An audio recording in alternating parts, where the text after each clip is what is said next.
Tonight, we're diving into a chilling true camping story. A group of friends set out for a weekend in the woods, but only some of them came back. What happened deep in that forest still leaves questions unanswered. This is not just a campfire tale. It's a documented missing person case with details that will leave you uneasy the next time you step into the wild. Let's begin.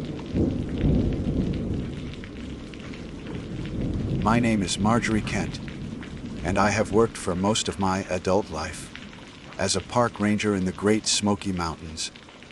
I chose this line of work not because of a romantic notion of wilderness or some idealized escape into the past, but because I have always felt most steady when I am in places where the human world thins out and the land itself is allowed to speak. That is what drew me here in the first place. The forest, the ridges rolling like the vertebrae of some colossal sleeping creature. The silence so complete that the faintest detail becomes magnified. In such silence, a single bird call seems like a proclamation, the crack of a twig like an announcement, and one's own thoughts echo as though shouted into a cathedral.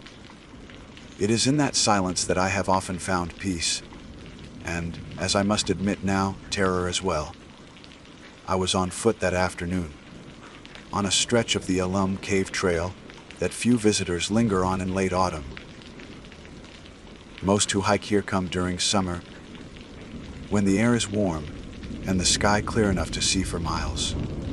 By November, the wind sharpens and the light falls early, sliding like quicksilver off the bare ridges. The forest floor had gone quiet, most of the creatures preparing themselves for winter. That day, I carried my usual kit, a small pack with first aid, radio, water, and a field notebook I always keep close. A habit born of both professionalism and compulsion. I like to record things. Birds seen, tracks noted, odd plants in bloom. Over the years I have filled dozens of those notebooks, their pages smudged by rain and thumbed soft at the corners. Looking back, I sometimes wonder if I recorded these things because I knew, in some deeper way, that I might someday need to prove to myself that I had actually seen what I saw. It was just past midday, though the sun was already slanting toward the ridges, casting long shadows across the rock walls.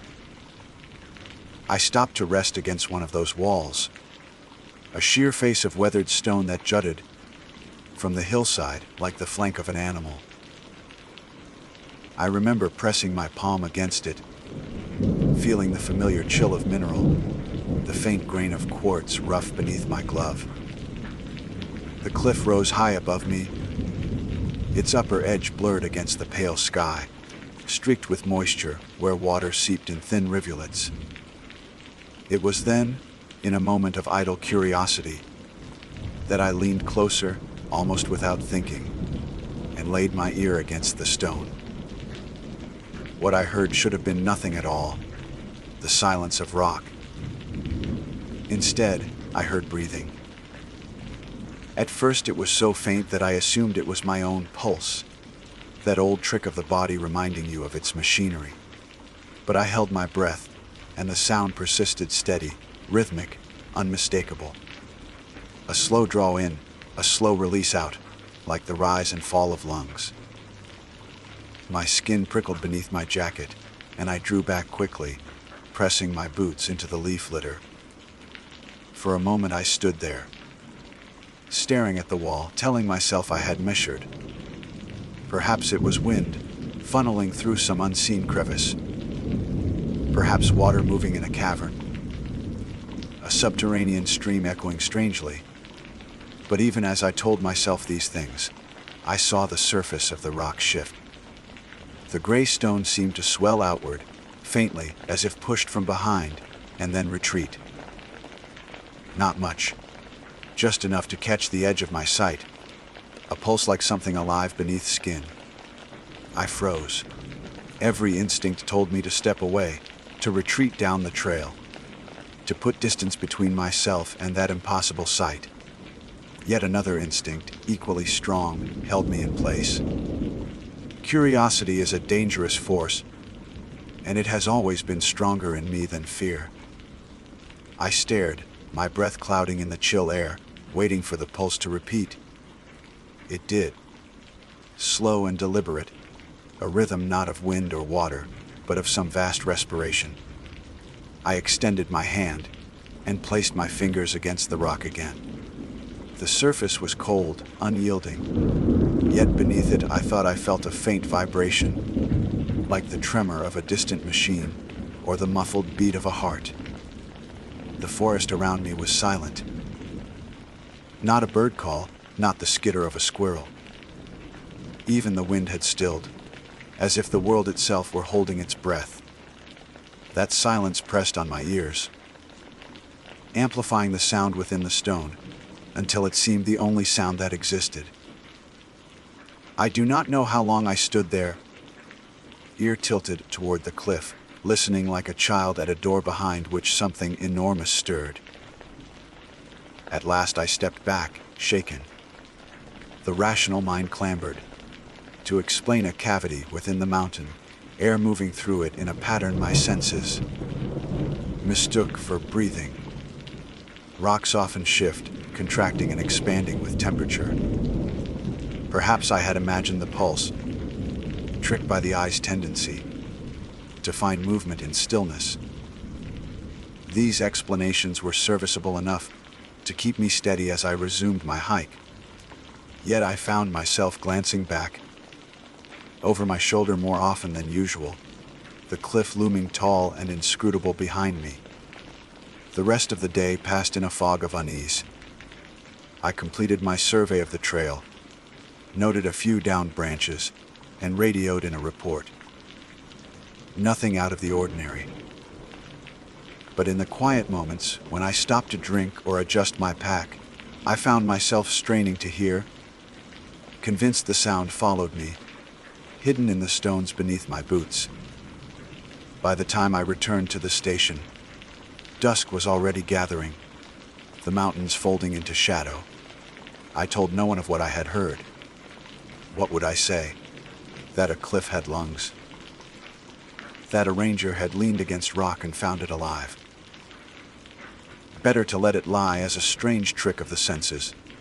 Another story I could file away in silence. Yet that night I could not sleep. I lay awake. The hum of the station's generator faint through the walls, and in its rise and fall. I thought I heard the same rhythm, the same slow inhalation and exhalation. I pressed my pillow over my ears, but it did not silence it. Even in memory, the sound was too vivid, too precise. I dreamt, if it was a dream, of lying pressed against stone that swelled against me, a chest expanding, a great body breathing beneath the mountain. When I woke, my sheets were damp with sweat, my heart hammering as though I had run miles uphill. The following day I returned to the trail. I told myself it was routine patrol, that I would have walked that way regardless. But I knew better. I wanted to test the stone again, to prove or disprove what I had heard.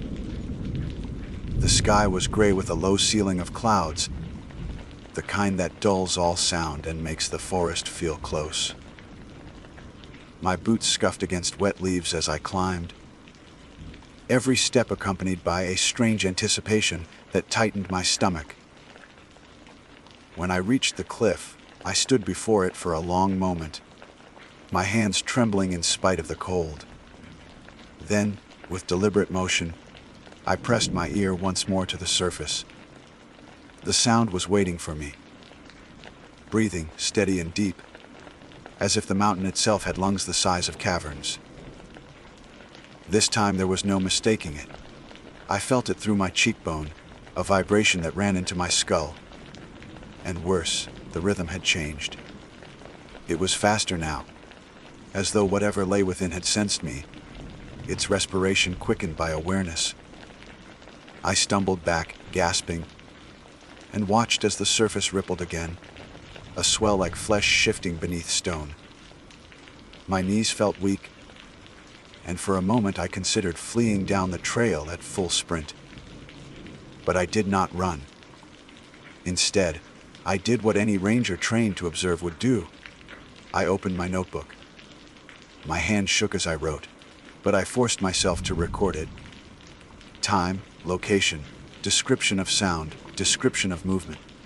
I underlined the word, breathing. Twice, my pencil gouging the paper. Writing it down gave me the illusion of control, of distance. Yet even as I scribbled, I could feel the presence pressing against me, immense and patient. When at last I tore myself away and returned to the station, I locked that notebook in my desk drawer. I could not bring myself to share it. How could I? A ranger's word carries authority, and to speak of living stone would brand me unfit. Still, the memory clung, a shadow at the edge of thought. And when I closed my eyes that night, I felt again the vibration against my skull, the slow pulse of a mountain alive with breath. I wish I could say that was the end of it, a moment of strangeness I left behind. But the truth is that I returned again and again in the weeks that followed, compelled as though drawn by a tether I could not see. Each time, the sound was there. Each time, the pulse stronger. And though I told myself I was gathering evidence, that I was acting in the spirit of inquiry, I knew the truth. I was listening for something that should not exist, and each time I pressed my ear to the stone, it was listening back. I began to lose track of how many times I returned to that wall of stone. It felt less like a decision each day, and more like a compulsion, a tug in my chest that grew heavier when I ignored it. I would rise from bed already thinking of the place, already picturing the sheer face of the cliff and the cold surface waiting for my ear. On days when duties or weather kept me from hiking there, I felt restless and irritable, pacing the ranger station, unable to sit still. My coworkers chalked it up to fatigue and long hours. I let them think that. To confess the truth would have sounded absurd, even dangerous. A ranger who claimed to be haunted by breathing, rock would not be trusted with much for long. What unsettled me most was the way the sound seemed to change. On my third or fourth visit, I realized the rhythm of the breathing matched my own. When I held my breath, the stone's inhalation seemed to falter, as though it waited for me. When I exhaled sharply, it quickened, like a mirroring echo. The first time I noticed this, I stumbled back from the cliff face with a cry. I remember the silence that followed, silence so complete that I half believed I had imagined it all. Yet the moment I pressed my ear again to the surface, the rhythm picked up, cinched once more with my chest. It was not merely alive, I thought then. It was aware. There were moments, too, when the stone did more than breathe. Twice I felt it tremble beneath my fingers. A subtle shudder as though something vast and unseen shifted behind the mineral crust. Once, in the late afternoon, I swore I heard a sound beneath the breath. A faint groan, low and resonant, like the timber of a whale moving through black water. The sound sank into my bones. I stepped back in terror, but even at 10 paces, I felt it vibrating inside me, humming against my ribs. The dreams worsened. Each night I woke drenched in sweat, heart racing, convinced I had suffocated in my sleep. In those dreams, I always stood pressed against stone, my cheek flattened to cold granite, while something titanic breathed beneath. Sometimes, in those dreams, I thought I felt stone lips against my ear, whispering words too low to understand. Once, I woke gasping, clutching my throat, certain I had heard my name. It was not the voice of any person I knew. Deeper, slower, vast in a way that defied language. But it had said my name, unmistakably Marjorie. I tried to reason through it, as any scientist or naturalist might. Could underground caverns and air pockets create resonances that mimicked breath? Could shifting layers of rock generate pulses under certain conditions? Perhaps my own senses had betrayed me, primed by fatigue and suggestion. I considered speaking to a geologist at the university, but stopped short each time. I had no evidence, only a notebook of frantic sketches and words scribbled in the forest. To share it would be to expose myself, and yet to withhold it was to let the thing in the mountain grow stronger in silence. It was late November when I finally brought equipment. My pack was heavy with a handheld recorder, a small stethoscope, and a field camera. I felt foolish as I hiked up the trail, like a child playing at Ghost Hunter. But when I arrived at the cliff, the familiar dread and fascination seized me all over again, and my doubts fell silent.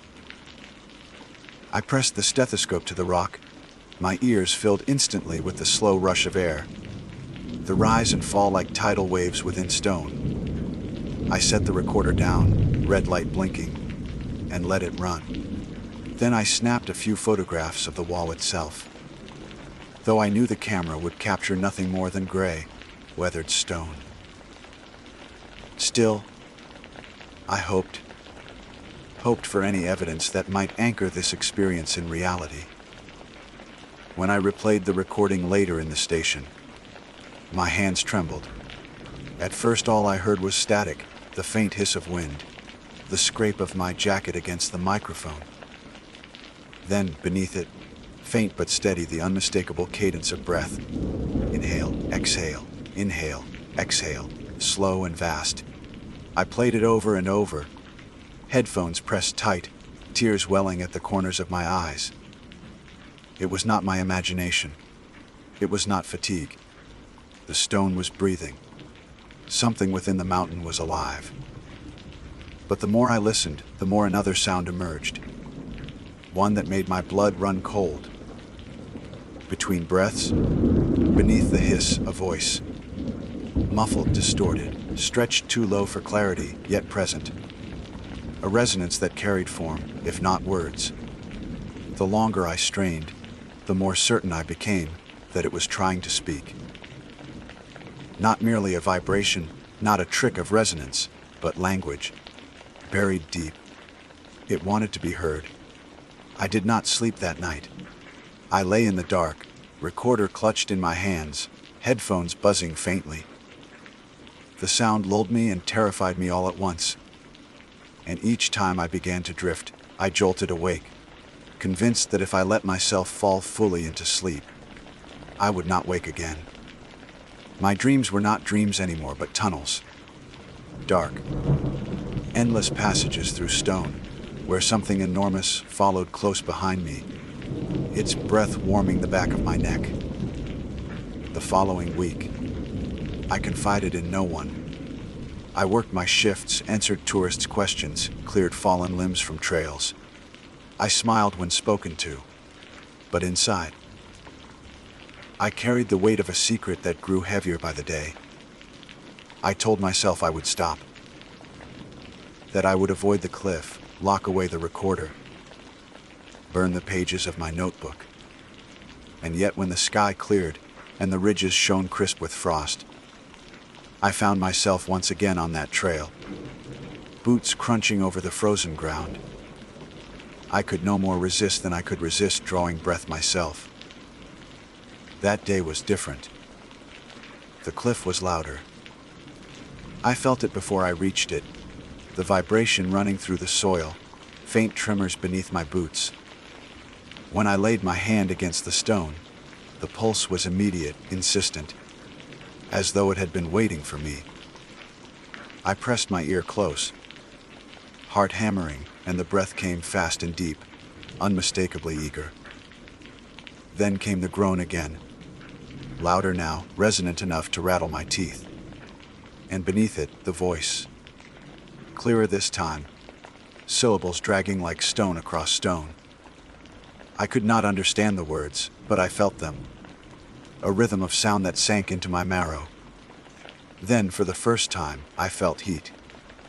The stone beneath my palm was no longer cold, but faintly warm, as though blood moved behind it. My heart lurched. I stumbled back, staring at the sheer face of the cliff, my breath fogging in the icy air.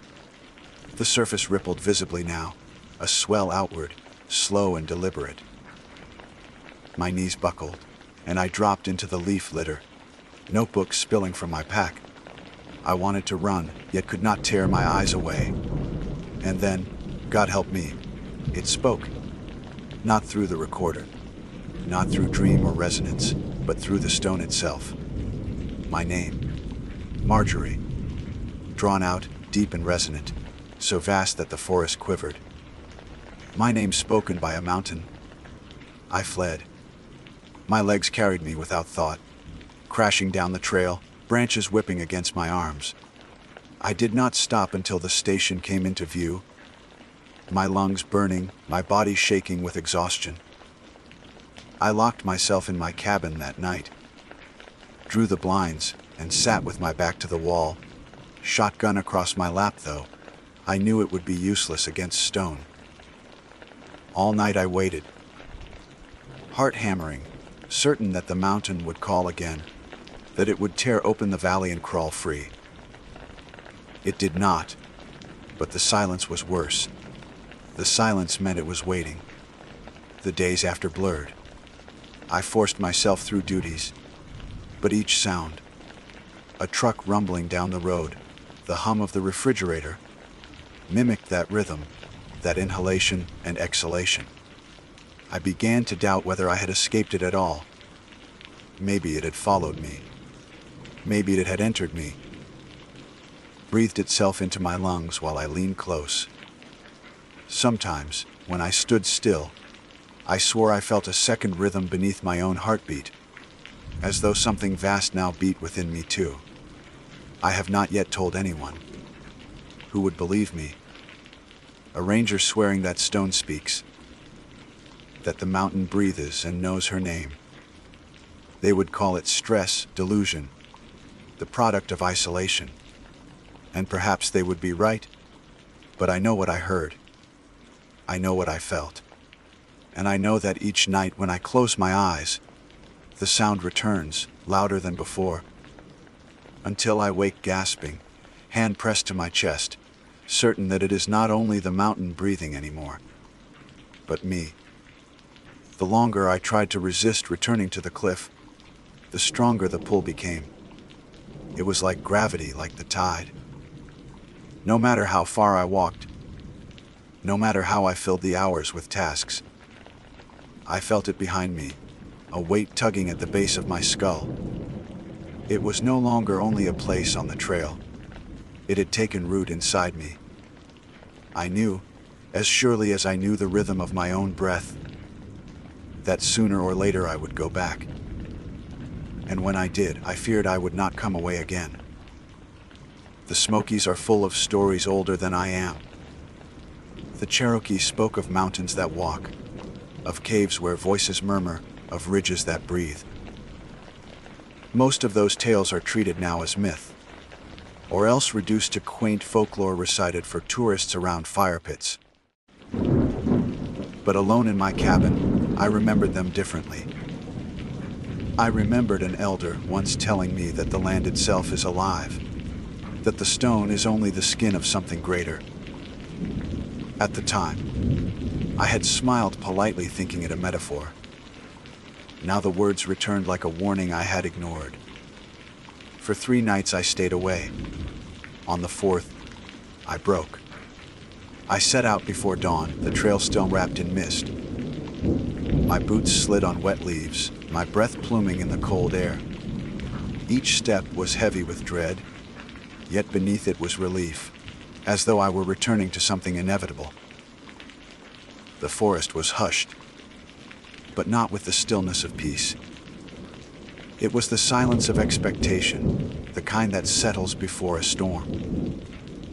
Even the crows that usually haunted the ridges were absent, as if they knew better than I. When I reached the cliff, the air itself seemed to vibrate.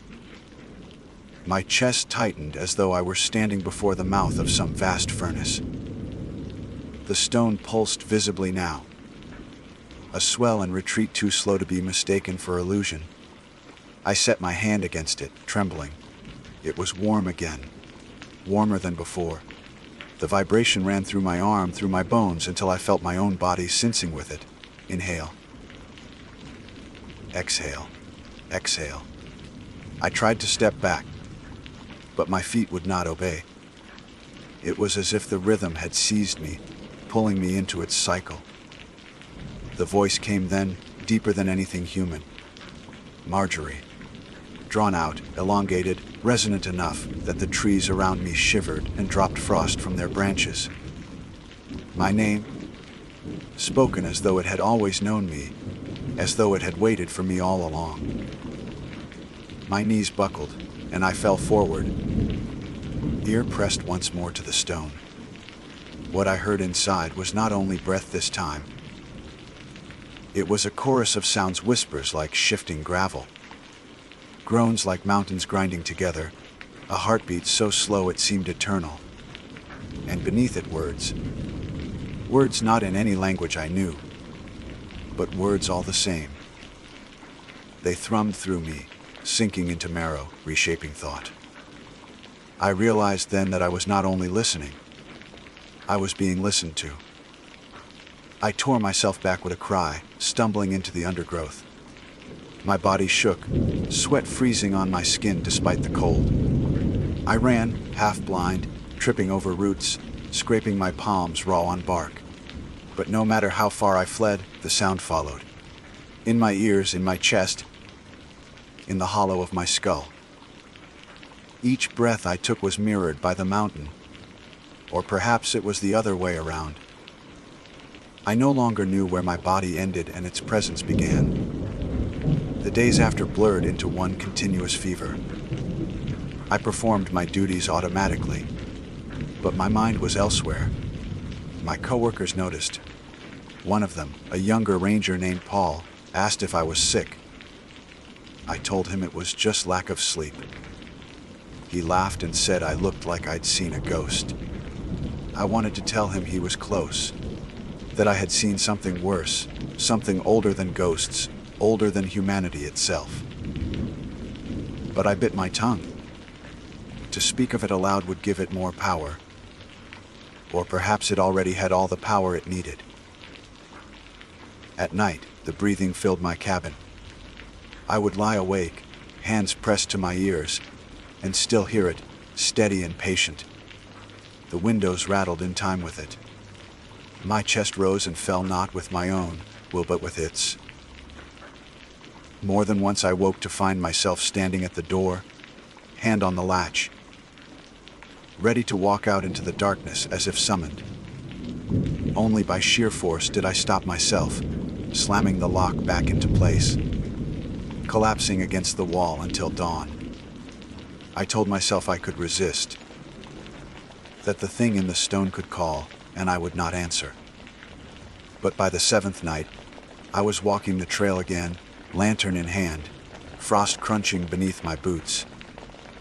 The air was sharp enough to sting. The stars brittle overhead, but I barely felt it. My body moved without my consent, as though pulled on strings. And when the cliff came into view, glowing faintly in the moonlight, I felt a terrible relief. I was home. The stone did not wait this time. It swelled outward as I approached, the breath loud as surf. The voice thundered Marjorie. The sound knocked me to my knees, lantern tumbling into the leaves. Shadows leapt wildly. I clutched my head screaming, but the voice drowned it out. It spoke again. Not only my name this time, but other sounds, syllables that twisted in my skull, vast and incomprehensible. my nose blood. My vision swam. Yet even through the pain, a terrible clarity formed. It was not simply calling me. It was asking, inviting, demanding. The mountain wanted me to listen not with ears, but with everything I was. To open myself fully. To become part of its breath. I should have fled. Any sane person would have. But sanity had left me days ago. I pressed myself against the rock, palms flat, cheek resting against the warm, hiving surface. The stone gave beneath me. Not much, but enough that I sank an inch, as though pressing into living flesh. My chest rose and fell with its rhythm. My breath was its breath. My heart slowed to match its impossible pulse. And in that moment, I felt what lay beneath the mountain. Not a creature as we would understand it. Not an animal or God, but something vaster. A presence that stretched beneath ridges and valleys, older than the forest, older than the stone itself. It was not sleeping, it was waiting. Images flooded me. Caverns the size of cities. A body made not of flesh but of strata, muscle layered in granite, blood running molten in veins of magma. A face I could not comprehend, too large, too alien. And yet it looked at me. It had always looked at me. I was no intruder. I was a part of its dream. Humanity, the forest, the mountains themselves.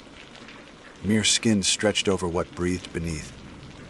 I screamed against the stone, but no sound came out.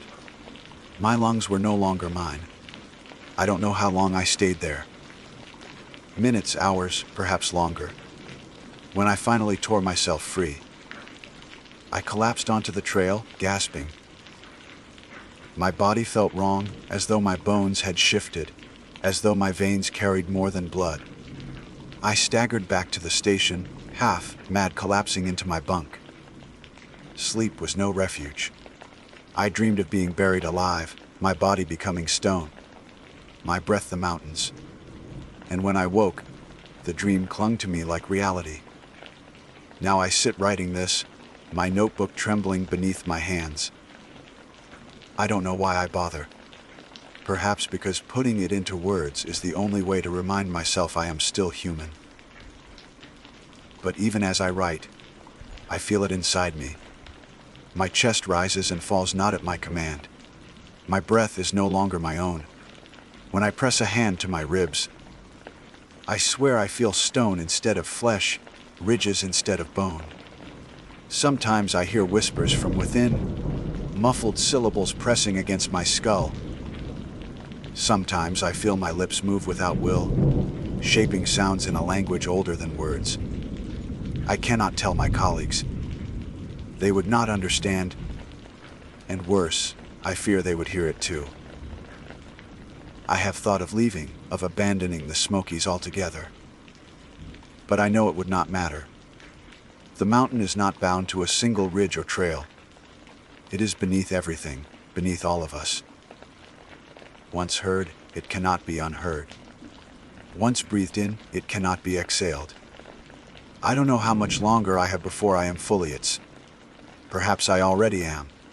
Sometimes, when I stare into the mirror, I swear my chest rises not with my own lungs, but with something deeper, vaster. Sometimes, in the silence of the cabin, I hear a second heartbeat, slow and eternal. I wonder if someday, when my body finally fails, the mountain will draw me fully into itself, my breath added to its endless cycle. Perhaps that is what it wants to gather us, one by one, until all of us breathe as one within its body. If you ever find yourself on the Alum Cave Trail and feel compelled to lay your ear against the cliff, resist. Do not listen. No matter how curious you are, no matter how strong the urge. Once you hear it, you will never escape. It will know your name. It will call you back. And when you answer, as you will, it will breathe through you, until you no longer remember where you end and it begins. I am no longer certain of the difference myself. Even now, as I write, the rhythm overtakes me. My breath slows, sensing with something vast beneath the earth.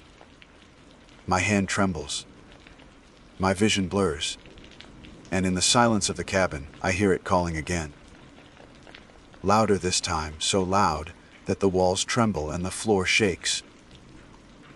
The mountain is breathing through me, and I cannot hold it back much longer. If these pages are found, know that my name is Marjorie Kent, Ranger of the Smokies. And know also that I did not die here. I was taken back into the stone. If you press your ear to the cliff and listen closely, you might still hear me, breathing, waiting. My name is Ranger Caleb Morris. I serve as a law enforcement and backcountry ranger in Zion National Park, a stretch of desert cliffs and winding canyons that draw people from all corners of the world. I was trained to handle lost hikers, injuries, flash floods, and the occasional search and rescue that grows long into the night.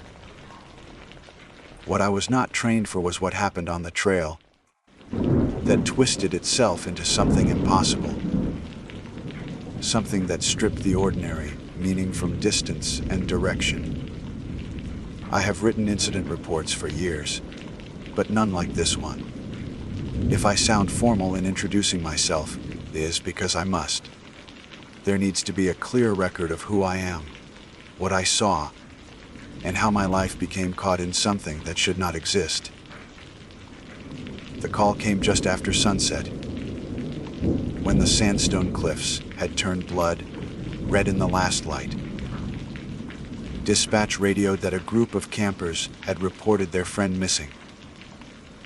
They claimed he had wandered off ahead of them and never returned. Yet each time they tried to follow, the trail delivered them back to their own campsite, as though mocking their sense of direction. Missing persons in the park are not rare. Zion's canyons lure visitors into a false sense of simplicity, but the backcountry is harsh, and a wrong turn can end in dehydration or worse. But when I arrived at their location and heard their shaken voices, I knew this was no ordinary call.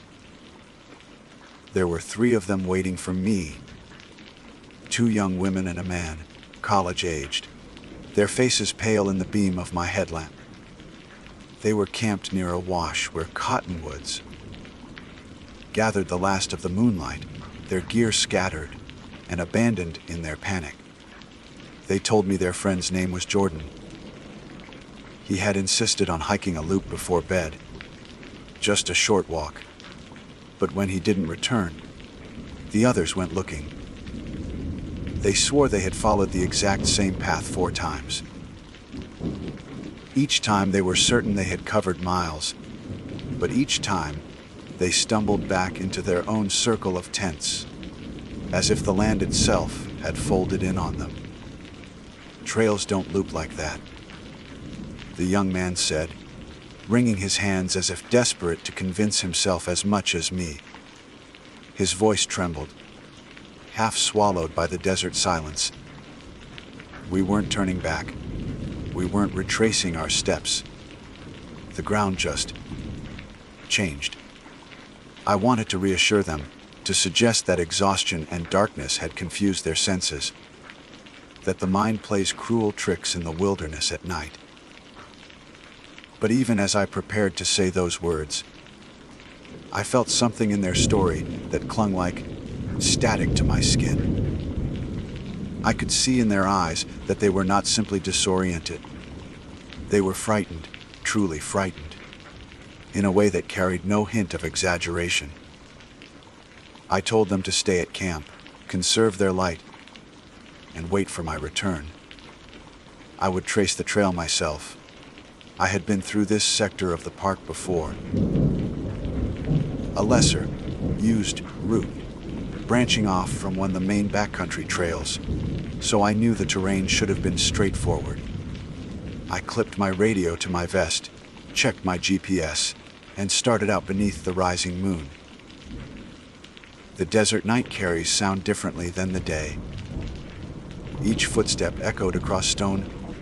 Every shuffle of sand carried farther than it should. The cottonwoods whispered faintly as a breeze tugged their leaves, but otherwise the world felt unnaturally still.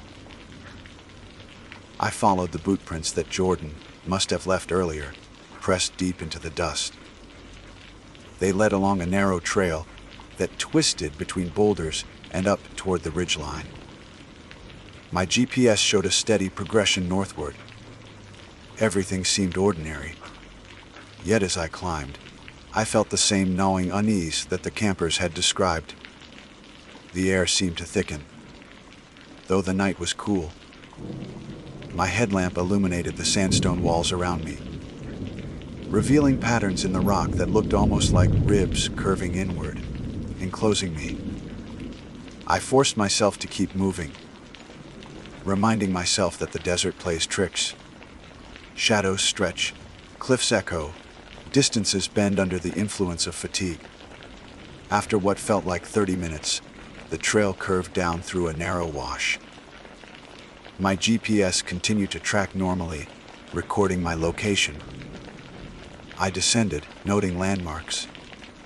An angled boulder, a dead juniper twisted like a claw, a sheer wall etched with dark streaks of mineral. The wash bent sharply left, and then spilled out into an open clearing of sand. I paused there, breathing evenly, listening for any hint of Jordan.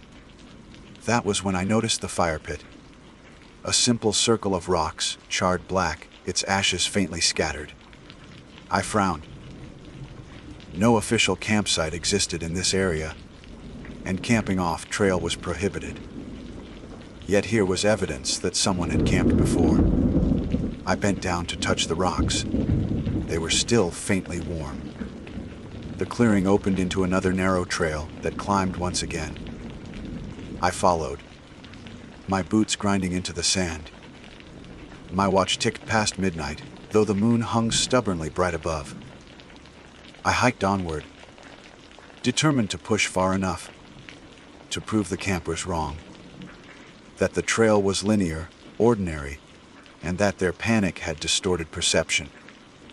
But as I climbed the second ridge, I recognized something that froze me in place.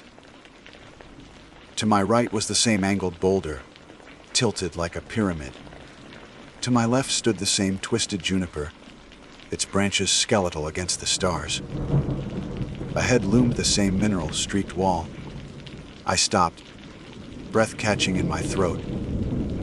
My GPS insisted I was farther north, yet the land around me was identical to where I had been before. Not similar, not close, identical. A voice seemed to whisper in the wind, a faint shuffle, almost like footsteps just beyond sight. I called out Jordan's name, but only the echo returned. I pressed forward into the clearing, and there again was the same fire pit, the same ring of rocks still faintly warm, as though the heat had been waiting for me. I circled it once, scanning for differences, for anything to prove this was not the same place I had already been. But every detail matched. I had looped without turning back. I forced myself to continue, hiking with increasing urgency, climbing the ridge again, marking the same landmarks with sick certainty. My chest tightened with each step. I knew the desert knew its tricks, but this was no trick of shadows. This was geometry broken, direction betrayed. On my third pass through the clearing, I knelt by the fire pit and found something new. A boot. Just one. It stood upright in the sand, toes pointing toward the trail I had just come from. The leather was scuffed, the laces undone, the tread marked with dust. I lifted it in my hand, and the sole still held the heat of a foot that was no longer inside. I spoke into my radio, but the line cracked with static so harsh it bit my ear. Dispatch did not respond. The channel hissed with a sound that resembled breath. I shut it off, suddenly more afraid of than of the silence. The night deepened, and yet the moon did not move. My watch said nearly 2 in the morning, but the sky remained locked in the same silver light. I had entered something closed, a circuit that would not release me. Each loop left me more drained, each step heavier, as though the trail itself was drawing me in, feeding on my insistence to solve it. And on the 4th pass, when I reached the clearing again, the fire pit had vanished. The sand lay smooth and unbroken, as if no rock had ever been placed there. What remained were 2 boots, side by side, laces open, their emptiness arranged with deliberate precision. I stared at them, my throat tight. Jordan was gone, but his absence was displayed like a marker left for me. I reached down, touched the leather, and recoiled at the cold. It was not the ordinary chill of desert night, but a deep cold, a void of warmth that leached into my hand. When I straightened, the clearing no longer opened to a trail forward. It opened to the trail backward. The path I had just traveled had folded into itself, leaving me facing the way I had come. The landmarks were there again. The angled boulder, the twisted juniper, the streaked wall, waiting, unchanging, eternal. I realized then what the campers had felt, what they had fled from. The trail was not leading anywhere. It was swallowing time, rearranging space, trapping all who dared to follow. Jordan had been claimed already. I stood next in line. Still, I pressed forward once more, driven less by duty than by the dreadful knowledge that standing still would change nothing. The loop would come again, whether I moved or not. My only choice was to see what waited when the trail decided to reveal something new. The boots remained behind me like a warning marker, though no wind stirred the laces. I forced myself to keep walking, eyes locked on the trail that stretched once more between the angled boulder and the clawed juniper. My body moved, but my mind circled in the same trap as the trail, repeating questions without answer. Where had Jordan gone? Why had the landscape collapsed into itself? How long before it swallowed me whole? As I passed the mineral-streaked wall again, my headlamp beam stuttered, dimming as though drained. I tapped it, replaced the batteries with trembling fingers, and cursed under my breath. The darkness of the desert night was profound, waiting to collapse in if that thin bulb failed. When the lamp brightened again, it revealed something that stopped me in my tracks: fresh footprints in the sand. They were larger than the ones I had followed earlier, the treads deeper, more erratic. They cut across the trail instead of following it, weaving like someone had staggered in desperation. My first thought was Jordan, but these tracks were wrong. His boots, now left behind, had made a different pattern. These prints seemed older and yet sharper, as if imprinted with an intent that lingered beyond the person who had left them. I knelt, brushing my glove against the sand. The prints pointed both ways, into the clearing ahead and back toward where I had just come. It was impossible, like 2 different journeys laid on top of each other. The ground had become a ledger of every failed attempt, all superimposed into a single trail. A prickling sensation rose along my neck. I stood quickly, swung my beam across the ridgeline, and froze. Someone was standing there. At first, I thought it might be Jordan after all, silhouetted against the pale sky, unmoving.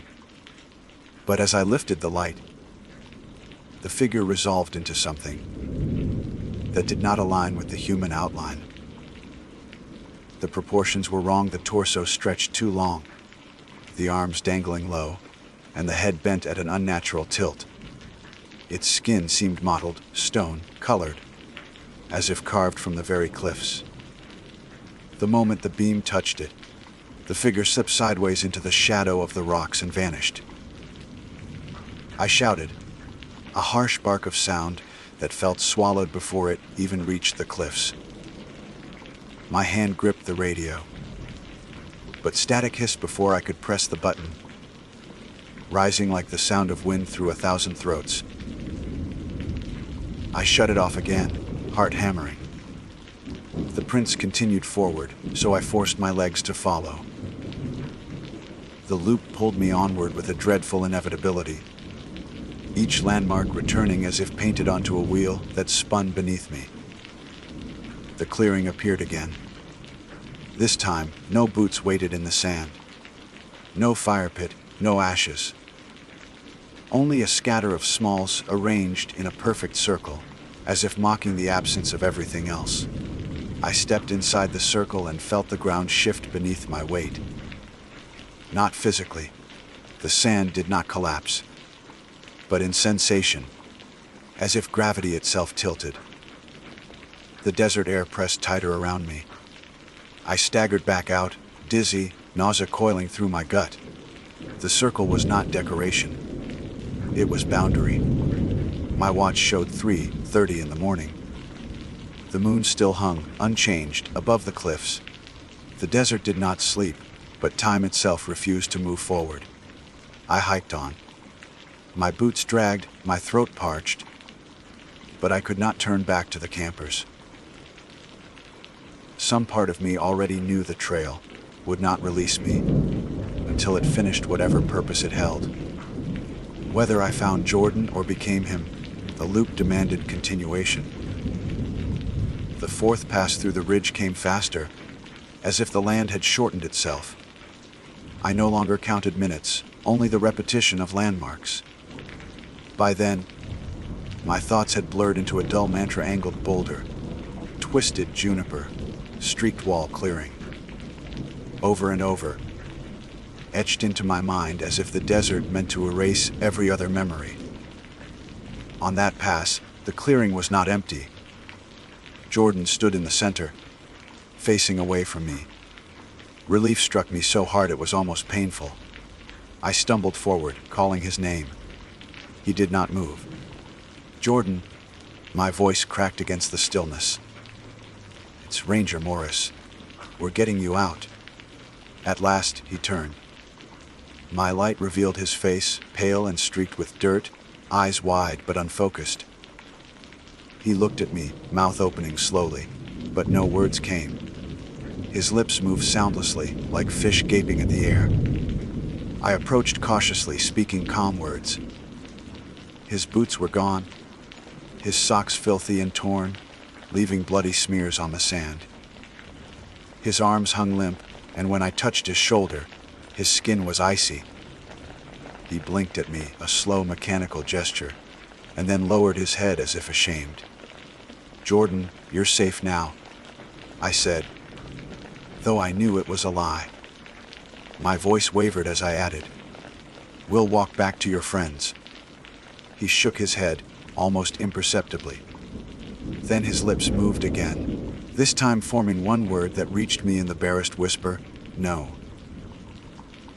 Before I could react, the ground beneath the clearing shivered. The circle of stones rearranged itself silently, rolling like chess pieces across the sand until they formed two overlapping loops. Jordan stepped backward, directly into the inner ring. The air folded around him, shimmering like heat rising from asphalt, and in that instant, he dissolved. Not falling, not fleeing, dissolved into the shimmer, leaving nothing behind but the faint smell of iron.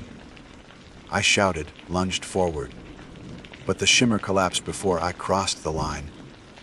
My hands grasped only empty night. Jordan was gone again, claimed by the trail more completely than before. Breath ragged, I staggered back. The sand beneath me pulsed faintly, like a heartbeat traveling through stone. I felt it under my boots, a living rhythm that did not belong to desert earth. When I turned, The landmarks were gone. The angled boulder, the Jupiter, the streaked wall, erased. The clearing stretched into flat, featureless desert that should not have existed in this canyon. The moonlight revealed nothing but unbroken sand. Panic surged. I spun in a circle, searching for direction. My GPS flickered wildly, jumping coordinates as if torn between a dozen different places. My watch hands spun forward, then backward, then froze. I picked a direction at random and walked. My breath rasped. The sand grew softer, sucking at my boots. Then, just as abruptly, the landmarks returned. Angled boulder, twisted juniper, streaked wall, clearing. I had not escaped. I had simply been thrown back into the loop again. This time, the clearing held not Jordan, not stones, but a single object, my own hat. The brim was dusted with sand, the crown dented in the exact place I had marked years ago. I touched my head and felt the hat still there.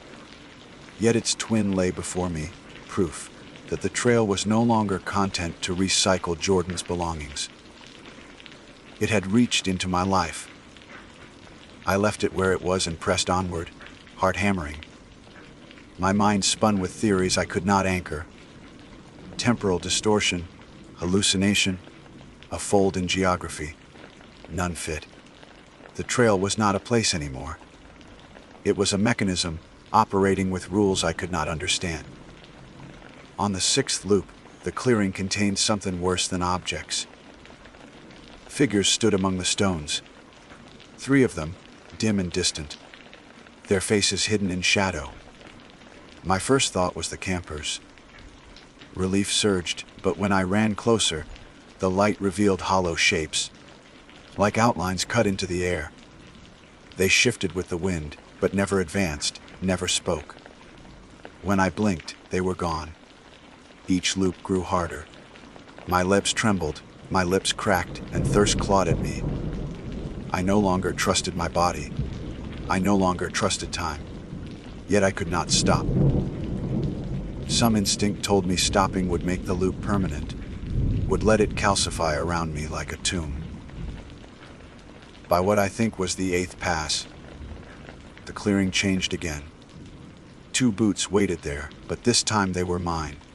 They stood side by side, laces undone, exactly as Jordan's had been. I stared at them, terror rising cold and absolute. My boots were still on my feet. I stamped them into the sand, desperate to feel solidity. They were real. But when I stepped closer to the waiting pair, they mirrored my movements, shifting slightly as if filled with an invisible weight. My light caught a reflection within them, eyes staring up through the empty space where feet should have been. Human eyes, wet and blinking, staring from inside the leather. I stumbled back, bile rising in my throat. The boots did not follow, but the eyes lingered until I looked away. I kept moving, half delirious, whispering to myself for courage. I recited the Ranger's creed, the search and rescue procedures, anything to anchor myself to reality. Yet the trail offered only repetition, the loop grinding me down like stone on stone. At last, I collapsed near the twisted juniper, my body refusing to continue. The sand was cool against my cheek. My headlamp flickered, threatening to fail. I knew then that if I slept, I might never wake again, that the trail would take me as it had taken Jordan. And then, just as my eyes began to blur, I heard voices. Real voices cutting through the night. The campers calling my name, their cries laced with panic. I forced myself up, staggered toward the sound. But when I reached the clearing again, the voices cut off abruptly, leaving silence so deep it roared. In their place, a final arrangement of the sand awaited me. The stones spelled my name. Kelb. The stones spelling my name rooted me in place. My knees locked, my mouth dry as desert bone. I tried to convince myself it was pareidolia, random scatter I had forced into meaning. But the symmetry was too exact. 5 letters, perfectly shaped, as if someone had lifted the name from my ID badge and poured it into the sand. I bent close, heart racing, and brushed one with my glove. The stone was smooth, river, worn, not the rough sandstone common here. I had not seen a river for miles. The loop was bringing in things from elsewhere, things that had no reason to be here. It was curating, collecting. I whispered, "What do you want?" The desert answered with silence, then with a faint sigh, as if the sand itself exhaled. For a moment I imagined Jordan's voice, tangled in that sound, soft and resigned. I backed away, refusing to enter the clearing. Instead, I turned and forced my legs to run. Full stride, boots hammering against the trail. The landmarks whipped past in sickening déjà vu. Angled boulder, twisted juniper, streaked wall. My lungs burned, but still the loop brought me back, dumping me once more into the clearing, like a cruel dealer shuffling the same cards. The stones had rearranged again. Now they formed 2 words. Stieshiri. I nearly laughed, a wild, broken sound. My throat hurt from dryness, but the hysteria rose anyway. The trail had grown bold enough to give commands, as if it had grown tired of suggestion. It wanted me to yield, to stop, to dissolve into the loop as Jordan had. But I am not made to yield. Rangers don't stop because the wilderness frightens us. We push through fear, because fear is what keeps people alive. So I spit into the sand, as if defiance could count for something, and I walked straight through the circle of stones. The air quivered like a mirage. My vision blurred, my ears filled with a rushing roar, as if I had stepped into the center of a storm. I stumbled, fell to my knees, and then the world reset again. Only this time, something was different. The angled boulder was split open, a crack running down its length, as if it had been struck by lightning. The juniper was not skeletal, but green and thriving, its branches filled with needles that glowed faintly. The mineral wall oozed with moisture, rivulets trickling downward as if the rock itself wept. It was the same place, and not the same. The loop had shifted me into a variation, another layer of its impossible design. I stood weak but driven and pressed on. Each step carried me deeper into this altered version. The clearing awaited, and there I found Jordan again. He stood barefoot, his socks gone, his feet raw against the sand. His eyes glimmered with recognition when he saw me, but his expression was hollow, stripped of urgency. "You shouldn't be here," he whispered. "I came to bring you out." My voice cracked, raw from thirst. "There is no out," he said, his tone calm, like someone reciting a fact from memory. "The trail keeps what it takes." I shook my head, anger boiling. "I don't accept that. We'll walk together. We'll break it." He smiled faintly, a broken expression. "I already tried. 4 times. 10 times. 100. I don't know anymore. Every time I walk, I come back. Every time I stop, the trail waits for me to move again. It doesn't matter." I grabbed his arm, feeling the brittle thinness of his skin. We walked together. Right now. He did not resist. We walked side by side, retracing the cursed landmarks. For a few minutes, hope flickered. 2 living bodies resisting the pattern. But when the clearing returned, Jordan was no longer beside me. I spun, panic searing through me, but he was gone as though he had never walked at all. Only my own footprints remained. The clearing now held a mirror. A tall, freestanding rectangle of glass, impossible in this place. My own reflection stared back at me, pale and ragged, eyes wide with terror. Behind the reflection, the sand was smooth. No footprints, no stones. Just me doubled infinite. I smashed the glass with my fist. It shattered without sound, the shards dissolving into dust before they hit the ground. The reflection lingered, ghost-like, even without the mirror, staring back at me until it too faded. The loop was unraveling, or I lost count of passes. Time no longer existed in any form I recognized. My water was gone. My throat cracked with each breath. My light faltered, flickered, and finally died, plunging me into moonlight alone. On one loop, the clearing contained not objects, not Jordan, but the 3 campers who had called me in the first place. They stood together, pale and frightened, whispering my name. I rushed to them, desperate. But when I touched the nearest one's shoulder, my hand passed through. Their bodies shimmered like heat mirages, voices warped and metallic. They repeated my name again and again, like a recording, until the image collapsed into empty air. On another loop, the clearing contained no sand at all, only a yawning pit, black and endless.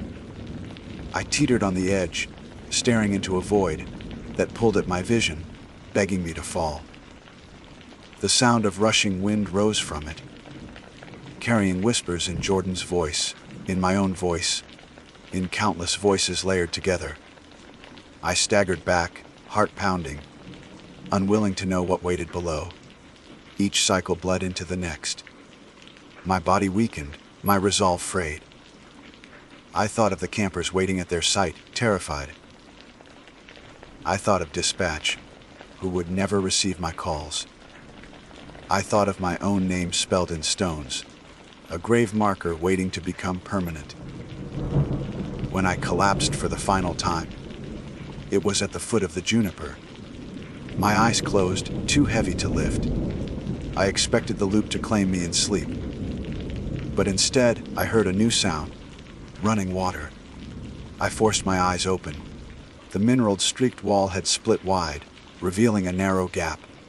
From within, a stream poured, fresh and clear, sparkling in the impossible moonlight. The air smelled of wet earth. With the last of my strength, I crawled toward it.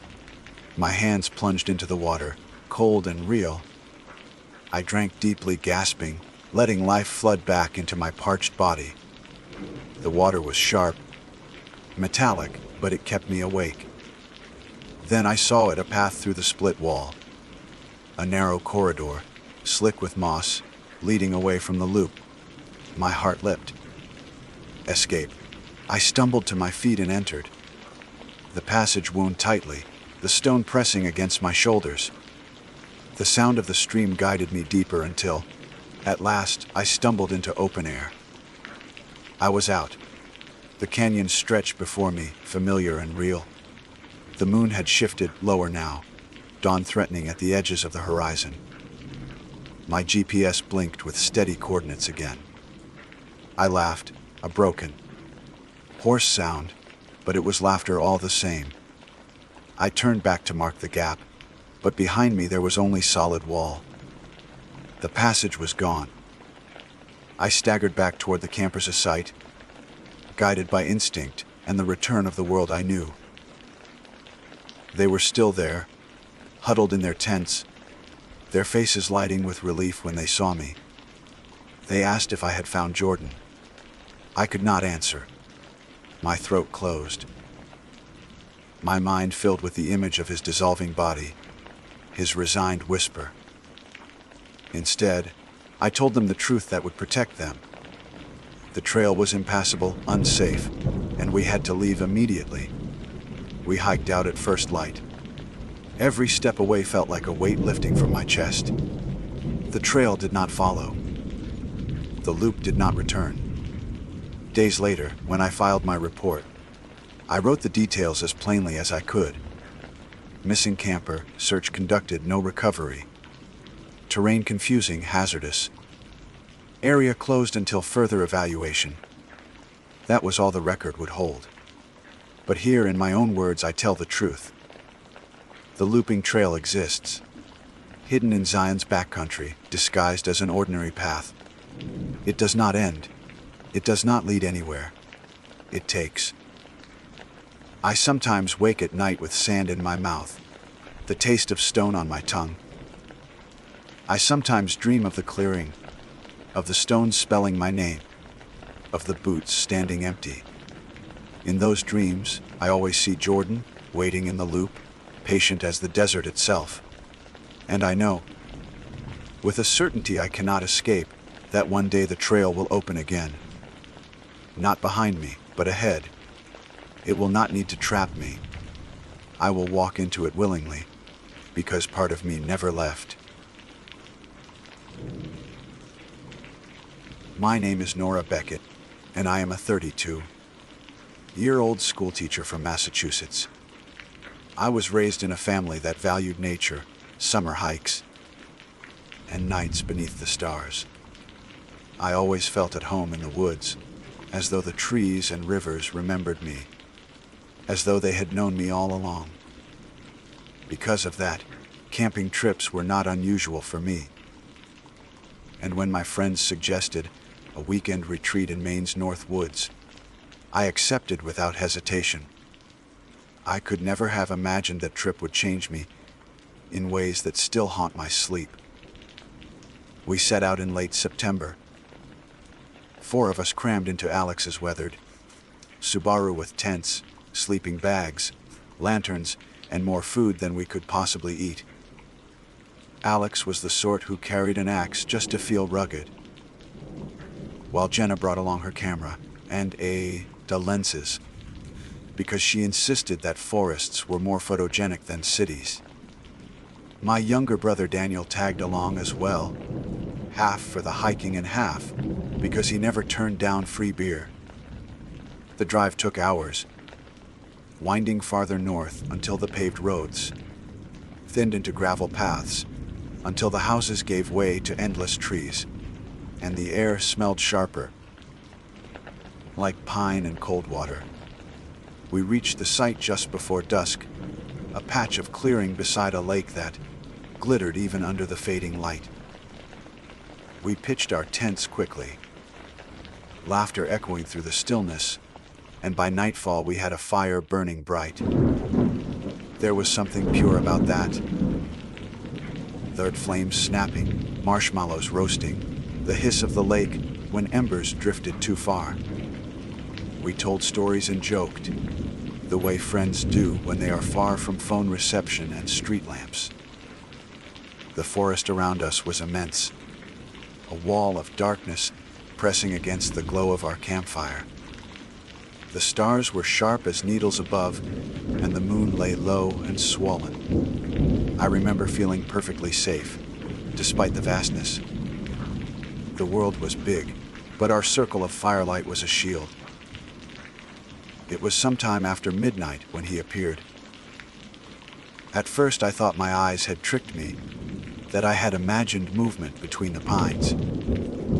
But then the figure stepped closer into the edge of the light. He was a man, tall, thin, dressed in clothes that seemed ordinary enough. A dark jacket, jeans that hung loose, boots scuffed with mud. What was strange was the way he carried himself, as though every limb were too long, as though he hadn't quite learned how to inhabit his own body. We all went silent, spoons and mugs frozen midair. Strangers were not expected here. This was not the sort of campsite near a trailhead where people wandered through. We were deep enough that anyone appearing out of the woods felt impossible. The man did not introduce himself. He only stood just beyond the circle of flame, his face tilted slightly. Slowly, with deliberate steps, he moved forward and sat cross, leg near the fire, directly across from me. Not a word passed his lips. Instead, he smiled. It was not the polite curve of lips one gives to strangers. It was wide, too wide, stretching as though it would tear his cheeks. His teeth gleamed in the firelight. For a long while, that was all he did: sit and smile. Alex, braver or perhaps more foolish than the rest of us, cleared his throat and said, "Hey man, you lost or something?" No response. The stranger only kept smiling. His hands rested on his knees, fingers twitching slightly, as though keeping rhythm with a song only he could hear. Jenna tried next. "Do you have a camp nearby?" she asked, voice pitched higher than usual. Her camera lay forgotten in her lap. Again, silence. Just that grin. I remember how the fire crackled, how the wood split and hissed, and how each of us exchanged nervous glances. Strangers in the woods are never just strangers. There are rules unspoken you greet. You explain yourself, you acknowledge your presence. He broke those rules entirely. We tried to be polite at first. We offered him food. Daniel even held out a beer. The man never moved to take it. His head tilted slightly to one side, his grin fixed, unblinking. The firelight flickered against his face, and in that shifting light I saw what made my stomach turn. He had no eyes. At first I thought it was shadow, a trick of flame and night. But when I leaned forward, I saw clearly where eyes should have been. There were only smooth hollows, lids stretched over emptiness. It was the smile that drew your gaze, but the absence above it was worse. Two blank spaces that refused to be ignored. I gasped, and Alex muttered, "What the hell?" under his breath. Jenna clutched my arm, her nails digging into my skin. Daniel's beer slipped from his hand, spilling into the dirt. The man did not flinch, did not acknowledge our horror. His grin only seemed to grow. The fire reflected where pupils should have been, yet there was nothing to catch the light. I wanted to speak, to demand an explanation, but the words died in my throat. Every instinct screamed at me to run, yet I was rooted in place, as though the earth itself would not release me. For what felt like hours, though it could not have been more than minutes, we sat in that unbearable silence, the stranger grinning, the fire crackling, the woods listening. Then, as abruptly as he had arrived, he stood. His movement was fluid but unnatural, limbs unfolding too quickly, too smoothly. Without a sound, he turned and walked back into the trees. The darkness swallowed him whole, as though he had never been there at all. No branches snapped, no leaves rustled. One moment he was visible, the next he was gone. The four of us sat frozen, listening. The night had grown heavy, pressing against us. Even the crickets had stilled. Finally, Alex spoke, his voice shaking despite his attempt to sound calm. "We're leaving in the morning. First light." No one argued. That night, none of us slept. We huddled close to the fire, letting it burn too low, then feeding it desperately just to keep the shadows back. Every sound from the forest seemed amplified: the lap of water on the shore, the groan of a tree in the wind, the shuffle of our own breaths. I kept expecting him to return, to step back into the firelight, smiling. Each time the flames popped, my heart leapt. Dawn eventually crept over the lake, washing the clearing in pale blue. Exhausted, we packed quickly. None of us wanted to linger, but when I stepped toward the tree line to relieve myself, I froze. In the soft earth, just beyond the edge of camp, were footprints. Dozens of them, bare, long-toed, pressed deep into the soil, as though someone had walked in circles around us all night. They led nowhere. They simply looped and twisted, never straying far from where we had slept. I stumbled back, my chest tight, and nearly collided with Daniel. He followed my gaze, then swore under his breath. We said nothing to the others, not then. It was enough to finish packing in silence, to load the car, to drive until the forest thinned and cell service returned. We told ourselves it had been some drifter, some stranger with deformities, someone who had stumbled across our fire. That was easier than admitting what we had seen. But deep down, none of us believed it. Because every time I close my eyes, I still see his smile. And every night since, I have dreamt of the woods swallowing him whole, and I have wondered what waited in that darkness, what still waits. The drive home was silent. The tires hummed against the cracked pavement, and each of us seemed locked inside our own head, unwilling to speak the truth aloud. I remember staring out the window as the trees slid by, endless walls of green that seemed to lean closer, as if they knew what we had seen and wished to keep us from escaping. When we reached town, civilization felt wrong, like slipping back into a dream after being awake too long. Gas stations, coffee shops, the chatter of strangers, all of it felt shallow compared to the memory of that grin. We said quick goodbyes. Alex muttered something about needing sleep. Jenna hugged me too tightly, and Daniel offered a smile that looked more like a grimace. Then we scattered back to our separate lives, leaving unspoken the thought that none of us wanted to gather again soon. For a while I tried to push it away. I had classes to prepare, essays to grade, children to keep focused on multiplication tables, and reading comprehension. The world moved on, as it always does, even when your heart is knotted with fear. But nights were different. When the lights dimmed and silence fell, I saw him again. Not outside my window, or in the corner of my room, but in my dreams. Though sometimes I was not certain it was only dreams. In those visions I would sit by a fire, the smell of smoke in my hair, the pop of resin sharp in my ears. Then he would appear, just as before. Lanky, strange, cross-legged in the dirt, grinning wide with no eyes to meet mine. He never spoke, yet his silence was louder than any voice. I would wake with my jaw clenched so hard it hurt, my hands aching from fists I did not know I had made in my sleep. I stopped telling myself it was just a trick of firelight. That lie had dissolved the moment I saw the footprints. Whatever he was, he had been real, and he had followed us. Weeks passed.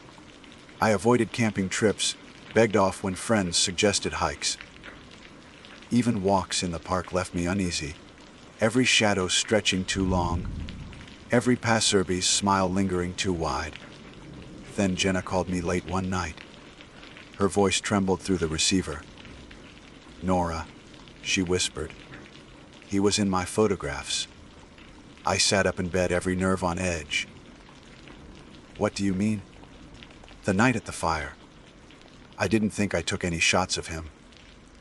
I was too, you know. But I developed a role this evening and he's in them. Standing behind us, sitting by the flames. In some frames he's closer than I remember. And his smile, God, Nora, it looks bigger. Like the film caught more than we saw." I pressed a hand to my forehead, trying to breathe. "You need to get rid of them. Burn them. Delete the scans." "Whatever." I tried, she said. I tore up one of the prints, but when I checked again, it was back in the envelope. Like I never touched it. My skin crawled. "Then throw them away. Get them out of your house." There was a pause, long enough that I thought the call had dropped. When she spoke again, her voice was smaller. "He was at my window last night."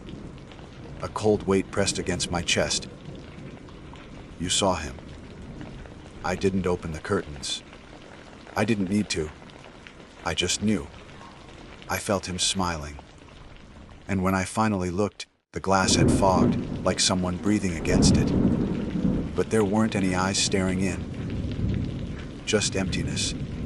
I did not sleep at all after that. The next day I drove to her apartment, clutching coffee like a lifeline. Jenna looked pale, her hands trembling as she led me inside. She showed me the photographs spread across her table. The images were grainy, high contrast from the campfire, but the figure was unmistakable. His grin glowed in every frame, his eyeless face catching the light in ways that made me nauseous.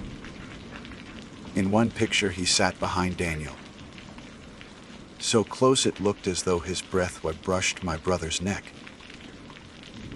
In another, he loomed over Alex's shoulder, and in one shot he stared directly at the camera, that terrible grin stretching impossibly far. I shoved the envelope shut. We need to leave. Right now. Where would we go?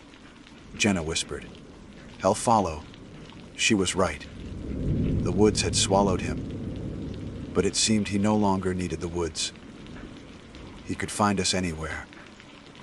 That evening, Daniel showed up at my door without calling first. His face was pale, his eyes bloodshot. He dropped onto my couch and rubbed his temples. I can't take it anymore. He's been laughing. My stomach lurched, laughing. Daniel nodded, his jaw tight. At night, in my apartment. At first I thought it was the neighbors. But it's too close, too loud. It starts in the corner of the room, then moves to the closet, then to the foot of my bed. I turn on the lights and there's nothing. But I know it's him. It's that smile. You can hear it. My hands shook as I poured us both water. The three of us compared what we had been experiencing. It was the same presence, the same suffocating silence, or sound, in Daniel's case, that followed us. Alex had been ignoring our messages, which worried me more than anything. 2 days later, we found out why. His sister called Jenna, desperate. Alex hadn't shown up for work. His car was still parked outside his apartment. The police had been notified. No signs of struggle, no evidence of where he had gone. Only one strange detail. His front door had been left unlocked, and inside, on the living room floor, they found a circle of ash, as if a fire had burned there without wood or fuel. We did not say what we thought, but the truth pulsed between us like a wound. He had come for Alex. I tried to reason with myself, tried to conjure explanations that fit inside the boundaries of reality. Stress hallucinations. Shared delusion. But logic collapsed under the weight of evidence. Footprints in the soil. Photographs that refused to be destroyed. Laughing that moved around a room. An ash circle where a man had vanished. And always that grin. Nights stretched longer. I no longer dreamed. I endured. Each time I closed my eyes, I felt the shift in the air, as though someone sat across from me, cross-legged, waiting. The smile pressed against my thoughts until I woke gasping. One evening I caught movement outside my classroom window. The children had gone home, and I was grading papers. The sky had darkened early, rain clouds rolling in. At first I thought it was a reflection, but then I saw him. He stood just beyond the glass, unmoving, no eyes, only that mouth, wide as ever. The pane blurred with fog where his breath should not have been. My red pen slipped from my fingers, staining the floor. When I blinked, he was gone. I locked up and fled. Jenna stopped answering her phone after that week. I drove to her place and pounded on the door. No response. Through the window, I saw the apartment dark. Photographs scattered on the floor. I found one pressed against the glass, a shot of me, sitting by the campfire, staring wide-eyed into the lens. Behind me he loomed, smile larger than ever. I do not know if Jenna left or if she was taken. Her car was still in the lot. Her purse was still on the counter. The police treated it as a missing person case. For me, it was proof that the smiling man was not finished. That night, as I lay awake, I heard it. Not laughter, not words, but the sound of wood popping in a fire. It came from the corner of my room. The air filled with smoke that had no source. My eyes watered, my chest heaved, and through the haze I glimpsed him, crouched low, grinning. I shut my eyes tight, praying it was hallucination. When I opened them again, the smoke had thinned. The corner was empty, but the smell lingered. It lingers still. After Jenna vanished, I stopped trying to convince myself this was survivable. People talk about hauntings as though they are tied to a place, a house, a graveyard.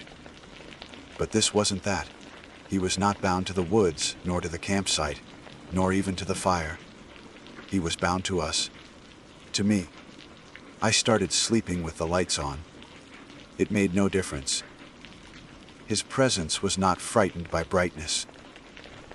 Sometimes I would wake to see the shadows, bending unnaturally, curling toward the bed, his grin stretching in their shapes.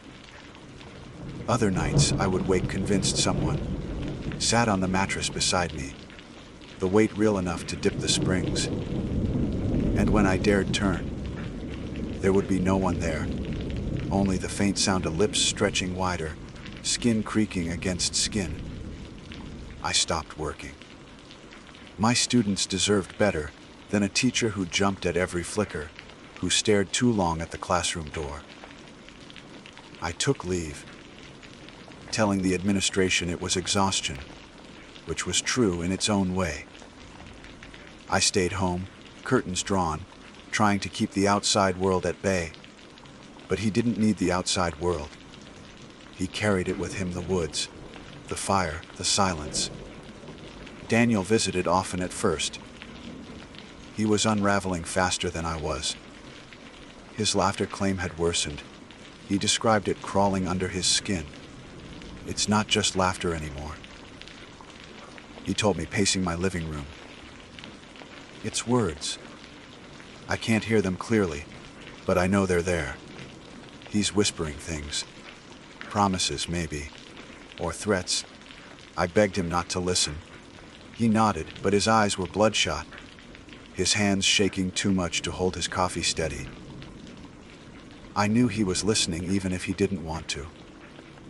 Then, 3 nights later, he stopped answering my calls. I drove to his apartment, stomach knotted, heart refusing to hope. The door was unlocked, just like Alex's had been. Inside, the air stank of smoke. His bed was unmade, his wallet still on the dresser. On the floor, drawn in suit, was another circle. At the center sat a single charred log, still warm, though there was nothing else burned around it. My brother was gone. The police treated it like any other disappearance, filing papers, asking questions I could not answer. Did he have enemies? Did he owe money? Was there any sign of depression? I told them no. I wanted to scream the truth, to tell them about the man with no eyes and the smile that widened beyond human skin. But even in my panic, I knew what that would sound like. So I stayed silent, carrying the weight alone. That was when I realized he was whittling us down, one by one. 4 of us had sat by that fire. Alex was gone. Jenna was gone. Daniel was gone. Only I remained. And he was patient. The nights became unbearable. My apartment no longer felt like mine. Ash collected in the corners, though I never burned anything. My mirrors fogged without cause. The photographs Jenna had once shown me began appearing in my mailbox, even though I had torn them to pieces. In every new one, his smile had grown. The last photo showed me sleeping in my own bed. The angle was from the corner of the room. He sat cross-legged beside me. I stopped sleeping. I considered running, but I knew it would be useless. Distance did not matter. He had followed us from the woods into towns, apartments, schools. Where could I possibly go? One night, nearly delirious from exhaustion, I sat in the center of my living room with every light burning. I spoke aloud, voice cracking. "What do you want?" The air shifted. Smoke curled from nowhere. And then I heard it, a voice, faint, stretched thin as paper. To smile. I clutched my head, shaking, but the voice only grew stronger, filling the room though it came from nowhere. To smile and smile and smile. I screamed for him to stop. My words vanished into the air as if swallowed.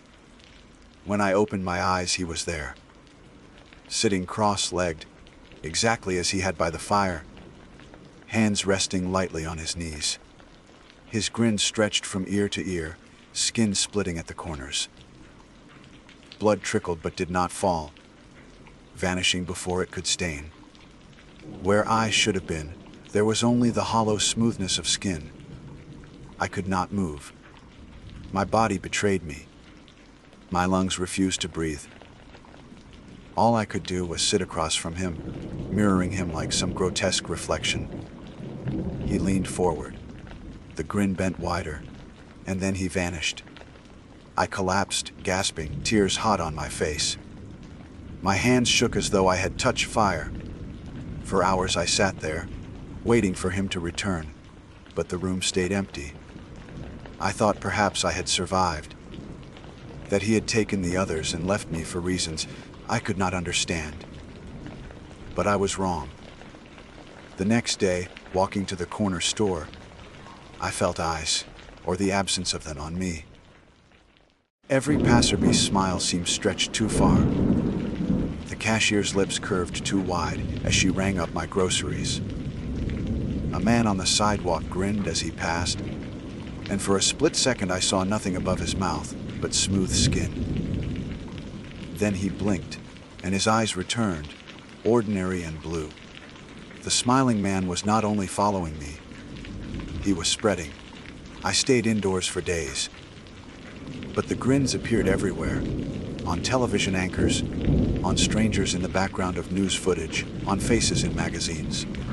All too wide, all too knowing, and behind each one, a hollow where eyes should have been. I don't know if I am the last of the four, or if I was simply the doorway he needed. Perhaps Alex, Jenna, and Daniel were sacrifices, and I am the carrier. Perhaps his smile is not content with one campfire, one circle of friends. Perhaps he means to sit at every fire, in every room where shadows flicker. I write this now as a confession, or a warning. My name is Nora Beckett. I was a teacher, once. I loved the woods, once. I sat by a fire in Maine with my brother and two friends, and a stranger joined us. He smiled, and we thought it was only silence. But he had no eyes, and when the woods swallowed him, he did not leave. He followed. He waits.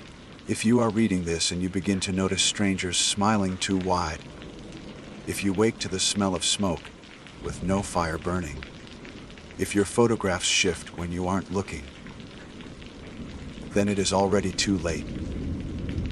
Because when he sits across from you, cross-legged, and grins until the skin of his face threatens to split, you will understand the truth. He doesn't want to hurt you. He doesn't want to kill you. He only wants you to smile with him. And you will, because you cannot stop him. The woods never spat him out. They only lent him to us. And now he belongs everywhere. Even here, in the glow of your screen, as you read these words. Look around you. Do not look for his eyes. You will not find them. Look for the smile. My name is Ranger Victor Ruiz, and I serve as part of the Denali Patrol Unit in Alaska. My responsibilities, like those of my fellow rangers, involve overseeing the vast backcountry of the park. Tundra plains, frozen rivers, shadowed forests, and white, draped mountains that stand like ancient sentinels against the northern sky. For nearly a decade, I have walked these trails, and I have come to know the sound of the wind over snow as intimately as one might know the voice of an old friend. I pride myself on being prepared for nearly any circumstance. The wilderness is indifferent to human arrogance, and it demands respect. I have always carried that respect with me. Yet there are some things no training, no experience, no logical foresight could prepare me for. The night of the storm was one such time. It began with a routine patrol, the kind I had done dozens of times before. I was tracking signs of caribou, migration across the northern boundary of the park. The early days of winter had already sunk their claws into the landscape. Temperatures plunged well below zero, and the air carried the sting of fine ice crystals. Still, the sky was clear when I left camp that morning, and I expected nothing more than a long, cold day of observation. But the Alaskan wilderness is mercurial. By late afternoon, a curtain of gray clouds advanced from the west, moving faster than seemed possible. Within the hour, the mountains and valleys vanished in a blur of white, and the wind rose to a shriek that rattled the bones. I radioed in my position, but the storm devoured the signal with static. The snow thickened, stinging my face and numbing my hands through the gloves. Visibility shrank to almost nothing. I could not tell where the sky ended and the ground began.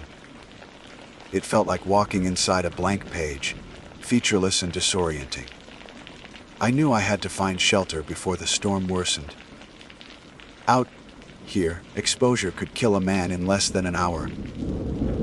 I adjusted my bearings toward what I believed was a nearby ridge that held a ranger supply cache. I had marked it countless times before, and the distance should not have been more than 2 miles. Yet the snow spun around me, erasing landmarks. The compass needle shook in my gloved hand, pointing true, but the terrain felt unfamiliar, as though the land itself had shifted. My boots sank deep into drifts, each step harder than the last. The cold seemed alive, biting deeper into muscle and bone. And then, through the chaos of snow, I saw it. A light. At first I thought it was a trick of my eyes, an illusion born from exhaustion. But no, the glow was steady, yellow and warm against the blizzard's fury. I trudged closer, half convinced I was hallucinating. The light revealed itself as the square outline of a window, glowing like a beacon in the white void. A cabin stood in the clearing. It was impossible. I knew this area as I knew the lines of my own palm, and no structure existed here. Cabins in the Denali backcountry are rare, marked, cataloged, and maintained either for rangers or research teams. I had never seen nor heard of one in this location. Yet here it was, squatting in the snow, as though it had always been there. Smoke curled from a narrow chimney, vanishing instantly into the storm. I hesitated. Logic demanded caution. Entering an unknown cabin in the middle of nowhere carried risks. But the storm howled louder, pulling the warmth from my body with greedy fingers. Instinct for survival overrode hesitation. I pushed through the drifts and mounted the creaking steps to the door. The wood was old but solid. My gloved hand left a damp print as I knocked. No answer. I tried again, louder this time. Still nothing. The wind whipped against my back, threatening to shove me down the steps. I turned the handle. It yielded. The door opened inward with a low groan. Heat struck me first, along with the faint smell of burning wood. Relief nearly brought me to my knees. I stepped inside and shut the door quickly, cutting off the storm's roar. The cabin was small but sturdy, built of pine logs, its single room illuminated by a lantern on a table. A wood stove in the corner radiated warmth. Someone had clearly been there recently. The fire was alive, the lantern freshly lit. Yet the room was empty. I removed my gloves, flexing numb fingers as sensation prickled painfully back. My eyes adjusted to the dim light. That was when I noticed the photographs. They covered the far wall, at least 24 of them tacked up in uneven rows. Black and white prints, slightly curled at the edges. I stepped closer, and my breath caught in my throat. They were photographs of me. Not from years past, not old snapshots or distant encounters. These images were recent, taken that very day. I recognized my parka, the exact gear I had worn, even the small tear near my sleeve. One photo showed me striding through snow, the storm already blurring the world behind me. Another captured me adjusting my compass. In one, my head was turned toward the camera, as though I had sensed someone watching. I scanned them, heart thudding painfully in my chest. Some of the photos had been taken from angles that meant the photographer had been close. Too close. One image showed me pausing to drink water, snowflakes frozen in midair around my face. Another displayed me checking my radio, my brow furrowed in frustration at the static. The timestamp on the corner of that print made my stomach lurch. It was marked less than an hour ago. Who had taken these pictures? How had they been developed so quickly, pinned neatly to this wall before I ever arrived? I backed away from the photographs, my pulse hammering in my ears. The cabin, which only moments ago had felt like salvation, now closed around me like a trap. I listened.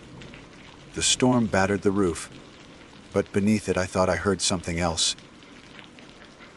A faint shifting sound, like weight moving across floorboards. I was no longer certain I was alone. I turned sharply, scanning the corners of the room. Shadows flickered, cast by the lantern's glow. The stove crackled softly. The table sat empty, save for a kettle and 2 mugs. 2. My instincts screamed at me to leave, to plunge back into the storm, rather than remain in a place that should not exist, surrounded by impossible photographs. Yet outside, death waited in the form of freezing wind and endless snow. Inside there was at least warmth, though accompanied by a growing dread. Survival and fear warred inside me, each pulling in opposite directions. I edged toward the door, but before I touched the handle, I heard it. Footsteps. They came from above. Slow, deliberate pacing across the ceiling. The cabin had a loft I had not noticed before, a shadowed platform above the stove. My eyes followed the sound, heart hammering. The footsteps stopped. Silence descended, thicker than the snow outside. Then a voice, low and hoarse, whispered my name. Victor. My blood turned to ice colder than the storm. I did not call out. I did not ask who was there. Some primal instinct warned me that acknowledging it would only make things worse. I kept my hand on the door, but I did not move, afraid that sudden action might provoke whatever lingered above. The silence stretched until it felt unbearable. My eyes drifted once more to the photographs, to the image of me standing in the snow, looking directly into the lens. A realization crept over me like frost on glass. I had felt it then, out there in the storm, the sensation of being watched. Whoever had taken those photographs had not been far. They had followed me, and now they were here. The whisper of my name lingered in the cabin's rafters, as if the logs themselves had spoken. I stood motionless, my hand on the door handle, aware of my own shallow breathing.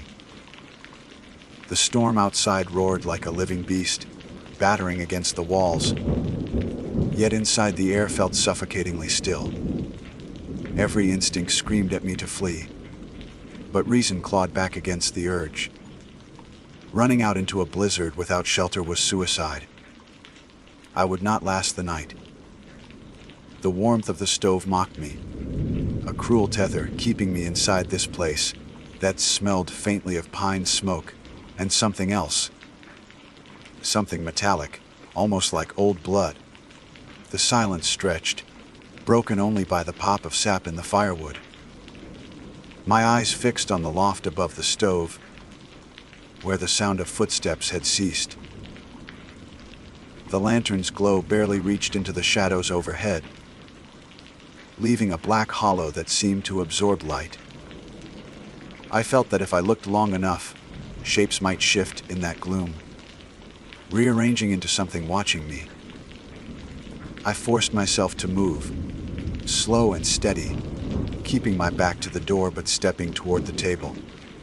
The photographs still clung to the far wall, each one of me frozen in the storm, each one impossibly recent. My fingers hovered near the nearest print but didn't touch. I was afraid of confirming its reality, afraid that the glossy paper might feel warm from some unseen hand that had placed it only moments ago. A soft creak snapped my head upward again. This time, the sound was not above but behind me, near the far wall, close to the corner where shadows gathered. I spun, heart hammering, but saw nothing. The mugs on the table sat undisturbed. The kettle hissed faintly, steam rising from its spout as though it had only just been boiled. I whispered to myself, trying to ground my thoughts. It's just the storm, the wood expanding. Nothing else. But I didn't believe it. I crossed the room to the stove, more for the reassurance of firelight than warmth. My shadow stretched long against the photographs as I crouched, feeding in another log. The flames flared, painting the walls in flickering orange. That was when I noticed something on the floor, half hidden by the rug. Boot prints. Not mine. The tracks were damp, melting into the wooden planks, as though someone had come in from the storm not long before me. The prints led from the door to the table, then veered toward the loft's ladder before vanishing into shadow. My mouth went dry. I was not alone. And whoever had left those prints was still here. I stood and backed slowly toward the ladder, each breath fogging in the air. The urge to call out, to demand an answer, a name, some explanation, rose in my throat but caught there. Speaking would shatter the fragile silence and invite whatever lingered above to reveal itself. Instead, I placed my boot on the first rung and ascended. The wood groaned under my weight, a protest that echoed through the small cabin. My hand gripped the side rail, tight enough for splinters to press into my skin. I raised my head cautiously over the loft's edge. The lantern light barely touched the space, but I could make out a narrow bed, blankets rumpled, and a trunk at the foot of it. No figure crouched there. No pair of eyes gleamed in the dark. Still, the sense of being watched gnawed at me, insistent and heavy. I climbed fully onto the loft. The air smelled mustier here, as though dust and time had been stirred. I approached the bed and pulled back the blanket. Empty, my gaze shifted to the trunk. It was closed but not locked. My hands shook as I lifted the lid. Inside lay more photographs. Dozens, perhaps hundreds, stacked in bundles and tied with twine. Some spilled loose across the bottom. I picked one up with trembling fingers. My own face stared back at me again. Caught mid-step along a snow-laden ridge I recognized from weeks ago. Another showed me repairing a fence line near the southern boundary. Another caught me sleeping at a fire tower station, my body slumped in exhaustion, mouth slightly open. These weren't just from today. They spanned weeks, maybe months. Someone had been following me for longer than I realized, documenting my every movement with obsessive precision. My stomach churned as I dropped the photograph back into the trunk, bile rising at the thought of eyes always on me, hidden lenses in the wilderness where I thought myself alone. A soft whisper drifted through the loft again. "Victor." I froze, my skin crawling. The sound did not come from the room. It came from directly behind me. I turned, pulse pounding, but the loft was empty. The ladder stretched down into the glow of the lantern below, and the stove crackled with fire. No one stood there, yet I felt the whisper brush the back of my neck like breath. That was enough. I scrambled down the ladder, my boots striking the rungs in a clatter. My hand found the door handle, twisting it with desperate force. The door resisted for a moment as if held shut from the outside. I wrenched harder, and finally it swung open, slamming against the wall. A blast of snow and wind filled the cabin, extinguishing the lantern in an instant. The storm swallowed everything in white chaos. I stumbled onto the porch, snow searing my exposed skin. My eyes stung, but I forced myself down the steps and into the clearing. I needed distance between myself and that impossible cabin. But when I turned back, the cabin was gone.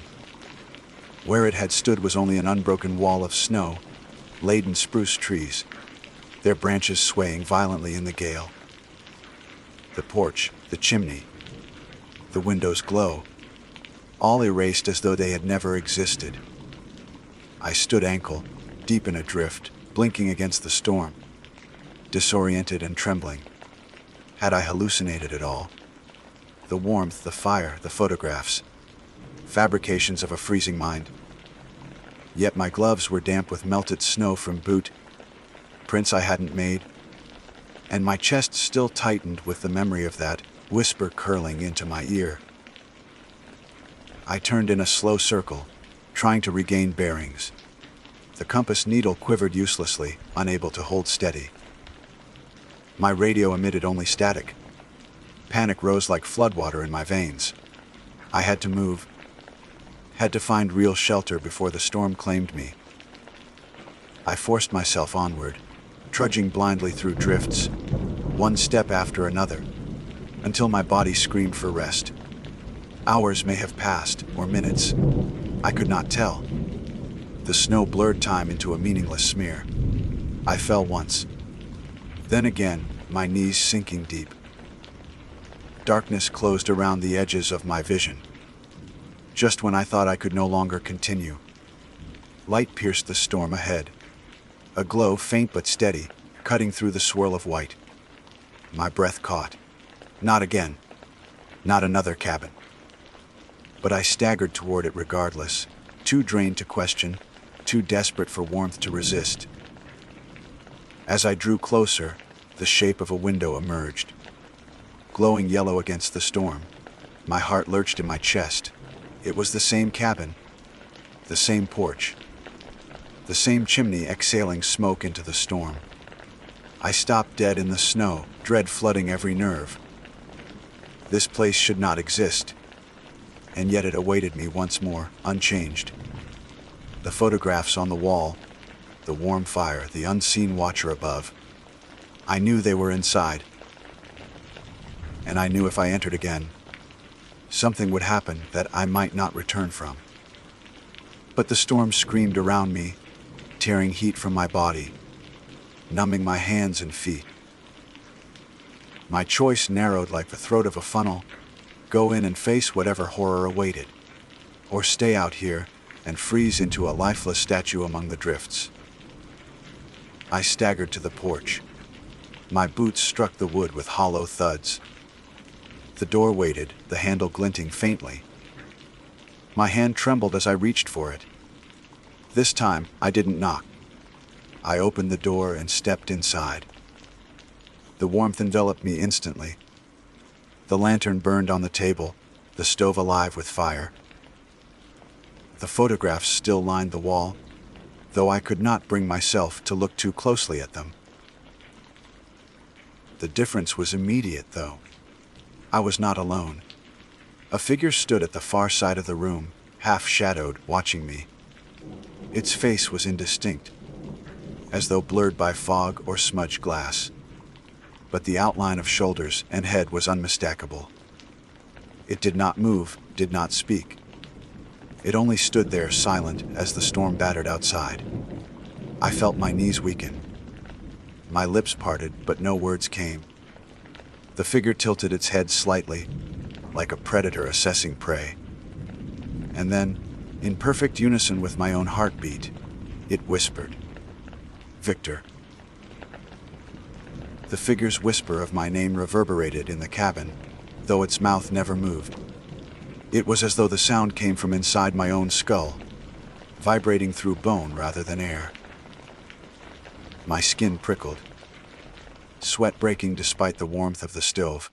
The shadow stood utterly still, indistinct yet solid enough to radiate the undeniable presence of another being. I forced myself to steady my breath, though my chest quivered with panic.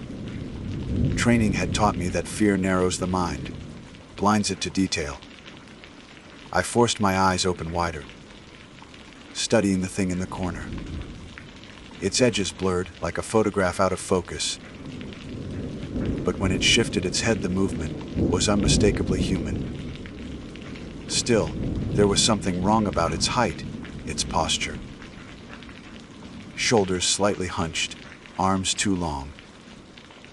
Head tooted at a strange angle, as if it hadn't quite learned how to wear the shape it occupied.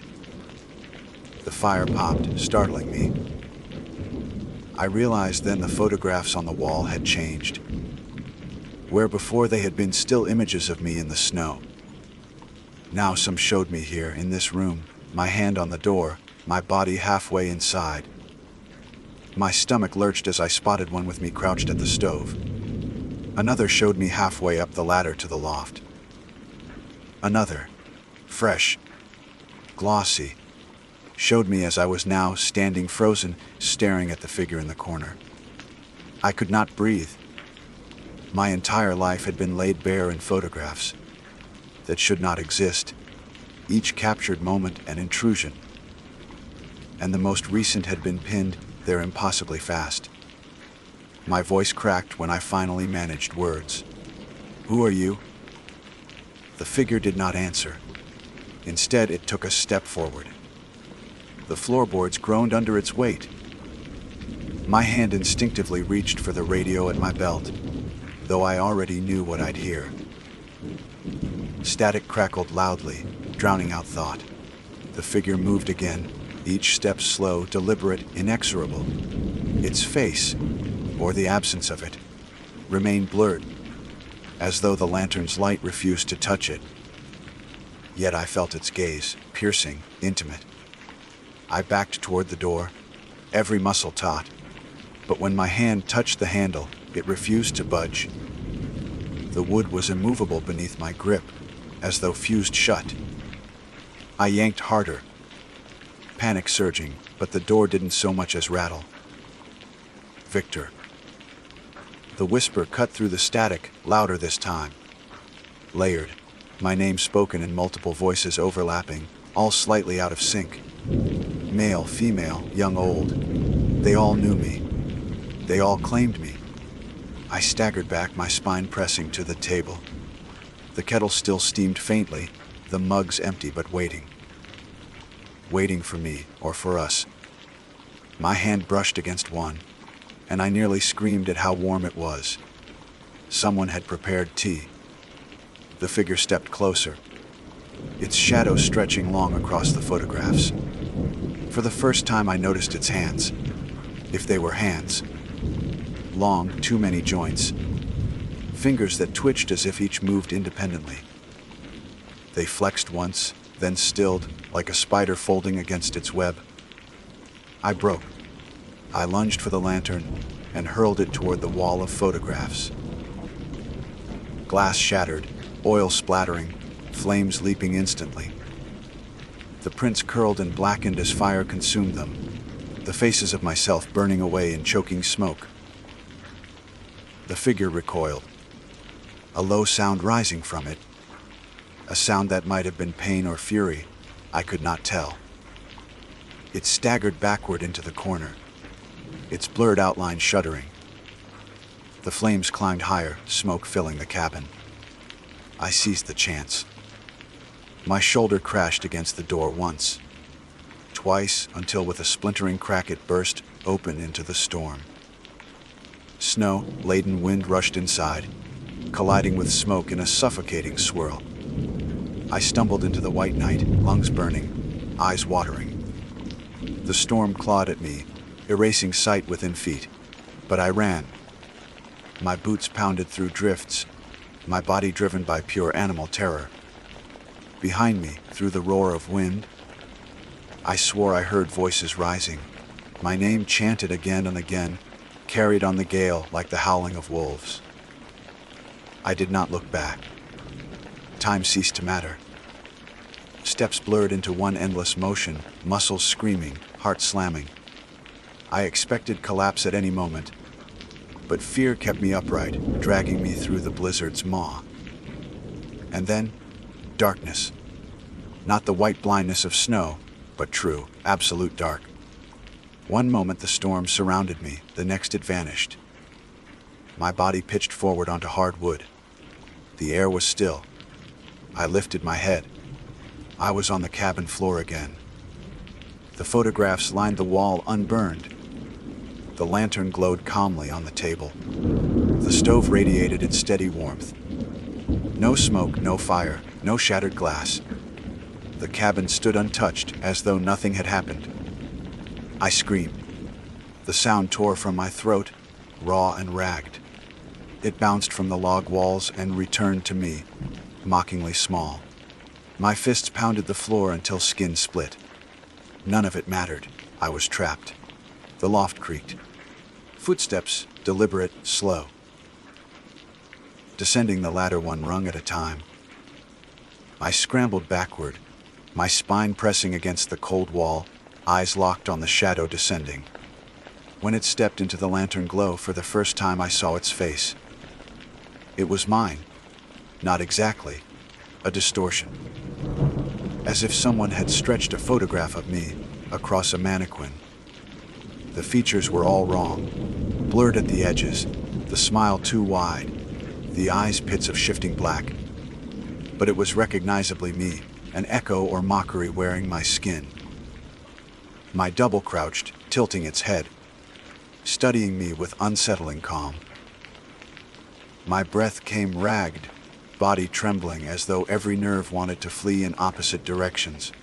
Why? I managed, my voice a broken rasp. Its smile stretched further.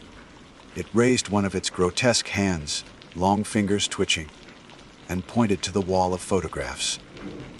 I followed its gesture. The photographs had changed again. Now they were not of me in the snow, nor of me inside the cabin. They showed me as I was now crumpled on the floor, bleeding fists, terror wide in my eyes. Each photo appeared instantly, one after another, documenting every second as it unfolded, pinned to the wall by some unseen force. The figure's voice rose once more, but this time it was not a whisper. It was my own voice, perfectly mimicked, resonant and hollow. You are never alone. The words struck deeper than the storm's cold. They carried a weight that felt older than the forest, older than the mountains themselves. I knew then with a certainty that no matter where I went, no matter how far, I would always be watched. My life was no longer mine. I don't remember leaving the cabin. Perhaps I blacked out. Perhaps the storm carried me. All I know is that I woke hours later beneath the pale wash of dawn, half buried in snow. The storm had passed. The sky was a brittle blue. I staggered to my feet, every joint stiff, every breath ragged. My eyes scanned the tree line. There was no cabin. Only endless wilderness stretched in every direction, blanketed white and silent. When I returned to Ranger Station 2 days later, frostbitten and exhausted, they said they had been searching. They claimed I'd been missing for 36 hours, my radio dead, no signal from my locator. I told them about the storm. I did not tell them about the cabin. But when I removed my parka to thaw before the fire, something fell from the pocket. A photograph curled at the edges, damp with melted snow. It showed me, lying in the snow at dawn, eyes half open, exactly as I had awakened that morning. And in the background of the image, just behind the tree line, the cabin stood.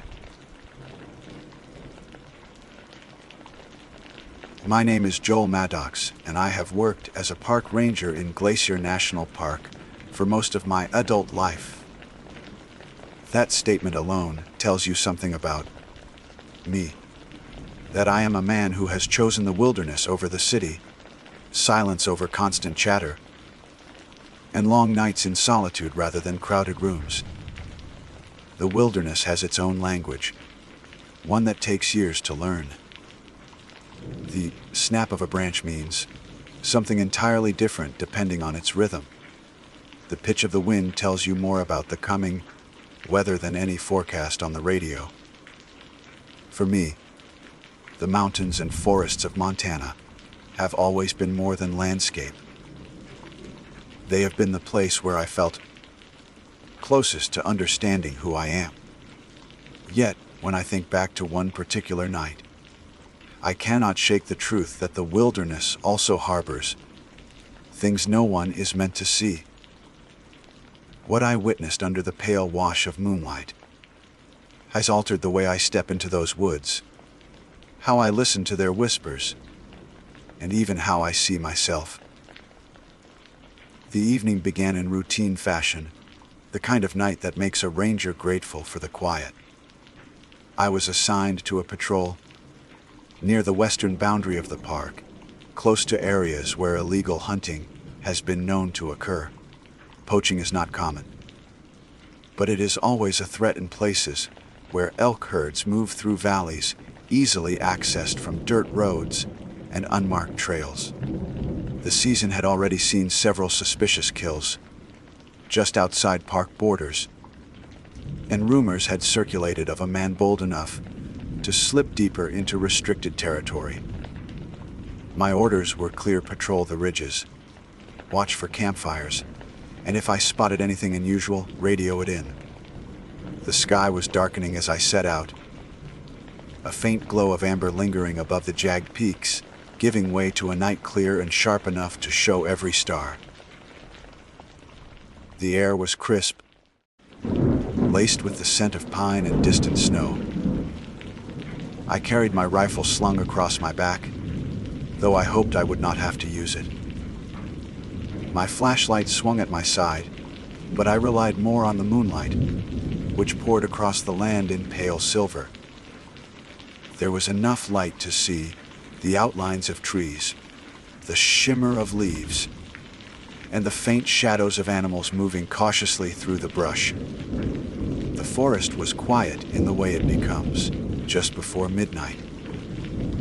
The daytime creatures had retreated to burrows and nests, while the hunters of the night had only just begun to stir. Occasionally I heard the cry of an owl or the brush of movement that suggested a fox or coyote slipping out to prowl. Every sound was familiar, catalogued in my mind like entries in a book.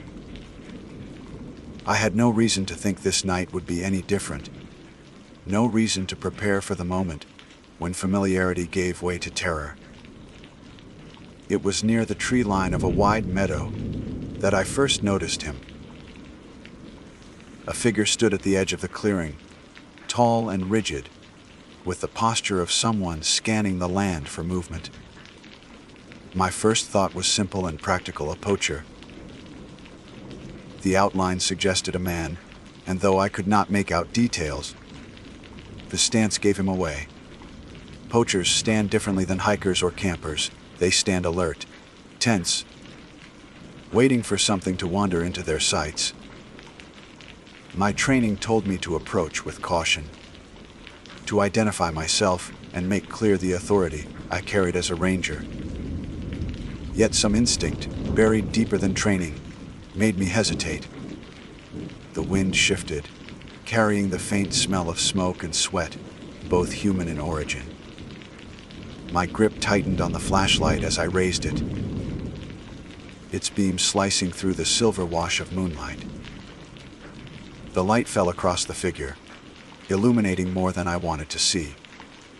What I thought was a man seemed wrong, bent at angles that suggested strain, arms hanging too long, legs positioned in a way that made them appear both sturdy and unsteady at the same time. His head turned slowly, catching the light. I froze.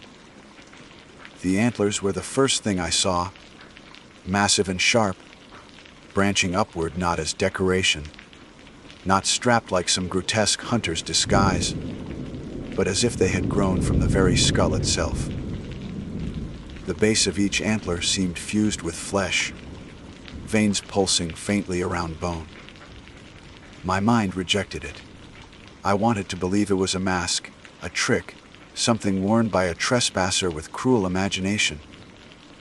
Yet the way it moved, slight shifts of weight that caused the antlers to tilt naturally with the motion of the head, told me otherwise. No mask could imitate such fluidity. Its eyes caught the light next, and they were not human eyes. Too dark, too wide, like pools without bottom. They reflected nothing, only swallowed what little light reached them. I felt a tremor run through me as it tilted its head, the antlers rattling faintly like branches clashing in the wind. The sound echoed far louder than it should have, bouncing across the meadow until it seemed as though the mountains themselves were rattling. I took one step back, my boot crunching against dry leaves. The figure reacted instantly. Its body dropped with a jarring fluidity, shoulders shifting until it was on all fours. The motion was wrong, somewhere between man and animal, arms bending as if they had joints beyond the human range. It did not crawl. It flowed, swift and purposeful, limbs striking the earth with force that suggested weight and speed far beyond mine. Then, without warning, it lunged forward, covering distance with a speed that stole the breath from my chest. I raised my rifle, but did not fire. Instinct told me that pulling the trigger would not save me. Yet it did not strike. It stopped at the far edge of the meadow, crouched low, muscles trembling with contained energy. For the briefest moment, I thought it might leap across the space between us. Instead, it let out a sound, one that still unravels me when I hear echoes of it in memory. It was not a growl, not a roar, but a layered cry, like a stag in rut crossed with a man's strangled scream.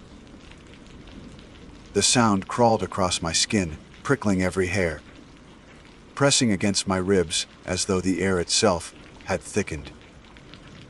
My flashlight trembled in my hand, the beam jittering across trees and shadow. By the time I steadied it, the creature was gone. I stood there for what felt like hours, listening to the silence that followed. The forest had stilled completely, no owl, no rustle, no wind through branches. Even the stars seemed dimmer. My breath clouded before me, and I realized I was shivering, though. The night was not especially cold. The only sound I heard was the frantic beating of my own heart, loud enough to drown thought. At last, I forced myself to move. I lifted the radio to call in, but the words caught in my throat. What could I say? That I had seen a man with antlers growing from his skull. That something not human had crossed my path. I lowered the radio, and began the slow walk back toward the trailhead, eyes darting to every shadow, expecting movement at the corner of vision. The distance back to the truck felt endless, every step dragging me deeper into fear. And though I reached the vehicle without incident, the sense of being watched clung to me. I drove back with white, knuckled hands gripping the wheel, headlights cutting the darkness, every shadow along the road seeming too tall, too sharp. That night I slept little, replaying the sight in my mind. The way the antlers had gleamed in the flashlight, the unnatural speed, the sound that was not meant to exist. By dawn, I had convinced myself I needed to rationalize it. I thought of poachers who disguise themselves in strange ways, of hunters who wear antlers during certain ceremonies. I told myself it was a trick of the light, fatigue, imagination colliding with expectation. Yet none of those explanations settled the unease in me. The memory was too vivid, too precise, branded into me with a clarity that dreams never leave behind. In the days that followed, I avoided speaking of it. Rangers share stories, of course. Strange noises, lights in the distance, animals behaving oddly. But there is a line between the credible and the absurd. I knew which side my experience fell on. Still, I could not shake the compulsion to return, to search the meadow where I had seen it, to confirm in daylight what I had encountered in darkness. And so, against my better judgment, I did. I returned alone, tracing the same path, walking into the clearing as sunlight bathed the grass. I saw no figure, no movement, nothing but trees and open land. Yet near the far edge of the meadow, I found something that turned my blood cold. Impressed deep into the earth were prints, larger than human hands, yet shaped vaguely like them.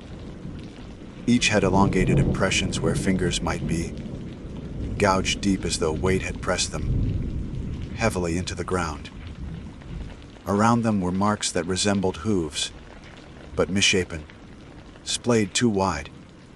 The arrangement suggested a body moving on all fours, something that was neither entirely man nor beast. I crouched, running my fingers over the grooves, feeling the earth torn as if by claws. No hunter, no prankster could have left prints like these. I stayed crouched over those prints for longer than I want to admit, the sun climbing higher above the tree line, my shadow falling across the disturbed earth. My mind raced through every animal I knew, every track cataloged in years of study, but none matched what lay before me. Elk hooves left neat clefts, symmetrical and clean. Bare paws carried weight across wide pads with claws scratching the soil. Even mountain lions, when pressed, left behind impressions of feline order. These were none of those. They were wrong, mismatched. Like a child, had sketched fragments of different creatures and pressed them into the ground with a cruel hand. Human fingers stretched impossibly long, paired with distorted hooves, digging deep, as though the earth itself recoiled from their weight. I rose slowly, brushing dirt from my palms, and felt the tightness of unease coil deeper into my chest. I knew better than to follow the tracks, but curiosity in the wilderness is like thirst. It gnaws until you answer it. Against reason, I began to trail them, careful, deliberate. Rifle cradled in both hands, though I doubted it would matter. The prints led deeper into the tree line, weaving between pines where light thinned and shadows lengthened. Though it was midday, every step was louder than I intended, every crack of a twig echoing back at me. My ears strained for movement, but the forest was too quiet. It was the same silence I had felt that night, heavy, oppressive, as though the world itself was holding its breath. The trail ended abruptly at a boulder field, jagged stones piled as though the mountain had shed them in a single violent moment.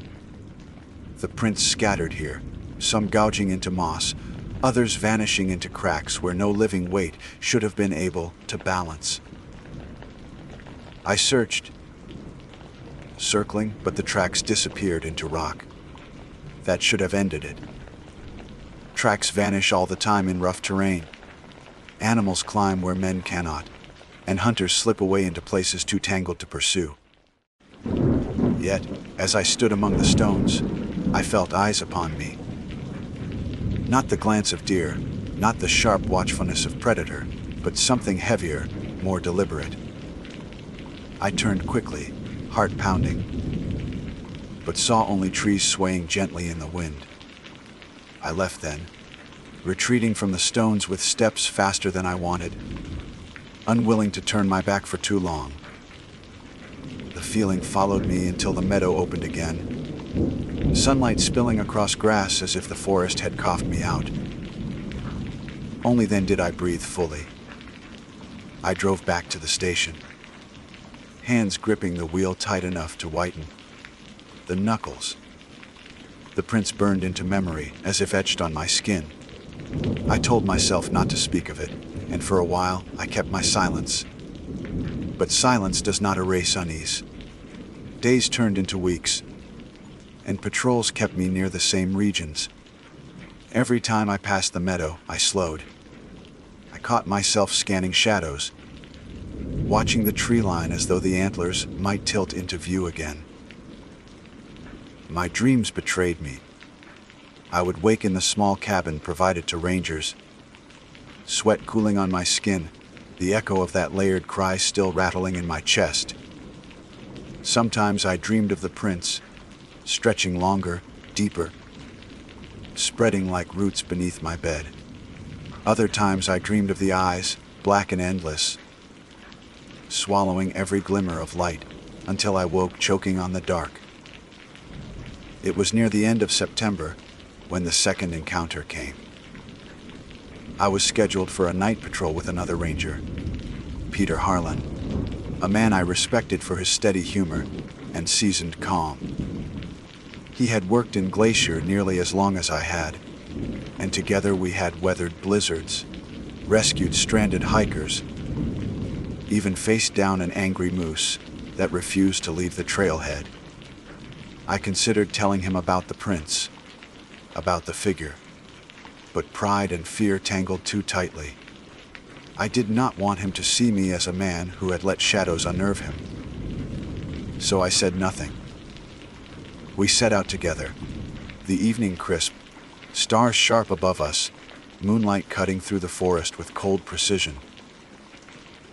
We walked a familiar circuit, our voices low, the occasional laugh breaking the quiet. The night seemed ordinary until we reached that same meadow. The sight of it under moonlight was enough to dry my throat. I forced myself to keep pace, to mask the tension building in my shoulders. Peter noticed my silence and asked if I was tired. I lied and said yes. We walked on, the meadow stretching wide, shadows at its edges thick and shifting. That was when Peter stopped mid-step, his hand lifting slightly. I followed his gaze. On the far side, where the meadow met trees, a shape stood. Tall, unmoving, its silhouette sharp against the pale wash of moon. Even from the distance, I recognized the antlers, wide and branching, reaching skyward as though they would pierce the stars themselves. My stomach dropped. It had returned. Peter muttered something under his breath, too low for me to catch, then whispered, "Ilk." His voice carried doubt. I wanted to agree, to let him believe that, but my own experience pinned me silent. We stood frozen. Two men watching across distance that felt far too small. The figure did not move. It only watched. After a long moment, Peter reached for his binoculars. I almost told him not to, but the words stuck. He lifted them, adjusted focus. and then hissed sharply through his teeth. His arms dropped, binoculars swinging against his chest as though they burned. "What the hell?" he whispered, voice stripped of calm. The figure stirred then, tilting its head. Even across the meadow, we heard the rattle of antlers, dry bone against bone. My blood iced. Peter raised his rifle instinctively, though he did not aim, only gripped it hard. The creature moved, dropping in that fluid, unnatural way until it crouched on all fours. The speed with which it surged forward defied reason, limbs striking earth in pounding rhythm. Peter cursed, stepping back. And I found myself raising my own rifle, though my hands shook so badly the barrel wavered. It stopped short of the meadow's center, crouched low, breath heaving invisible clouds. Its body shimmered in the moonlight, not entirely solid, as though parts of it flickered between presence and shadow. Then it released that sound, the cry I had heard before. Only louder, closer. A stag's bellow threaded with human agony, a sound that pressed into bone, reverberated in teeth, and stole breath. Peter flinched, his face contorting in horror. I gritted my jaw against the pressure of it, fighting the urge to collapse. My vision blurred at the edges, stars above swimming in black. Then, as suddenly as it had come, the sound cut off. The creature stood, antlers scraping sky, and in a blur of impossible speed, it retreated, vanishing into tree line so swiftly it seemed swallowed whole. We stood in silence, trembling. Peter's mouth worked, but no words came. At last he muttered, "That wasn't an elk." His understatement would have been absurd in any other context, but I could not laugh. I felt no relief that someone else had seen it. If anything, terror deepened. Until then, part of me had believed I might be losing my mind, that my eyes had deceived me. But now there was witness, confirmation. The antlered thing was real, and it stalked these woods. We reported nothing official that night. Back at the station, Peter poured 2 drinks from a bottle he kept hidden, and we sat in silence, glasses untouched. Finally he spoke. "What can't tell them? They'll never believe it." I nodded, though the weight of what we withheld pressed heavy on me. Rangers are trained to report everything unusual, to protect others from danger. But how could we describe this without branding ourselves liars, or worse, unstable? We agreed to keep it between us, at least for now. But secrets fester, and this one would not remain buried long. The following days carried an edge. Both of us avoided conversation about that night, but I saw the change in Peter. He patrolled less willingly, his easy humor fading into wary silence. I found myself checking shadows constantly, hand never straying far from the rifle slung across my shoulder. At night, the dreams worsened. Sometimes I heard the rattle of antlers. Outside my cabin window, faint but insistent, as though bones scraped glass. Other nights I woke convinced something crouched at the foot of my bed, though the room was always empty. The wilderness I had once trusted had become a labyrinth of threat. It was late October when the next incident drew me deeper. A hiker vanished along a trail not far from that meadow. Search parties formed quickly, combing paths, calling his name. I joined. Of course, it was my duty. But dread gnawed at me from the start. We found no trace of him, no backpack, no torn clothing. No footprints leading astray. Only once did we uncover anything unusual, impressions in the earth, faint but unmistakable, like elongated fingers pressing into damp soil. My breath caught. Another ranger dismissed them as erosion. I said nothing, though my pulse thundered. That night alone, I returned to the meadow. I told myself it was to clear my thoughts, but truthfully I was drawn by something darker, a compulsion that had rooted itself since the first encounter. Moonlight spilled across the clearing as before. The air was still, too still. I stood at the edge, rifle in hand, and whispered into the silence, "I know you're here." My voice shook, but the words came. For a long moment, nothing stirred.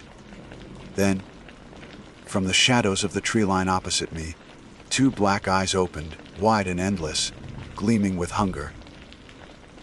The eyes did not blink. They hovered in the darkness, fixed on me, as though the shadows themselves had grown aware and hateful. My chest tightened. I forced my breath steady, though every instinct screamed for me to turn, to flee back to the safety of truck and station, of electric light and walls.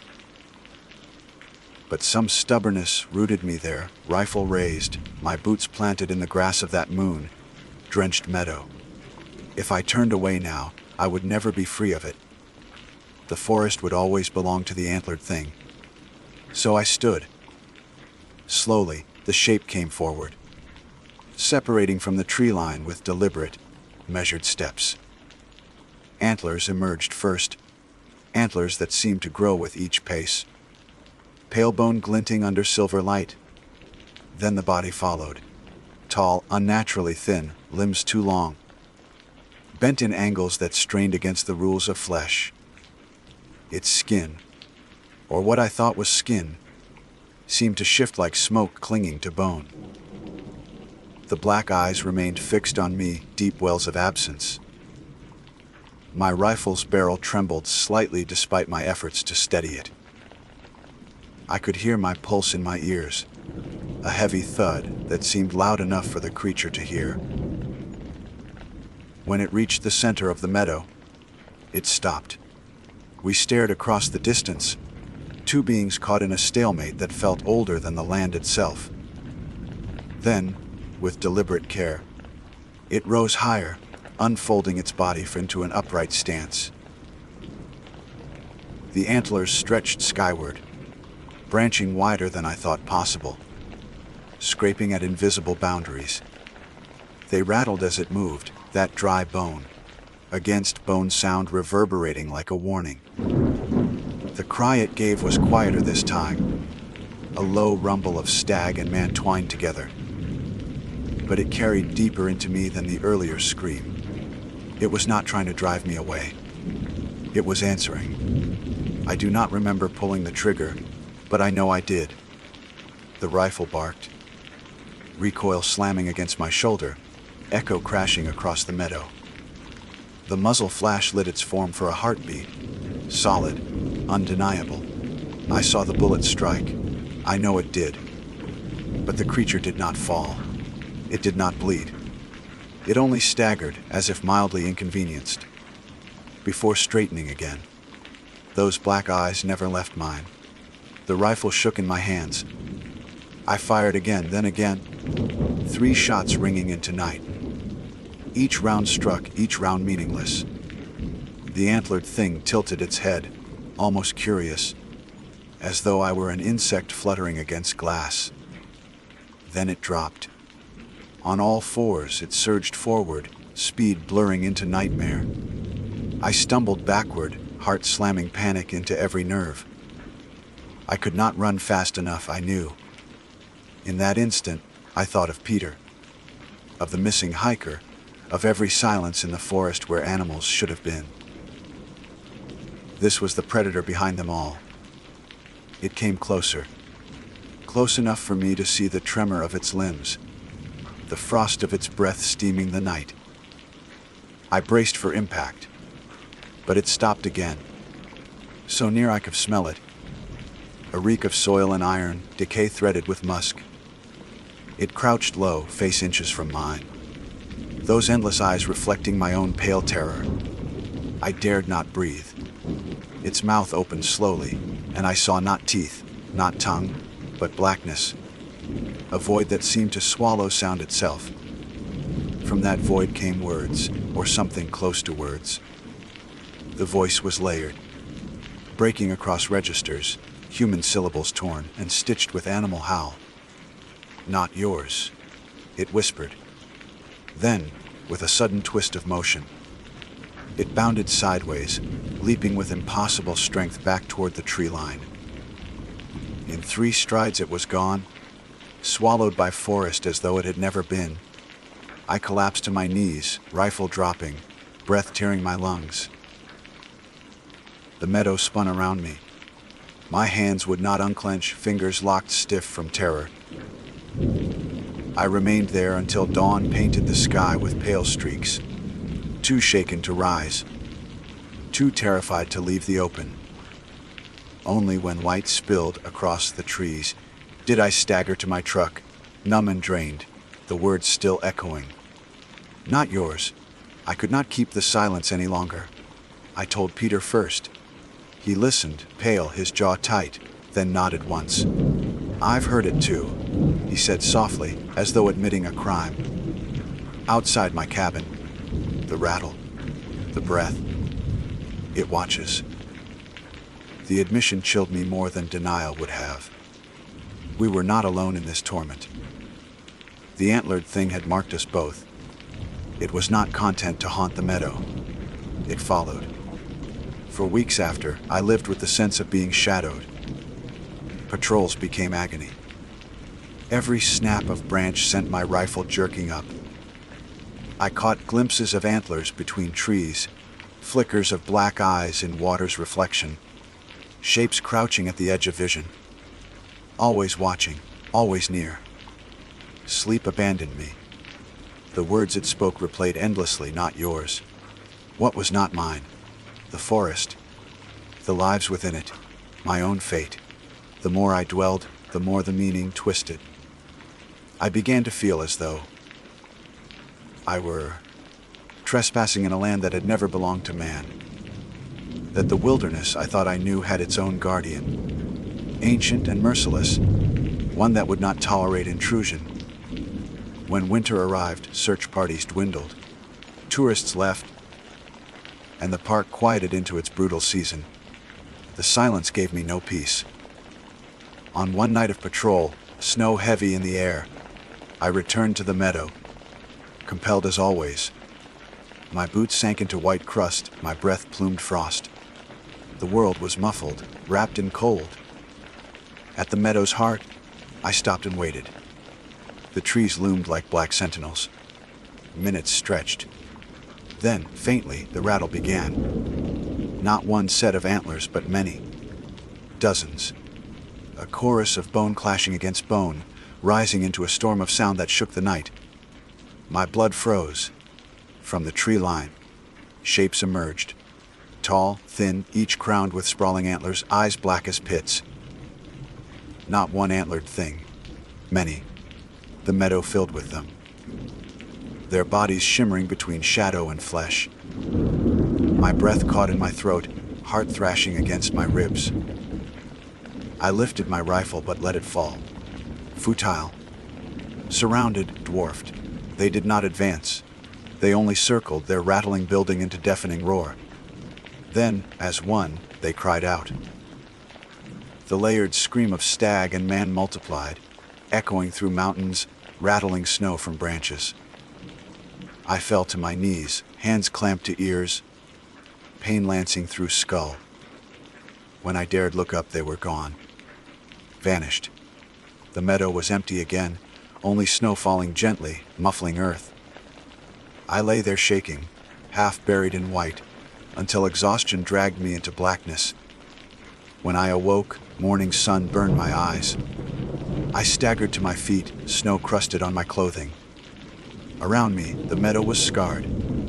Deep prints gouged the snow, elongated hands, misshapen hooves, circling me in perfect symmetry. My stomach heaved at the sight.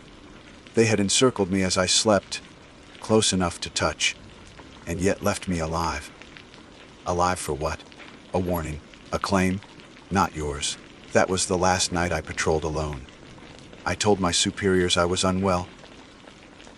Requested reassignment, but Glacier offers no escape from its own heart.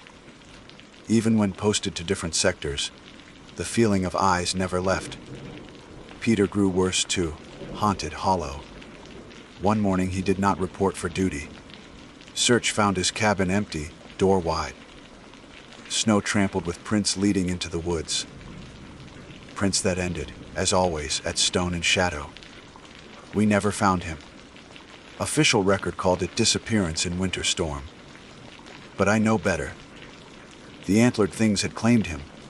He was theirs now. And me, I survived. I write this as testament, though I know it will be dismissed as fevered tale, ranger's ghost story, mountain madness.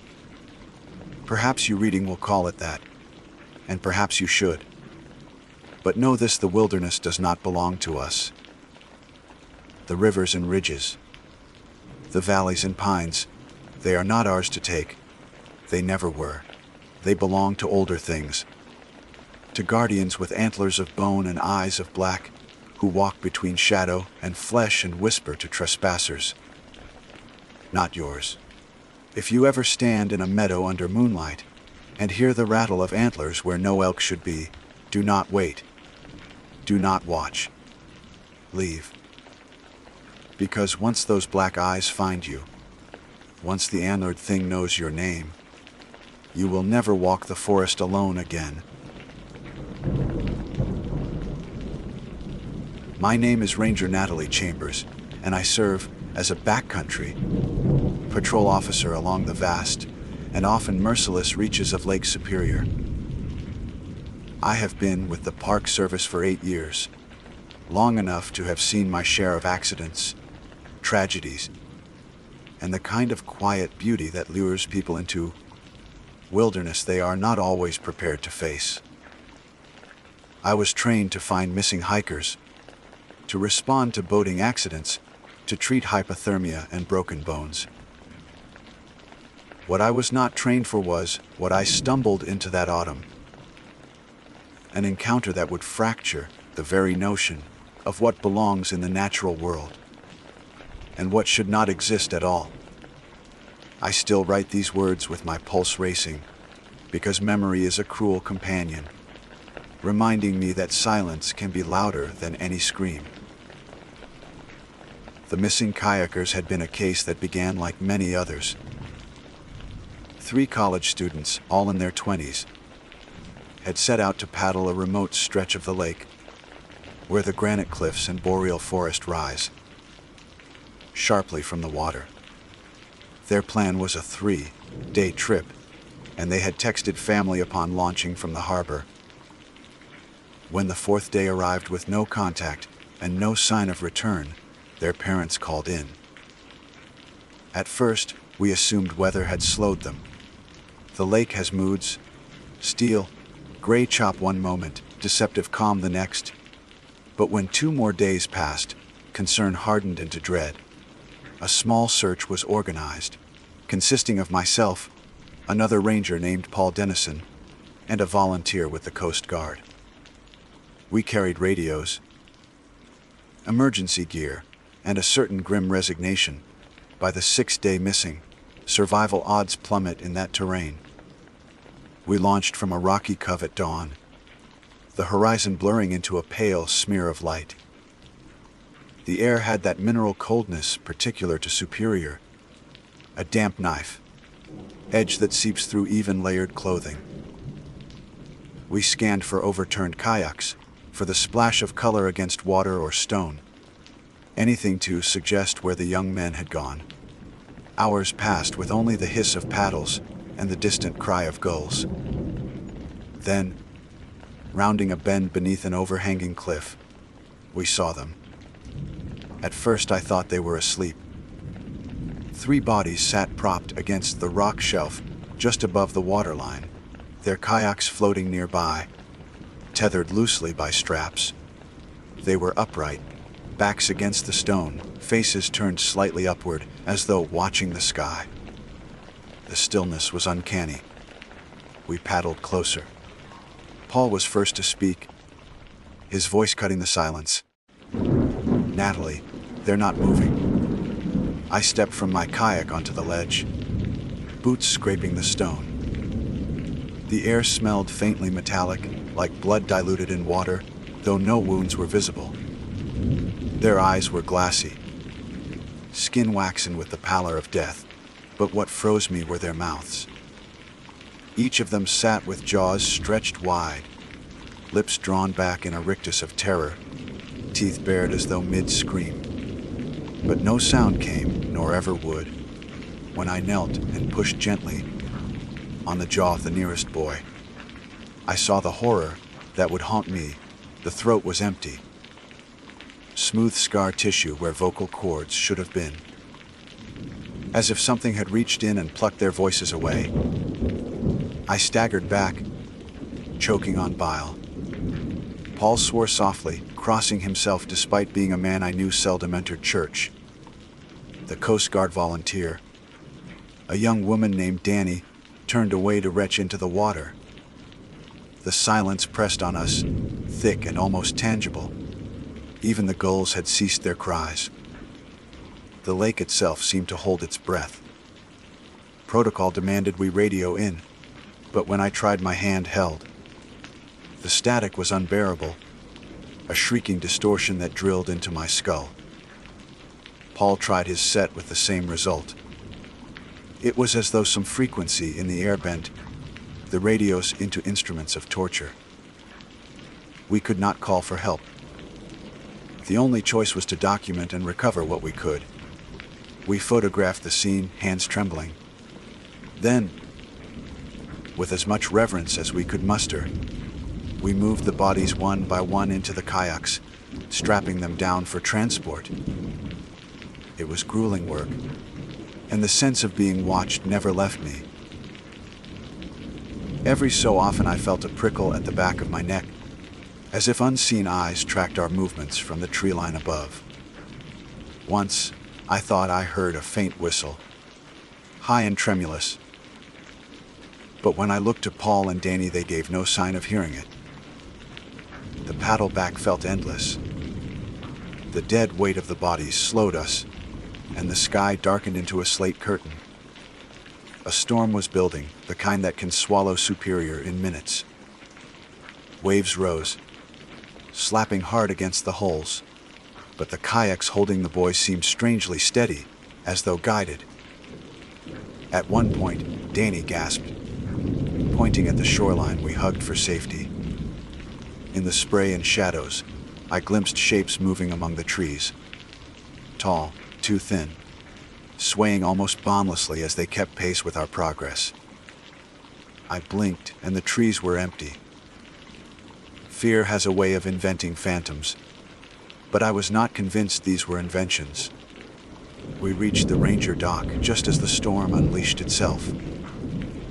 Rain hammered down, drumming the surface into chaos. Lights glared from waiting rescue vehicles. Backup had finally arrived after our overdue return raised alarm. Medics swarmed, lifting the bodies onto stretchers, covering them with sheets. I watched numbly as the young men were borne away, knowing their families would soon face the unbearable sight of their children return voiceless. In the aftermath, reports were filed, autopsies ordered. The official explanation was inconclusive trauma, though the surgeons admitted in hushed tones they had never seen vocal cords removed so cleanly, without incision, as though they had simply dissolved. The photographs I took were confiscated, labeled evidence, and I was warned not to speculate.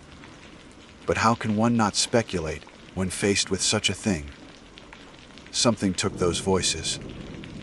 Something left them frozen mid-scream. Sleep abandoned me in the nights that followed. Every time I closed my eyes, I saw their mouths, gaping black voids from which no sound would ever emerge. Worse, I began to hear things when awake. In the hiss of my shower, in the wind threading through the trees, faint echoes of screaming, though no one else seemed to notice. Once, while locking up the ranger station after dark, I heard a chorus of muffled cries, seeping through the radio static, as if the missing still begged to be heard. I tried to rationalize. Stress can fracture perception. Trauma can warp the senses. But then Danny came to me, pale and trembling, saying she too had begun hearing things. She swore she awoke at night to the sensation of breath on her ear, accompanied by a scream that never reached her eardrum, but vibrated straight through bone.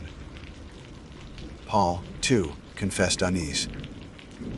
He admitted he had smashed his radio after hearing whispers calling his name. We were 3 witnesses, each unraveling in our own way. The lake is vast enough to hide secrets, and it has swallowed many before. But this was different. It felt less like drowning victims and more like theft. Something out there harvests voices. Something that despises sound or hungers for it. I walked the shoreline often in those days, staring into the black water, half hoping to glimpse a clue. Once, I swear I saw bubbles rise where no fish swam, followed by a distortion like a face pressed against the surface from below. Wide mouth open, screaming silently. Then the ripples broke apart, leaving nothing but cold water lapping at my boots. I did not tell the others. Some truths are too easily dismissed as madness. Instead, I kept patrols, carried out duties, and tried to steady myself. Yet deep inside, I knew the wilderness had changed for me. I had always believed the woods and waters held dangers one could prepare for. Cold, storm, predator. Now, I knew they also held hungers beyond anatomy, hungers that could unmake the human voice itself.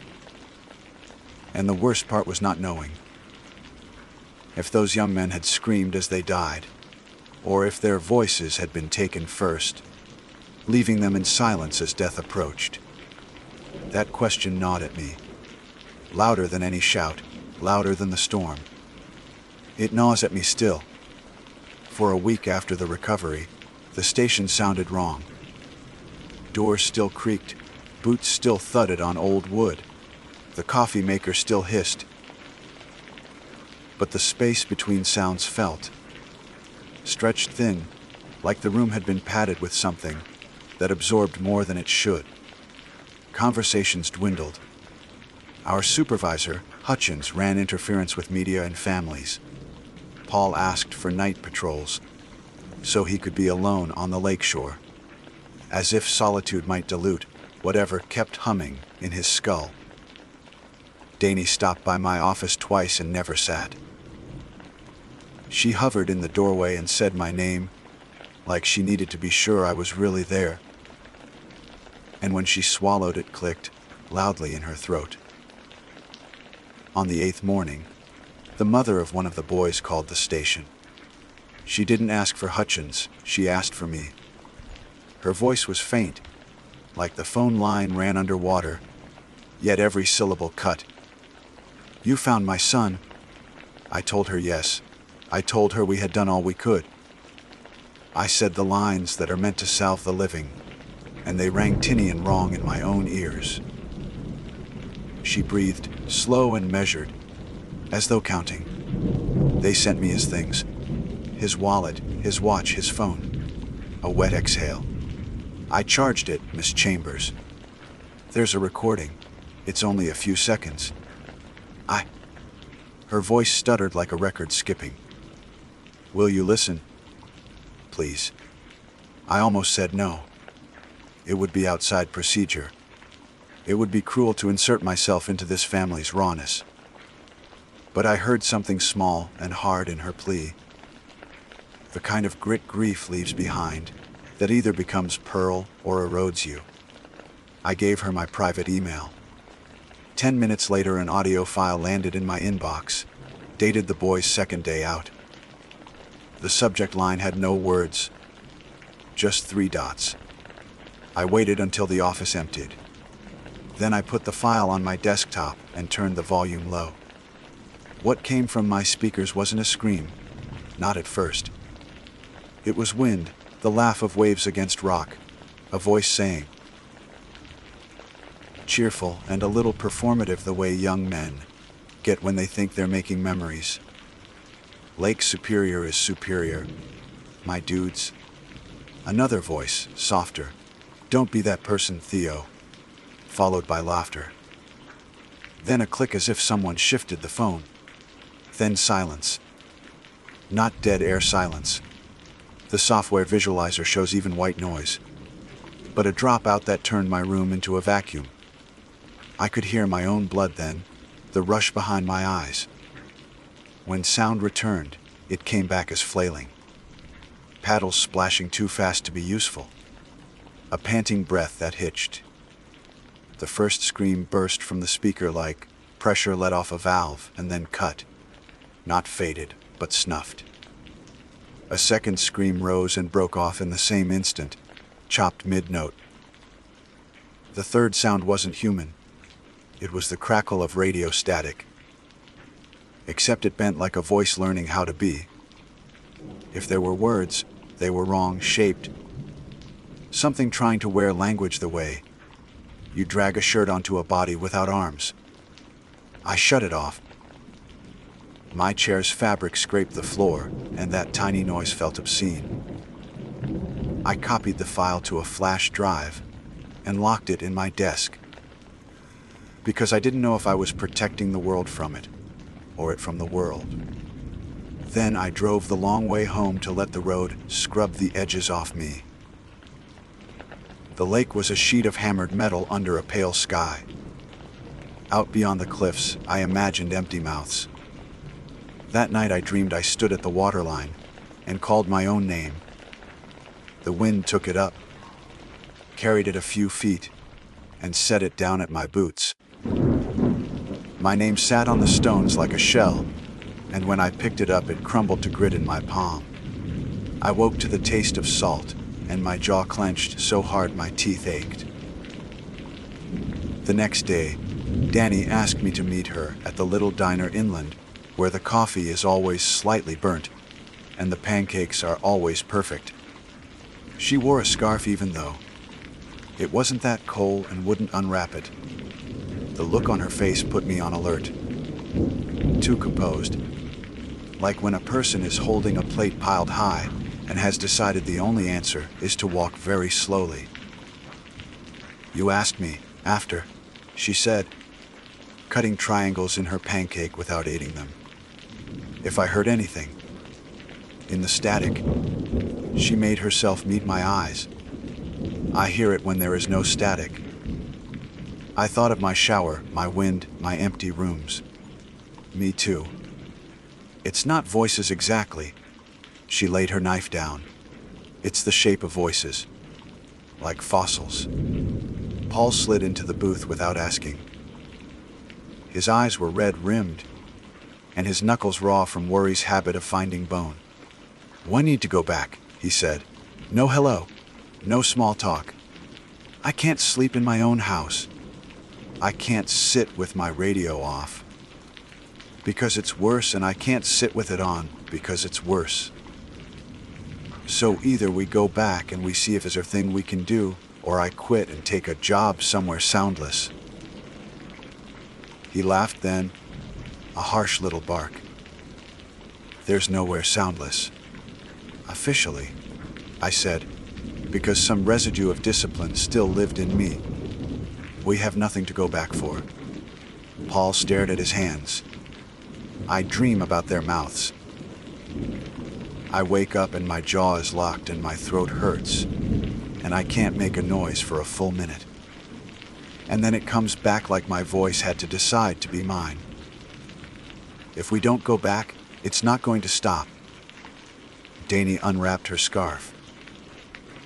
The skin at her neck was mottled with faint crescents, like pressure marks left by fingertips. "I think it knows we took them away," she said quietly. "Or, I think it pretends to think." So we planned like people who know better and went anyway. We signed out a boat and a pair of kayaks under the pretext of checking a snag hazard, reported by fishermen farther down the coast. We packed as if heading to war, though we didn't say that aloud. Paul brought ear protection, the heavy kind for gun ranges. Danny brought an analog cassette recorder. She swore her dad used to bootleg concerts back when. Digital drops out, she said. Matter of fact as a medic listing supplies. Magnetic tape hangs on. I borrowed a hydrophone from a fisheries biologist who owed me a favor and pretended I was only curious about fall spawning chatter. We packed water and thermoses and notes to pass without speaking if speaking became dangerous. I wrote mine in block letters like a child and stuck a pencil in my sleeve. We launched before dawn, the sky a bruise that kept threatening to darken, and never quite did. The water near shore was a mirror. Farther out it chopped itself into hieroglyphic strokes. The cliff where we'd found the boys rose from the lake like the side of a ship. Even before we entered the cove, I felt the pressure changes, the way your ears tell you the elevator is moving before your eyes confirm it. The cove itself was a breath held in the rock. Out on the open water you hear life, birds, wind, the deep belly, speech of waves. But inside the cove, everything pressed flat. Our paddles bit and lifted,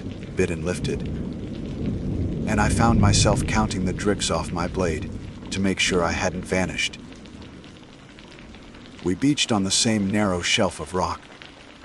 The stains our boots left weeks before had been washed cleaner than nature usually bothers to wash, as if something had licked them away. Paul set the ear protection around his neck like a necklace. Danny clicked the cassette recorder on, and the tape began its small, dutiful spin.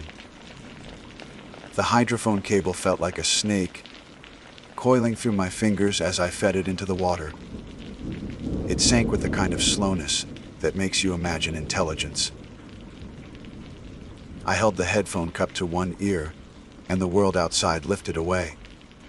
In its place came a sound like snow falling on paper.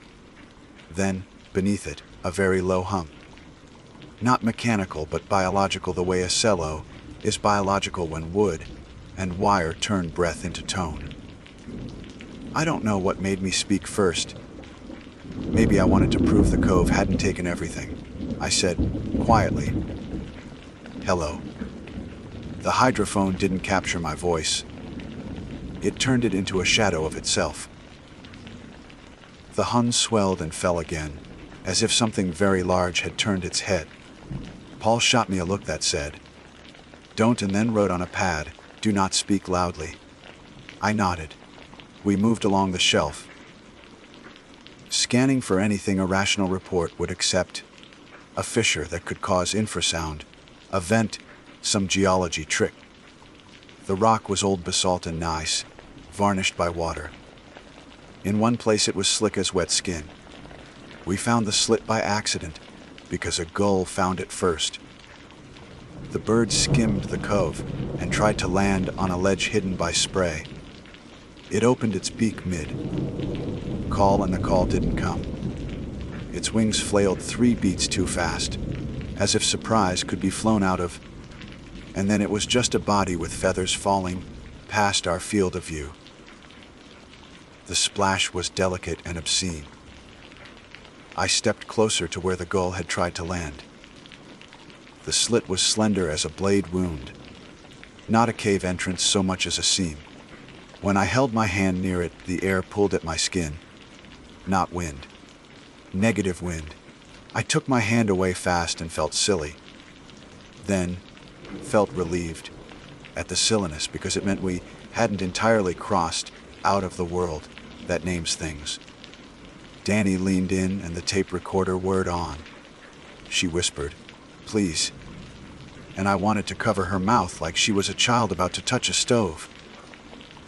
The slit pulsed. That's the only way to say it. The edges trembled as if a membrane just behind the rock flexed. The hydrophone's hum rose. It wasn't a whale sound. It wasn't machinery. It was hunger dressed in bass. Paul put the ear cups on properly. then and waved his hands like a marshal guiding a plane, pointing toward the open lake, ordering retreat. We obeyed halfway. We shuffled back a few steps. The slit drew a breath that I did not hear but felt along my teeth. Danny made a small ah of surprise that didn't reach the air. Her mouth formed it, and I saw the shape. Then her voice dropped out. Not quieted, removed. She clutched her throat with both hands and bent double, a soundless cough rocking her shoulders. Paul grabbed her, and I grabbed her, and together hauled her away from the seam. Even in panic, I kept one hand on the hydrophone cable, stupidly unwilling to abandon good equipment. We did not run.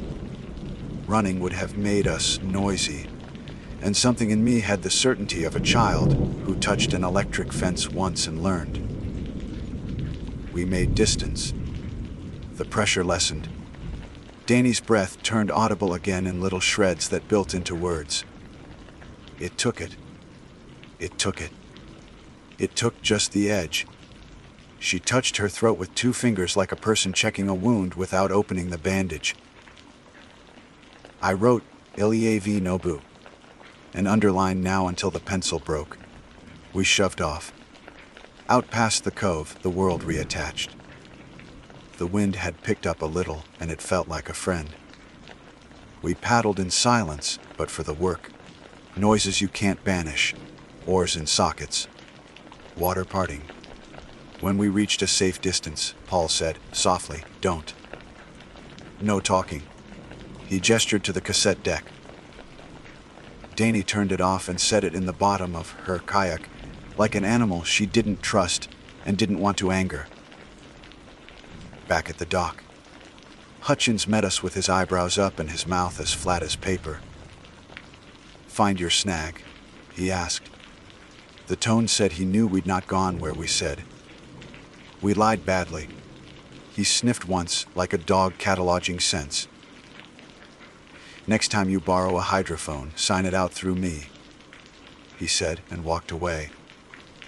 Which was his way of laying rope and watching, if we'd hang ourselves. We took Danny to the clinic, even though she said she felt fine. The PA on duty was a woman with kind eyes, and a tolerance for ranger nonsense. She scoped Danny's throat with a little flashlight, and said there was irritation, like after a concert, or a long day shouting into wind, and asked if she'd been shouting. Danny said no, and the PA gave me a look I couldn't hold. She told Danny to drink tea with honey, and to rest her voice, and I wanted to ask how you rest something that isn't wholly there. Night fell like a lid. I sat on my living room floor with the cassette as if keeping vigil.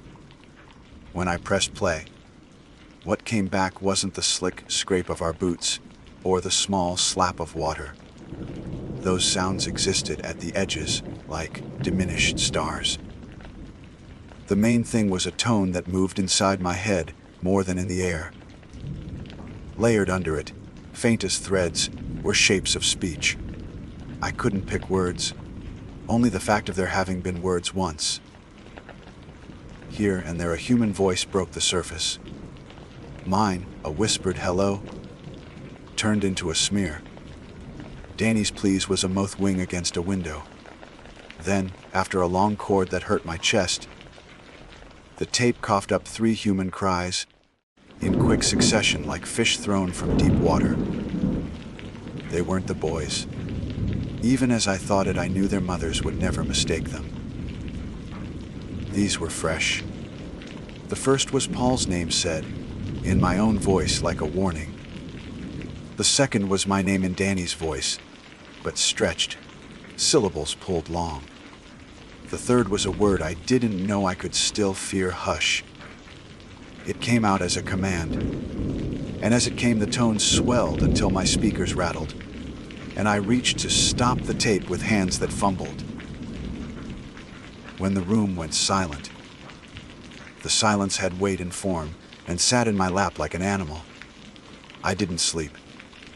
Sometime near dawn my phone buzzed. For a stupid second, I thought it would be the lake calling. It was the duty line. Another pair of paddlers overdue. A brother and sister, adults. Competent. Their car still at the trailhead. You and Paul? Hutchins said and paused. Take the volunteer if you need. He didn't say Danny's name. He didn't have to. And Chambers, he added. Voice roughened by either cigarettes or fear. Don't go into any holes in the rock. On the dock, Paul's mouth looked chewed by worry. We're not ready, he said, which was the twist thing he'd said in weeks. But we're going anyway, I answered, which was the second truest. He handed me a pair of foam earplugs and then the heavy ear muffs. I took both. We launched into a lake that refused to learn our names. And I told myself I would keep mine anyway. I told myself a lot of good little stories while we cut through the morning. Because that's what you do when you're heading back toward a place that wants your voice, and maybe more. You talk to yourself inside the skull, where nothing can hear you, and then you find out if that's true. The lake that morning was iron. No shimmer, no kindness, just a flat hardness that seemed to promise it would break us if we made the wrong move. Paul's paddle strokes were clipped and mechanical, as though he were rowing against his own fear. My arms already ached, but I did not let myself slow. We had 2 names now. 2 new people the lake had decided not to give back. Their families would be calling by sundown. Hutchins would give us orders by radio, but not tell us what he really thought. We both knew what he really thought. That we were going to bring back more bodies, posed like grotesque statues, mouths open in silence. I kept the earplugs in, the muffs ready around my neck. Paul had done the same. We were 2 people pretending that pieces of foam and plastic could defend us from a thing that pulled voices from throats. It was absurd, like bringing a paper umbrella into a wildfire. But absurd armor is still armor when you have nothing else. I gripped it like a charm. The cliffs rolled by in dark walls, streaked with moisture and hung with pine. Each cove we passed was a question mark. When we reached the one, the cove that had ruined us, we both slowed without meaning to. The water darkened there, as though ink had bled beneath the surface. I thought about the seam we'd seen, the slit that had pulsed as though it breathed. I imagined it wider now, open like a mouth yawning. I shook the thought off, but it returned each time the paddle dipped. We didn't land immediately. We circled, watching the ledges, calling the siblings names once, twice. Our radios gave nothing but their jittery static, no worse than usual, but no better either. At the 3rd pass, Paul pointed to the far corner where driftwood tangled against stone. 2 cocks bobbed there, caught like corpses in a net. 1 red, 1 blue. No paddlers. We pulled close enough to catch the tether lines. The cockpits were empty, the seats wet but not overturned. It was as though the paddlers had stepped out mid-water. No life jackets floated nearby, no packs. Just absence.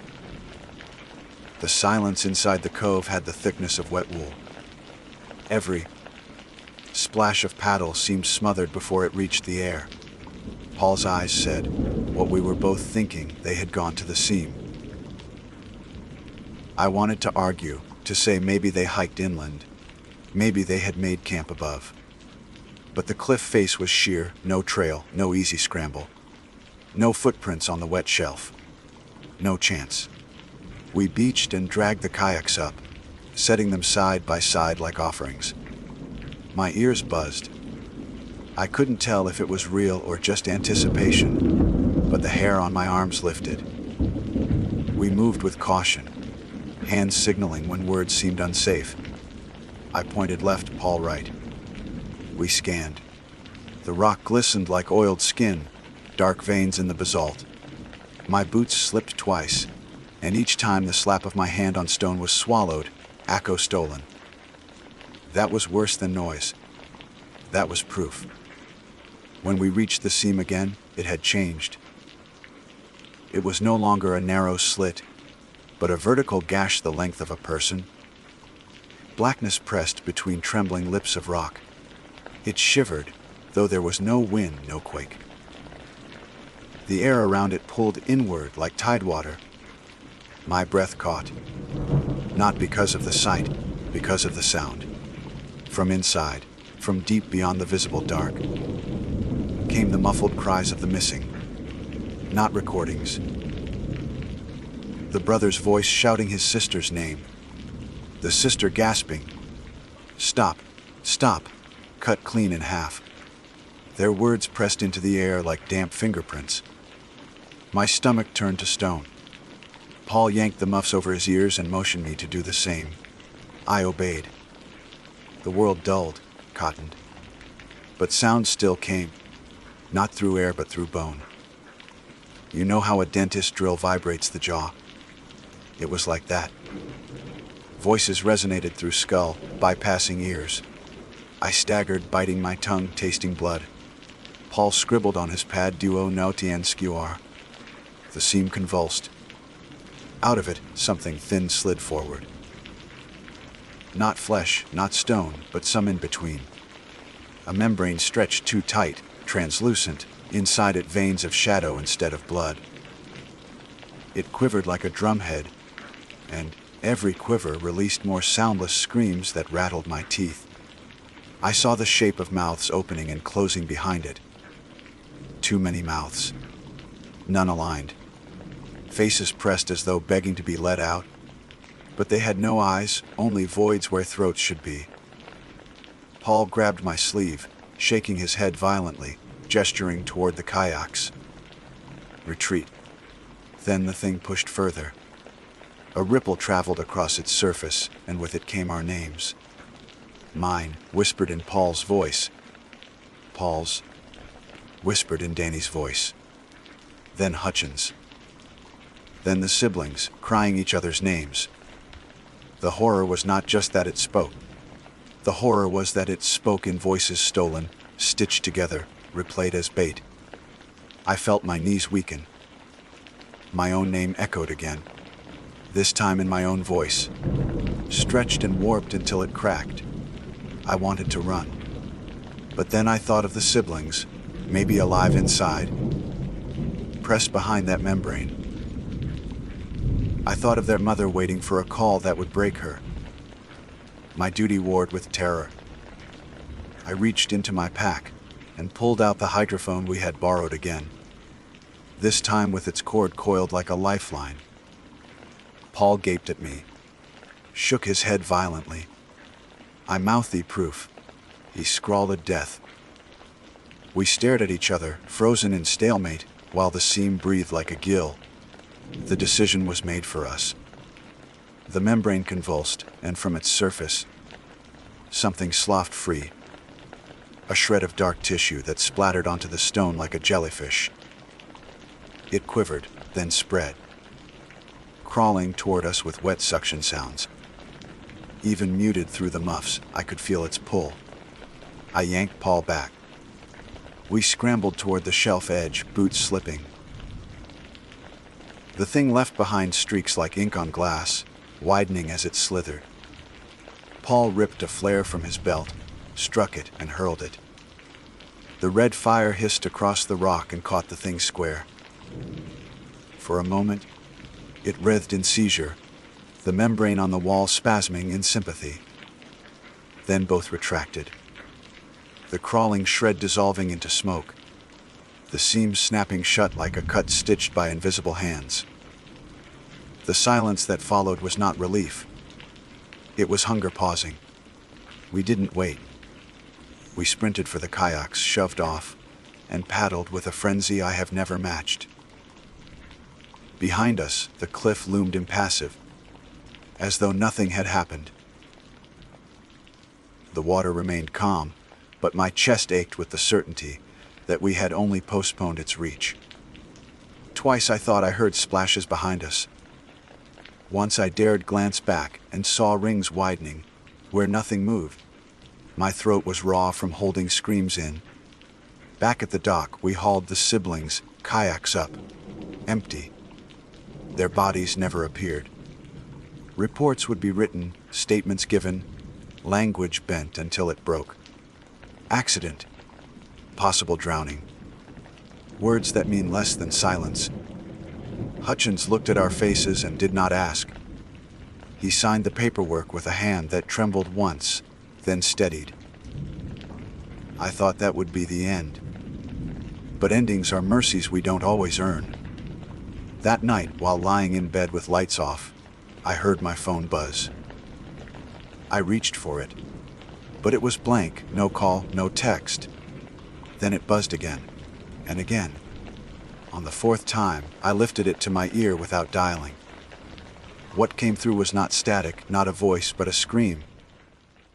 A scream that cut mid-sound, then restarted over and over, like a record skipping. And under it, a whisper, "Natalie." Hush, I dropped the phone. It kept buzzing on the floor until I pulled the battery free.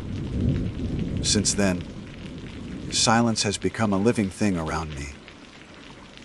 At the ranger station, conversations falter when I enter, as though the air grows thick. Danny avoids me. Paul doesn't return my calls. Hutchins pretends he has other cases, but his eyes tell me he's waiting for the next disappearance. They always come. Superior swallows with method. I have started keeping journals, filling pages with words just to remind myself I still have them. I hum songs to myself in empty rooms. My throat aches constantly, as though something presses from the inside, testing seams. Once, in the mirror, I opened my mouth wide and swore. I saw not just my tongue and uvula, but another dark behind them, a second mouth deeper in. I slammed my teeth shut so hard they bled. People still paddle these waters. Families still laugh on the beach, not knowing what waits beyond the cliffs. Sometimes I want to warn them, but the words curdle on my tongue. What would I say? The lake steals voices.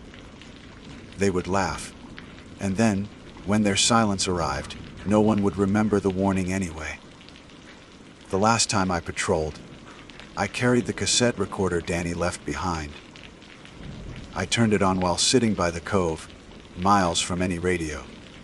At first, just waves, then faintly, unmistakably, the sound of my own voice. Help me?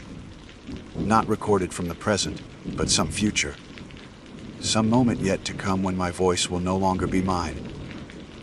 I turned it off and threw it into the trees. But the words stayed. They always stay. I know now why the boys' mouths were frozen open. Not because they died screaming, but because the lake demanded their silence mid-breath, cutting them off before the world could hear. It doesn't just take voices. It hoards them. It collects sound the way the cliffs collect shadows. And one day, when it has enough, maybe it will loose them all at once. A flood of screams rolling over the water, drowning everything. Until then, I keep speaking because speaking feels like rebellion. Even as the silence grows heavier, even as my throat tightens, I force words out. My name, the date, the weather. Proof that I exist. Proof that my voice is still mine. For now. And if you ever paddle Lake Superior's backcountry and hear nothing, no birds, no wind, no lap of water, turn back. Do not trust the stillness. Because silence there is not absence. It is appetite. And once it notices you, it will try to take what you cannot live without. My name is Frank Hollister, and I am employed as a fire lookout in Olympic National Park. It is a post of solitude and responsibility. one that requires patience, keen eyesight, and a willingness to live alone above the trees for weeks at a time. From the cab of my tower, I watched the forest spread out below me in all directions, valleys wrapped in mist, slopes heavy with Douglas fir and western hemlock, ridges dark and endless against the horizon. The park is vast, wild, and remote, and during fire season my tower becomes my world. I log the weather, scan for smoke, and keep my radio ready for contact with dispatch. It is work I chose deliberately, believing the quiet would suit me. For the most part, it does. But quiet is not the same as peace, and lately, I have found the silence of the tower more unsettling than comforting. The first time I noticed anything strange was not long after I rotated into my assignment for the summer. The steps leading up to the tower are narrow and steep, 50 feet of lumber that creaks when the wind pushes against it. I had returned from a short hike down to the spring for water, and as I set my jug on the landing, I saw something dark caught in a groove between the planks. At first I thought it was a burned leaf. When I picked it up, however, I realized it was a feather. The shaft was intact, but the vein was blackened, brittle, and faintly warm, as though it had only recently come from a fire. I held it between my fingers, confused, wondering what bird could have left it in such a state. I looked around, scanning the forest below. The trees swayed with the breeze, but there was no sign of smoke, no whiff of fire.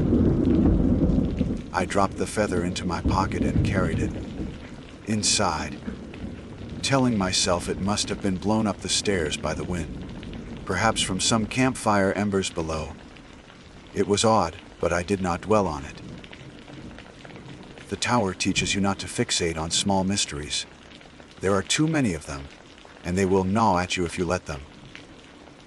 Still, that evening as I made my supper of beans and rice, I kept glancing at the pocket of my work shirt, thinking of the fragile texture of that charred feather. 2 mornings later, another appeared. This time it lay on the landing, directly outside the tower door, as though placed deliberately. I bent down to retrieve it, the boards cool with dew, and found the feather in the same condition, blackened, fragile, faintly warm. I frowned, holding it up to the early light. There was no smoke anywhere in sight, no burned tree, no lightning strike scar on the ridges. Yet the feather looked like it had been dragged from a fire pit. I set it on the desk beside the first one, a little collection I told myself I was keeping out of curiosity. But the truth was less innocent. I was unsettled, and I did not want to admit it. Things like that do not simply happen twice without cause. That night, sleep came in fragments. The tower cab is small, just large enough for a bunk, a desk, and my stove. The windows face every direction, and at night, when I turn out the lamp, I sometimes feel as though the darkness presses against the glass, searching for a way inside. I woke several times, certain I had heard the scrape of claws on wood. Each time I lit my lantern and peered out, but the stairs were empty, the forest still. I told myself it was squirrels or raccoons climbing, nothing more. The mind invents sounds in solitude. But when dawn came, I opened the door and froze. On the 3rd step down, a feather rested against the rail, blackened like the others. The wood around it smelled faintly of smoke, though no fire had touched it. I picked it up carefully, and for a brief second I could have sworn the barbs shifted as though the feather still lived. I began keeping notes in my logbook, not just of the weather and visibility, but of the feathers. Day, time, location. By the end of the week I had found 7, each one on the stairs. always one at a time, never more, as if placed with intent. Their appearance was regular, though not predictable, sometimes morning, sometimes evening. Never in the night, though I often woke to the uneasy feeling that I was being watched from the trees below. I would turn my lamp low, press my forehead to the glass, and scan the shadows until my eyes burned. But the forest gave nothing back. It was on the 9th morning that I first saw it. I had stepped outside with my mug of coffee, the air damp with fog. I leaned on the rail, enjoying the pale wash of light breaking over the ridges. Then, movement caught my eye. On the ground near the base of the tower, something shifted. At first I thought it was a stump, blackened and misshapen, but then it unfurled wings. A great bird, dark and ragged, stood at the edge of the clearing, its feathers mottled with ash. I recognized it immediately, despite its unnatural state, a bald eagle. Yet its plumage was not the proud brown and white of a healthy bird. Its body seemed charred, its tail streaked black, its head bare save for twisted quills. It tilted its head, and even from that distance, I felt its gaze meet mine. My chest tightened. The eagle spread its wings, and for a moment I expected it to rise into the air. Instead, it simply folded them back and stepped slowly into the trees, vanishing as if the forest swallowed it whole. I stood frozen on the platform, the coffee cooling in my hand. The sight lingered in my mind long after the bird was gone.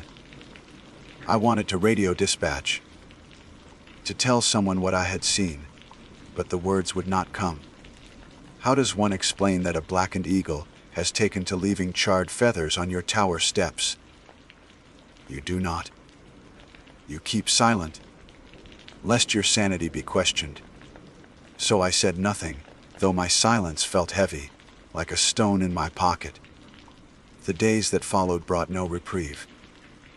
The feathers continued to appear, each one crisped and faintly smoking, though they never crumbled to ash. Once I tried burning one in my stove, curious if fire would consume it. The moment it touched the flame, it emitted a sharp hiss, as though protesting, and the smoke that curled from it smelled of something rotten, not natural combustion but decay. I snapped the stove door shut, coughing, and when I reopened it minutes later, the feather was gone, leaving no trace, not even ash. I stared at the empty grate for a long time, unnerved. By now I had become vigilant. Each morning I searched the stairs before stepping outside. Each evening I checked them again before locking the tower door. My logbook filled with entries, the script growing tighter, more frantic. Another feather, warm to the touch. Found one halfway up the stairs this time. Smelled smoke again. No fire visible. The act of writing steadied me, though I could feel my grip on calmness slipping. The isolation of the tower, once a comfort, had become a cage. Then came the morning I will never forget. The forest was hushed, the dawn light pale. I pushed open the door, half dreading what I would see.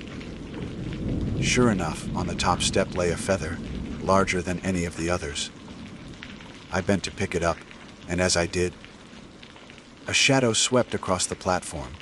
I straightened, heart pounding. There, perched on the railing not 10 feet away, was the eagle. Its size was immense, larger than any eagle I had ever encountered, and its feathers smoldered faintly, as though tiny embers burned within them. Its head turned slowly, unnaturally, rotating in a full circle until it faced me again. The sound of bones grinding echoed in the stillness, and my skin crawled. The bird did not move to attack, nor did it flee. It only stared, eyes black and bottomless, and in that gaze I felt a presence older and heavier than the forest itself. I stumbled backward into the cab, Slamming the door shut, my breath ragged. Through the glass, the eagle remained, unmoving, its head continuing its impossible rotation. I watched until the sun fully crested the ridges, and in that light the bird seemed to fade, dissolving like smoke. When I dared step outside again, it was gone. Only the feather remained, lying where it had been, still faintly warm. I picked it up with shaking hands, unsure whether to keep it or cast it into the woods. In the end, I set it carefully on the desk beside the others, a grim collection that now numbered more than I could count. That was the beginning. I did not know then how far the watching would go, how deeply the silence of the tower would be broken by the presence of that thing. But I felt it. The sense that I was not alone, that every movement of mine was observed, recorded, weighed. The eagle had revealed itself, and in its gaze I understood a truth. I did not want to face something had claimed the tower long before I arrived, and I was only a guest within its watch. The days after that first direct encounter felt unlike any I had lived before. Time in the tower usually slides by in an orderly rhythm. Morning weather checks, afternoon scans, evening reports. But now the rhythm faltered. My attention wandered constantly to the windows, to the stairs, to the clearing below. Every shift of shadow in the canopy set my nerves jangling. I still made my reports, still logged the temperature and humidity, still searched the horizon for smoke. But my notes grew shorter, less precise. My focus was consumed by the presence of the bird, the watcher. I began to sense it even when I could not see it. There were moments in the deep night when I would wake to the creak of wood and feel the certainty that it perched just beyond the glass, head swiveling, eyes fixed on me. My lamp would stay unlit. I learned quickly that light gave me no comfort, only cast my reflection into the blackness, making me more visible. Instead, I lay still, straining to hear, and always the faintest scrape of talons echoed in the silence, so soft I could have dismissed it, except that I knew. One afternoon, heavy fog rolled through the valley. The ridges disappeared behind a wall of pale gray. The forest drowned in cloud. I stepped onto the platform, radio crackling faintly behind me, and immediately felt the hair rise on my neck. The fog muffled every sound. And in that muffling came the awareness that something else occupied the space with me. I leaned against the railing, peering into the whiteness. That was when I noticed them feathers clinging to the wood, scattered across the platform. They had not been there moments before, each one black, brittle and smoldering faintly at the edges. I crouched to touch one and hissed as it burned my finger. The pain was brief but real, and the feather left no ash when I dropped it. The fog thickened, and in the blank canvas of the air, I thought I glimpsed the curve of wings unfolding, vast and indistinct, stretching across the mist. I retreated into the cab, heart hammering. For hours I sat at the desk, trying to write, but my pen scratched uselessly, recording nothing but fragments. Feathers again. Fog alive. It watches. The radio squawked at one point with a weather update from another tower, and I answered automatically, my voice sounding foreign to me, too loud, like I was interrupting something. When the fog finally lifted near dusk, the feathers were gone. Not a trace remained, as if they had never existed. The experience broke something in my sense of control. Until then, I had believed the encounter with the E be contained. Disturbing, yes, but singular. Now I understood. It was not limited to occasional sightings. It moved with purpose, It left signs where I could not ignore them, and it manipulated the space around me. I began to dream of fire. Night after night, I saw flames racing across the ridges, devouring the trees. But always, just before the dream consumed me, the fire would form a shape, wings stretching from the smoke, talons reaching through the heat. I would wake drenched in sweat, the smell of smoke still in my nostrils. And without fail, a feather would be waiting on the stairs in the morning. I tried once more to dispose of them. This time I gathered all the feathers I had saved and stuffed them into a canvas sack. My intention was simple: carry them down the tower, bury them deep, and be rid of them. But when I reached the base, I found myself frozen. The forest loomed too quiet, and the sack in my hand felt strangely heavy, heavier than feathers had any right to be. I dropped it on the ground, meaning to kick earth over it, but when it struck the soil, the bag split and the feathers scattered. They did not fall normally.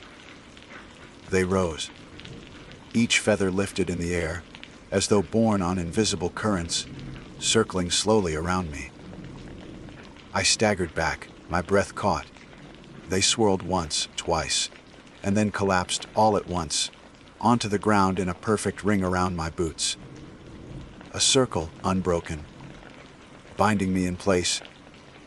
My throat tightened with panic. I stepped forward, trying to break the circle, but the feathers did not shift. They remained fixed, as though painted onto the earth.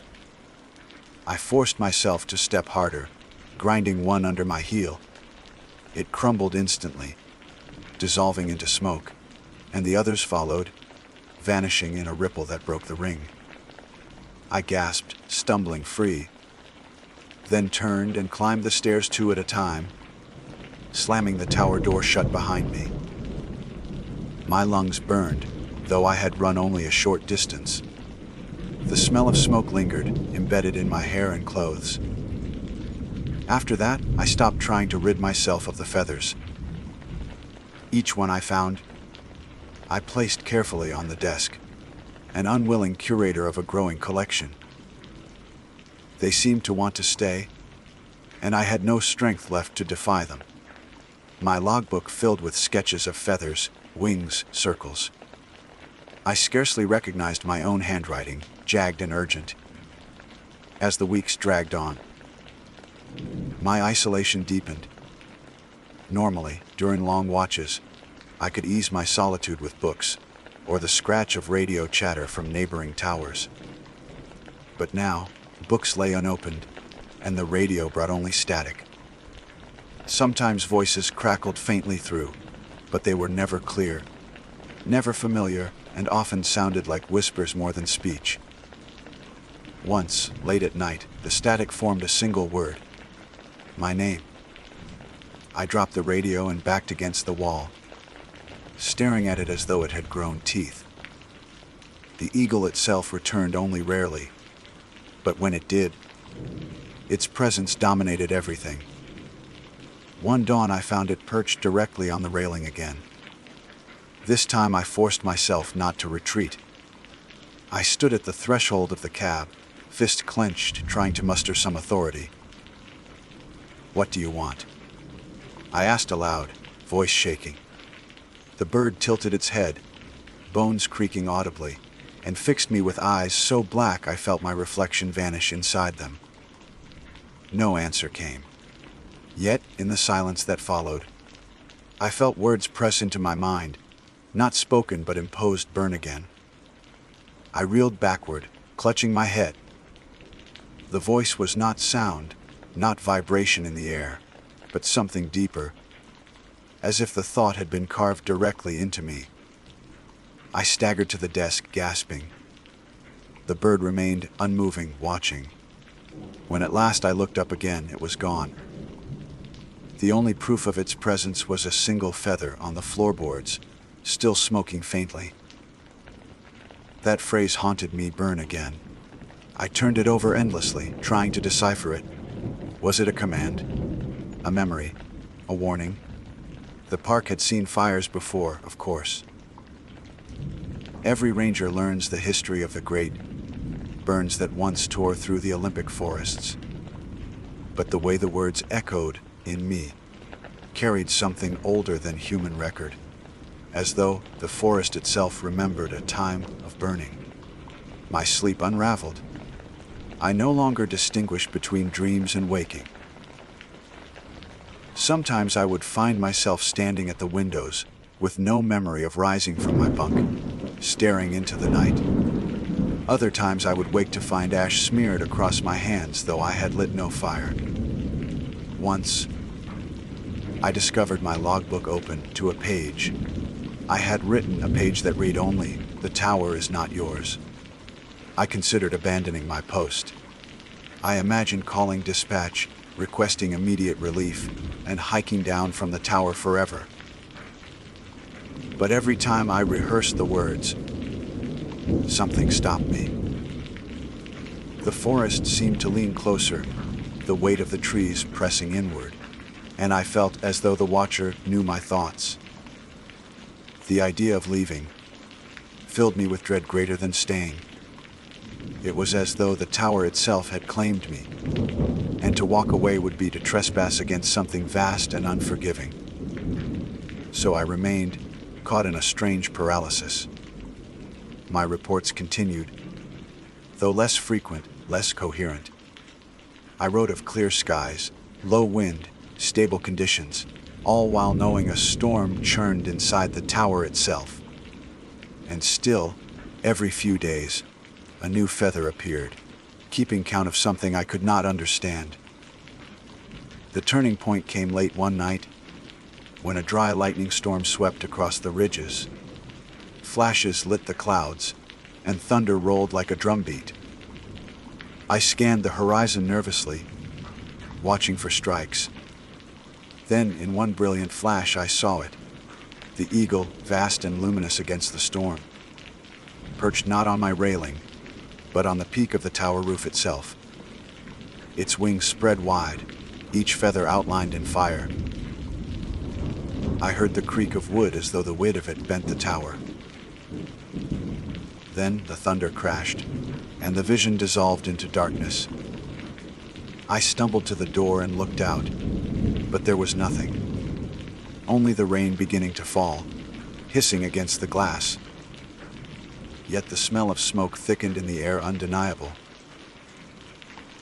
I pressed my forehead to the cool window, eyes shut, and whispered aloud to the emptiness, "What are you?" No answer came, but again the words pressed into my mind, undeniable burn again.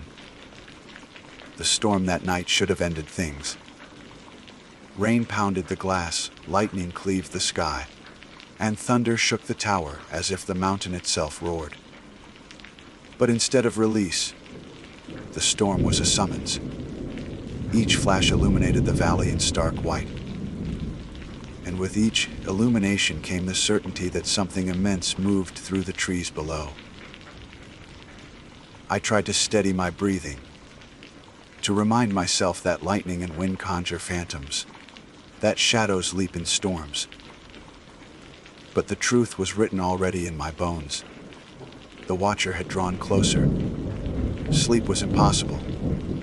I paced the narrow cab, listening to the wind rattle the shutters, until I noticed the smell again. Smoke, acrid and heavy, curling through the rain-washed air. My pulse hammered. I rushed to the windows, fearing fire. But the ridges held no glow, no orange flame. The smoke was inside. It seeped from the floorboards in thin tendrils, gray fingers coiling upward. I dropped to my knees, pulling open the trapdoor to the stairs, and the breath caught in my throat. Every step was covered in feathers. Dozens of them, hundreds, blackened and smoking faintly, layered so thick I could no longer see the wood beneath. They writhed in the draft, shifting as if alive, and the heat rising from them forced me back. I slammed the hatch shut, stumbling to my feet, my lungs burning. The storm outside beat against the tower, but the greater storm was now inside. I retreated to the desk and seized the radio. My last tether to the world beyond this place. My thumb shook on the transmit button. "Dispatch, this is Hollister at Tower 12. My voice broke, strangled by smoke. Static swallowed my words. No reassuring reply came, no crackle of human voice. Instead, through the static, a sound emerged. Not speech, a scream. High, ragged, endless, carried through the radio speaker until it filled the cab. I dropped the unit, my ears ringing, and backed into the corner. The scream continued without the radio. It vibrated in the walls, in the glass, in my teeth. Only when lightning struck nearby, shaking the structure, did the sound stop. Silence followed, but it was not relief. It was expectation. I could feel the air thick with it, pressing down, waiting. I turned slowly to the window behind me and found the eagle there. Its body filled the pane, wings spread wide, every feather smoldering. Its head rotated in a slow, complete circle.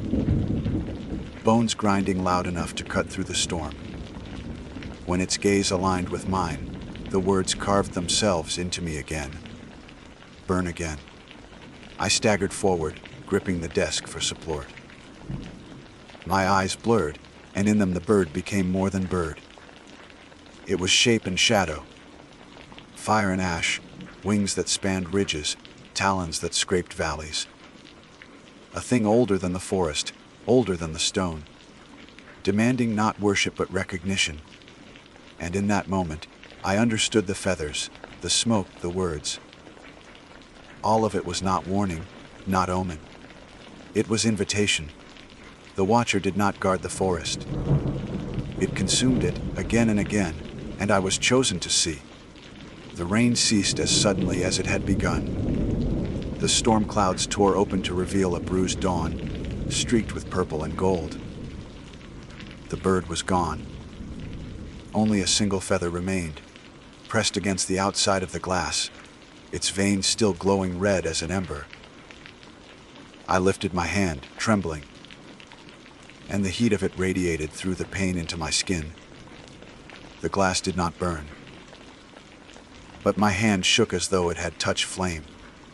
The next days blurred. Time thinned, and I was no longer certain of its passage. I remember waking from shallow sleep to find the logbook open, pages filled with words I did not recall writing. The fire is memory. The ash is inheritance. The tower belongs to the burning. My handwriting, but not my will. I remember walking the platform and finding feathers arranged in lines, forming symbols I could not decipher. And I remember standing at the edge of the platform one night, looking down into the forest and seeing a ring of light far below, as though a circle of fire smoldered among the trees with no fuel to sustain it. The watcher revealed itself more boldly. At twilight it perched openly on the railing, too vast for the wood to bear, yet the tower did not collapse. At midday it wheeled above the ridges, wings blocking the sun, casting a shadow that stretched for miles. And always, when it fixed me with its gaze, the phrase tore through my mind. Burn again.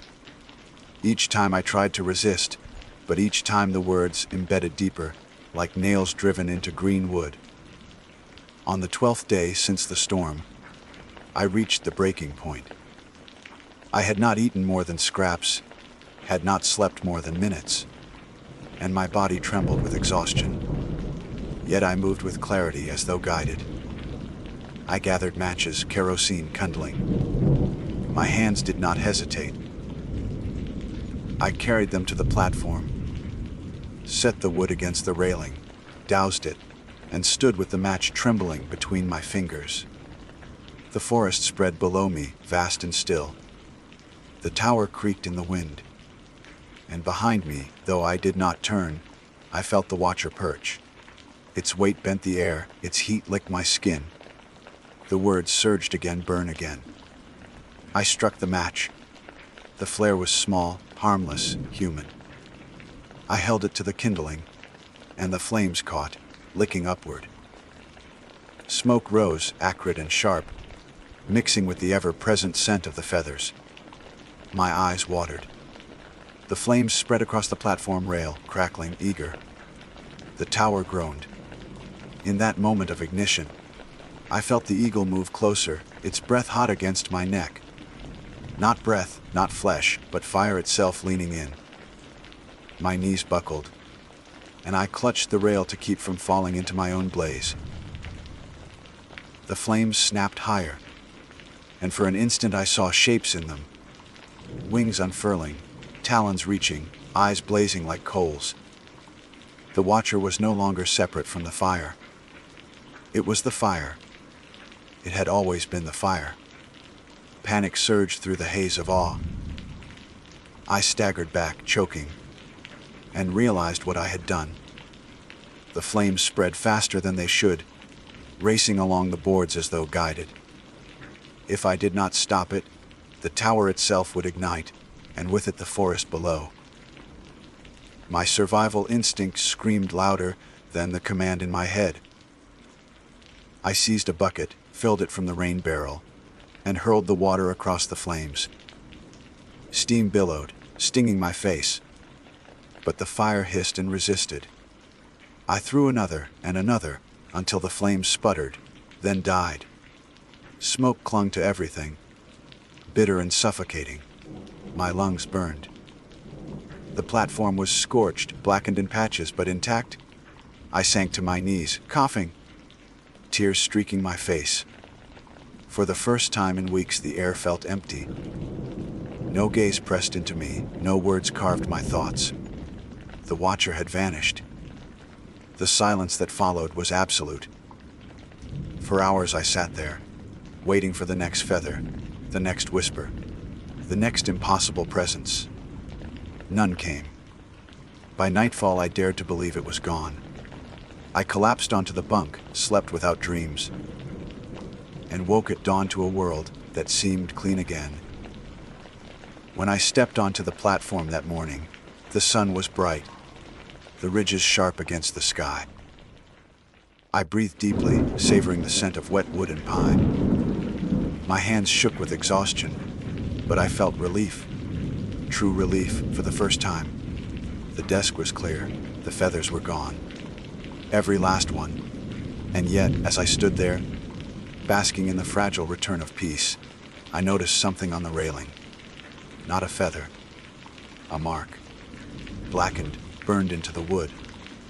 The outline of a talon, 4 deep grooves and a hooked scar where the claw had rested. It was not fresh nor old. It was simply there, as though it had always been. I touched it with my fingertip. The grooves were warm. I remain in the tower still. The season has not ended, and my duty holds me here. I write these words not as confession or warning, but because silence is heavier than ash. I do not know if the watcher will return, or if it has only withdrawn to wait. But I know the command will never leave me. It lies in me like a coal that will not cool. Burn again. My name is Lee McIntyre, and I have served as a ranger in Maine's Northwoods for close to 8 years. The work is solitary more often than not, defined by long days patrolling the trail systems, monitoring wildlife, and ensuring campers follow regulations meant to protect both themselves and the fragile environment. It is a life I chose deliberately after growing wary of city, noise in office windows that never opened. Out here the air is sharp with pine and resin. The lakes shine like sheets of polished metal beneath the sun. And at night, the forest settles into an uneasy stillness broken only by the far off howls of coyotes and the rustle of unseen things in the brush. For most people, those sounds inspire caution, even fear. For me, they have always been the music of home, something primal yet familiar. That changed on the evening I encountered the coy dog that smiled. I should explain for anyone unfamiliar that a coy dog is a hybrid, the offspring of a coyote and a domestic dog. They are not especially rare in this region, though sightings are infrequent. Locals sometimes mistake them for either wolves or large coyotes, but once you have studied them enough, you notice the traits that give them away: the uneven posture, the odd combinations of coat patterns, or the eyes that seem just slightly too large or too small for the head. I had logged several sightings during my years of patrol, usually noting their behavior and location for the wildlife database. They are not considered especially dangerous if left alone, though like any wild animal, cornering them is unwise. That knowledge, combined with long familiarity, should have kept me calm the night I found one sitting in the middle of a trail at dusk. But there was something in its posture, in the way it looked at me, that unsettled me so thoroughly that I can still recall the precise angle of its head and the shine of its teeth. I had been out later than usual that day. A pair of campers had gotten turned around on a connector trail, and I had walked them back to their site near dusk. By the time I was returning to my truck, the forest was steeped in that thick twilight, where shapes blur and shadows take on the suggestion of movement. The trail curved gently downhill, bordered by spruce on either side, their branches knitting together overhead.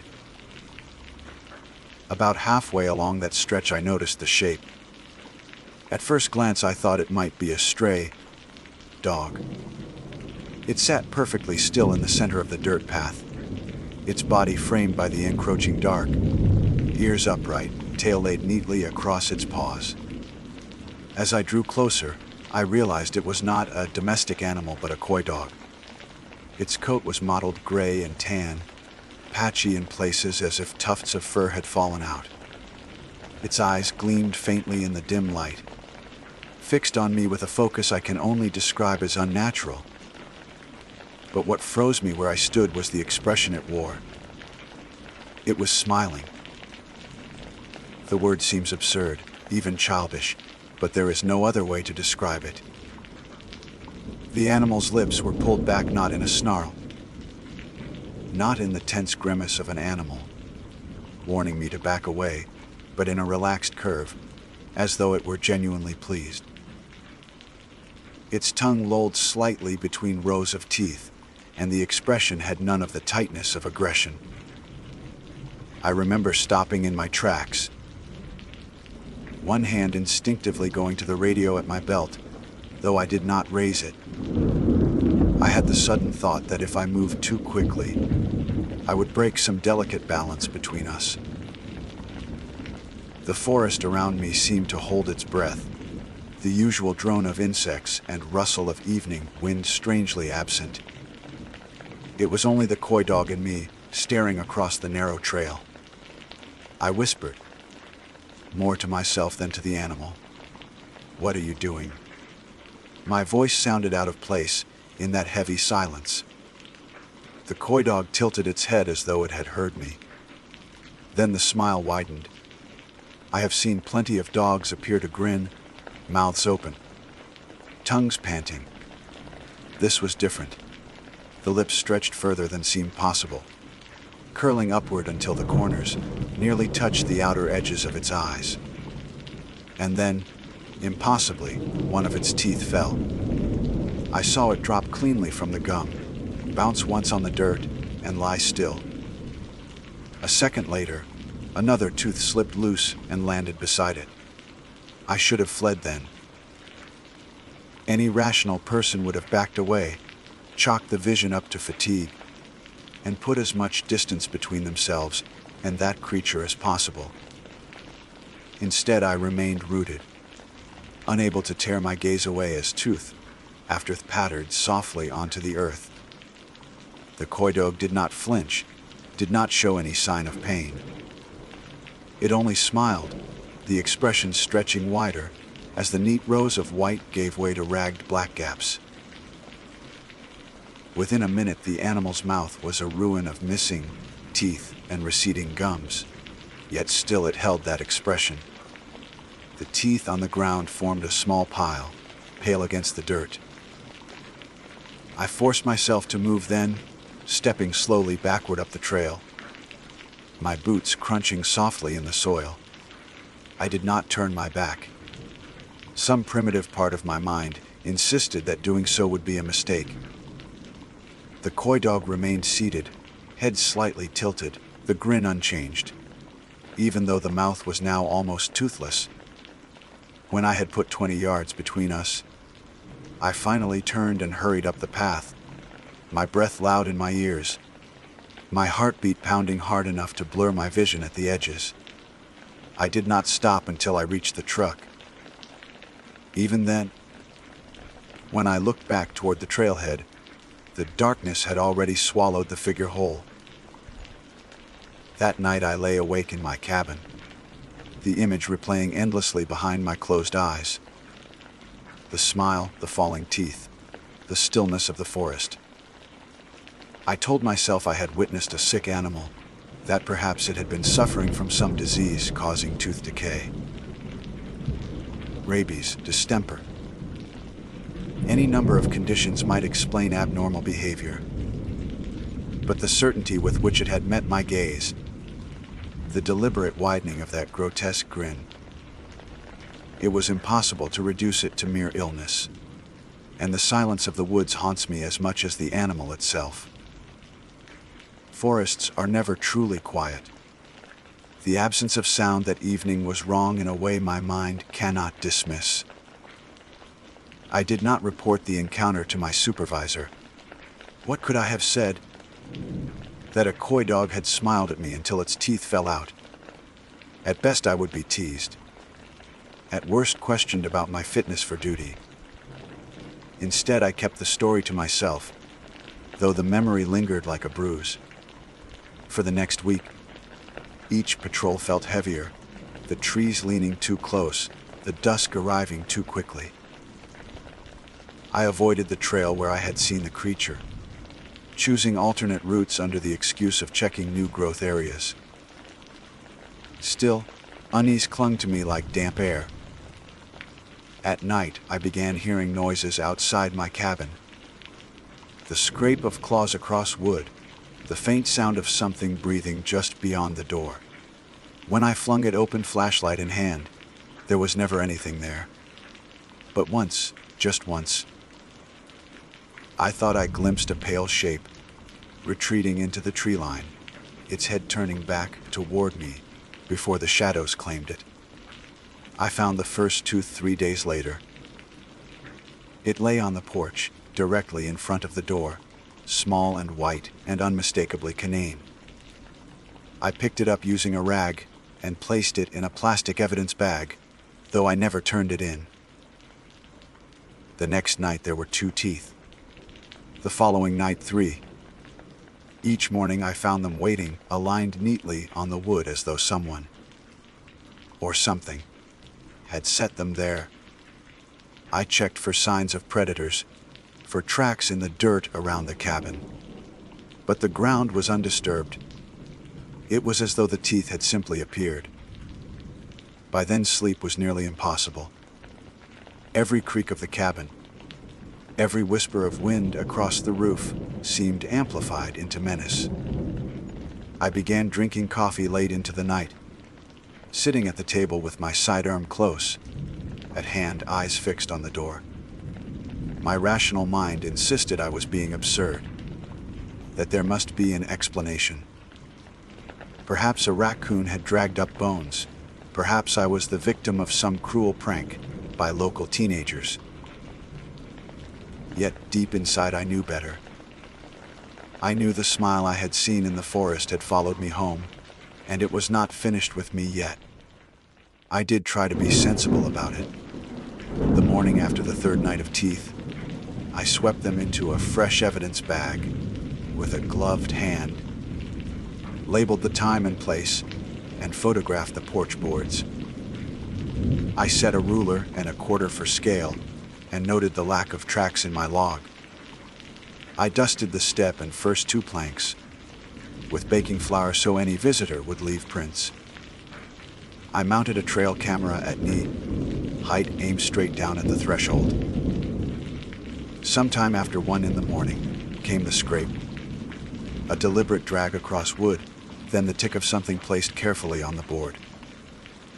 Another, and another. I watched the door.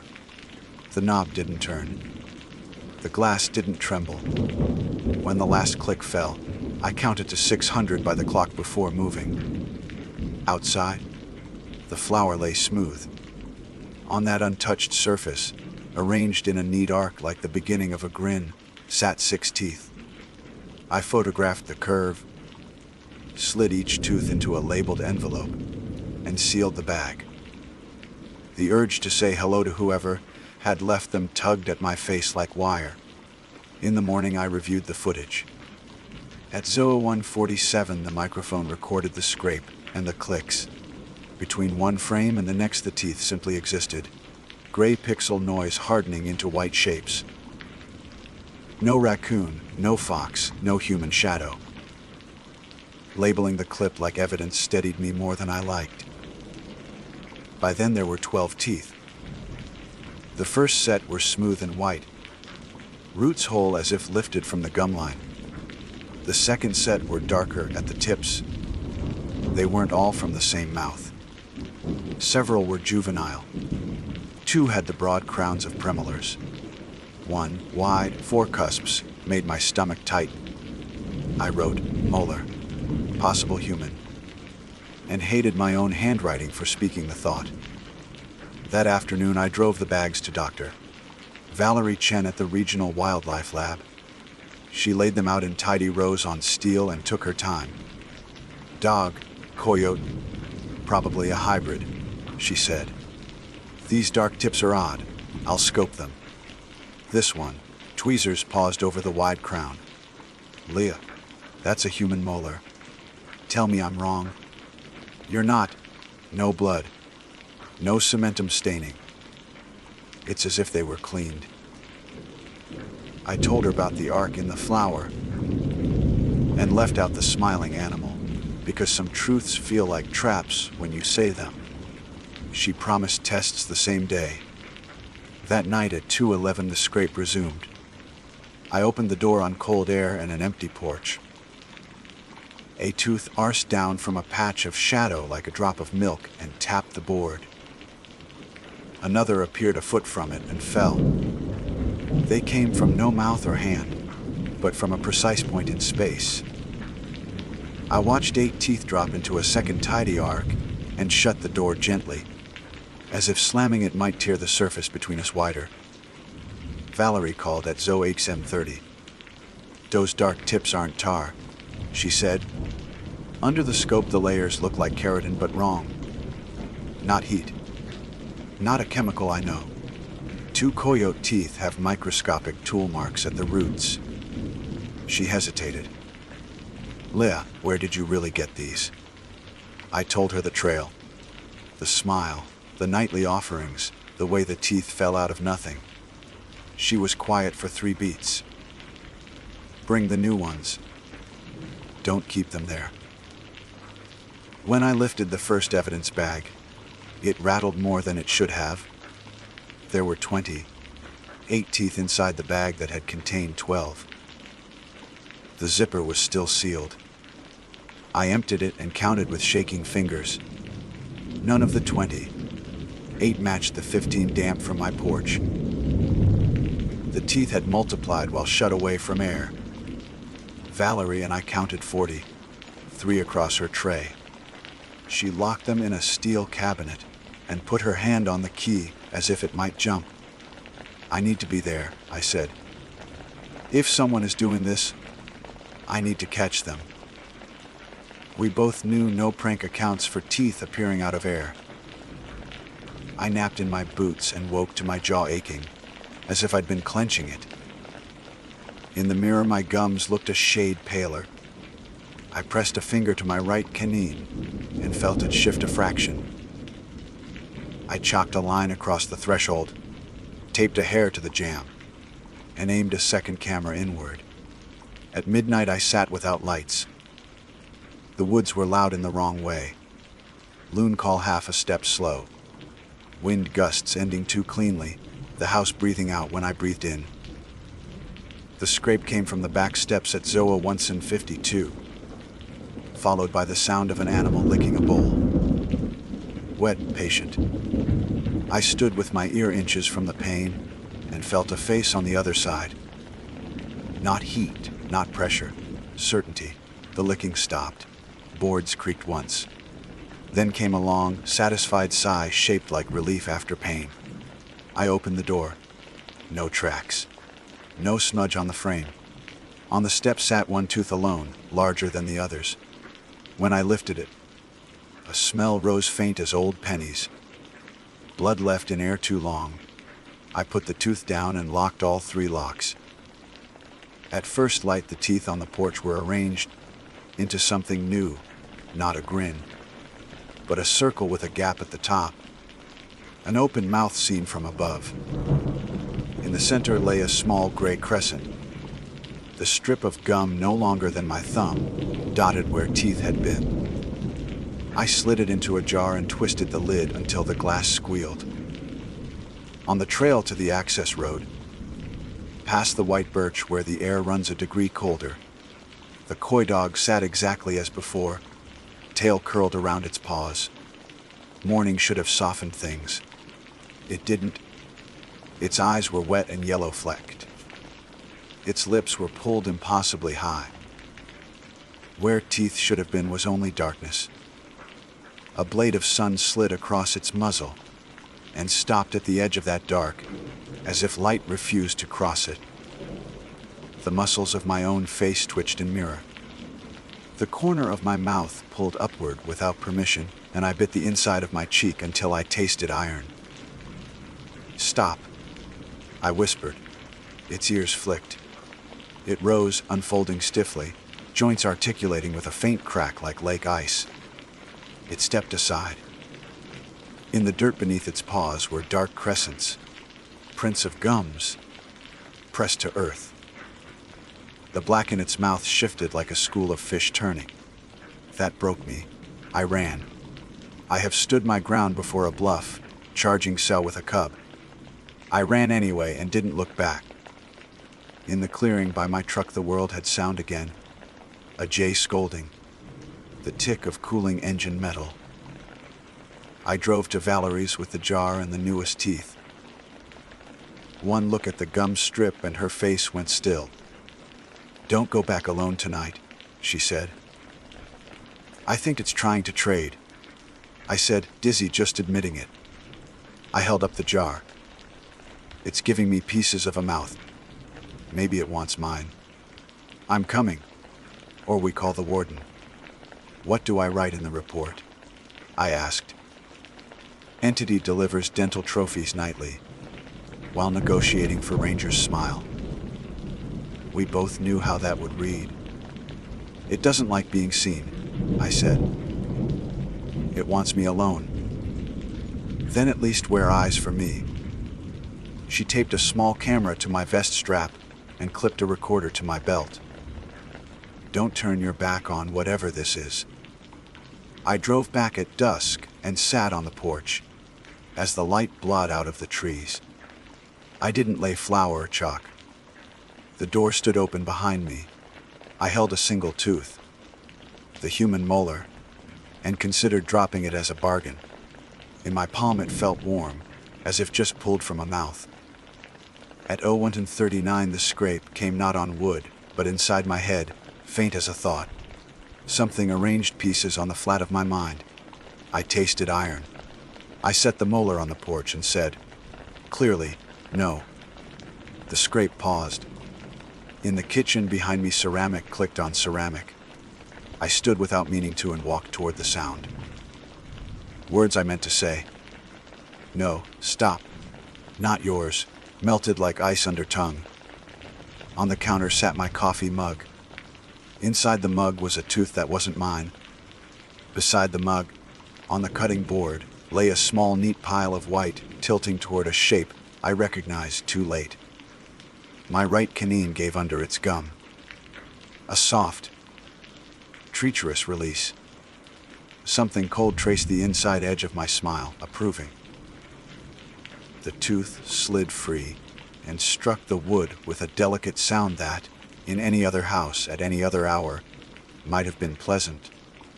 Outside on the porch, something breathed in, happy at last. My name is Leah McIntyre, and though I still wear the uniform and badge of a ranger, the person beneath feels less whole than when this began. Writing these words is an effort to capture the truth. Not just for myself, but in case I falter further and forget where the boundary lies between my own body and the thing that waits in the trees. I have already lost something essential, one tooth, a canine from the right side. It should have been an ordinary event. People lose teeth to decay, to accidents, to age. But I did not. Mine slid free, like a pearl into the palm of something unseen, something that had courted me for nights with its offerings.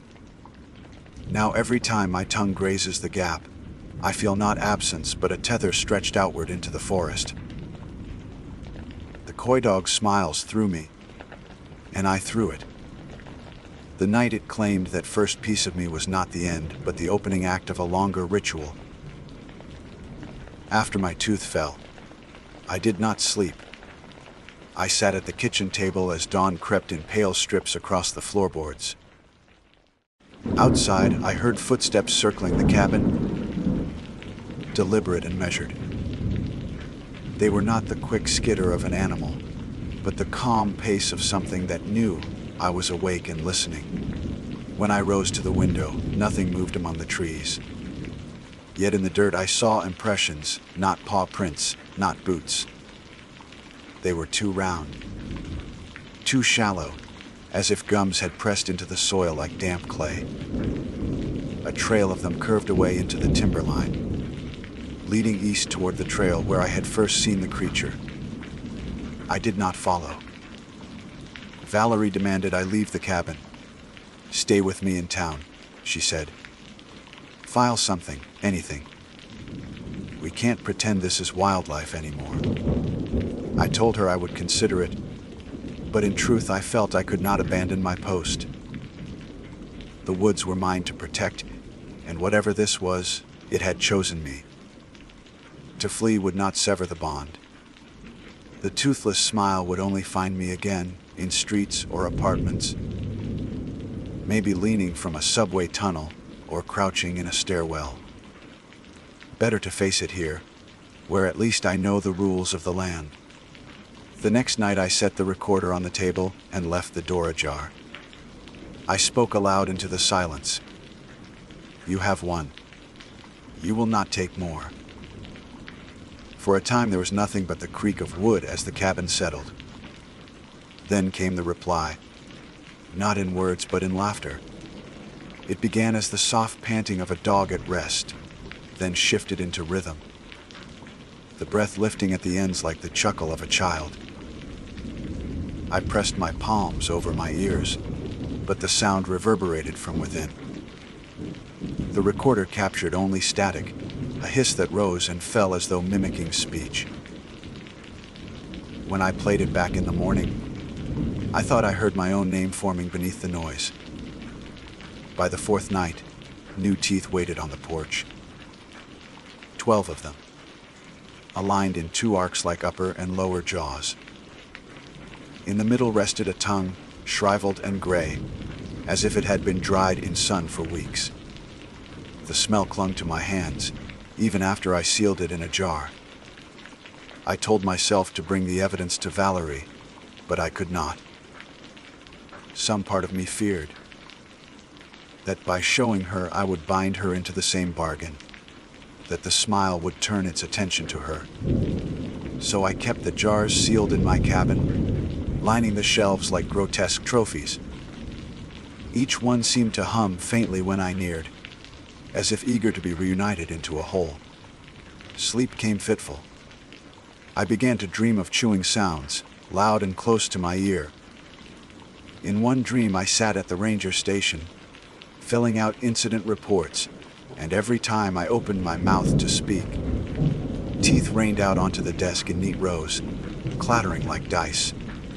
My coworkers in the dream did not react.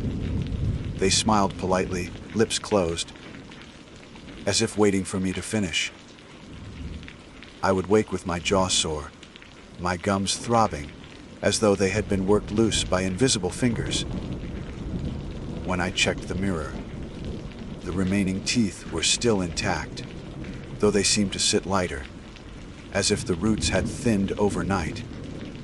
The woods changed too. Trails that once felt familiar grew uncanny.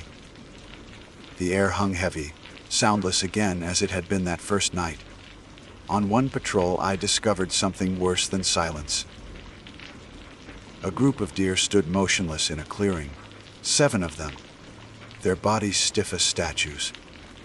They all faced the same direction, muzzles pointed toward me. Their mouths were open, wide, lips stretched back in a grotesque curve. Not snarling, not bleeding, smiling. I froze, rifle halfway raised, but none moved. Their teeth were wrong human in shape, lined in 2 perfect rows. A breeze stirred, and as it passed, their heads tilted in unison, lips curling further, as though to share some private joke. I retreated without firing, though every instinct screamed at me to destroy them.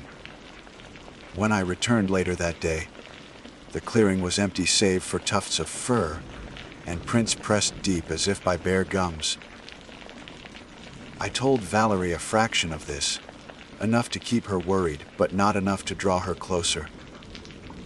She threatened to call higher authorities, but I begged her not to. If they come, they won't understand. They'll shoot at shadows, and then it will spread. She did not believe me, but she saw the strain in my face and the gap in my smile, and she let it go for one more night. That night was the longest yet. I felt it waiting before dark had fully settled, hovering at the tree line, pacing the border of the yard. The air tasted metallic, like holding a coin on my tongue. At midnight, a knocking began, gentle at first, then louder, as though knuckles rapped from inside the walls. I walked room to room with my flashlight, seeing nothing, but the sound always moved just ahead, guiding me in circles until I stood back at the door. When I opened it, the coy dog was there. It sat as it had on the trail, tail wrapped around paws, head tilted. Its mouth was a cavern of black gums, glistening with a sheen like oil. I realized it was not simply toothless. It was bottomless, a pit carved into the shape of a muzzle. The smile seemed to pull at me, tugging my own lips upward until I felt my cheek muscles tremble. My body leaned forward against my will, one step onto the porch, another toward the creature. I tasted blood as my other canine shifted loose. The coy dog's ears flicked, and in the depths of its maw something moved. A swirl, a grinding wheel of white, countless teeth suspended and waiting. I fell to my knees, clutching my jaw, certain I would cough up every last piece of myself. Then a voice cut through, sharp and human. "Lee." Valerie stood at the tree line, flashlight blazing. "Step back." The spell cracked like glass. I stumbled against the railing, gasping. The coy dog lowered its head, lips curling not in a smile now but in disappointment. With a ripple of shadow, it dissolved into the trees, leaving the night suddenly noisy with insects again. Valerie dragged me inside and slammed the door. "You can't stay," she said. "It wants your mouth. You know that." I could only nod, pressing gauze to the bleeding gap where my second tooth had come free. The following day, we packed evidence into crates, jars of teeth, photographs, recordings. But as we loaded them into her truck, I saw movement from the corner of my eye.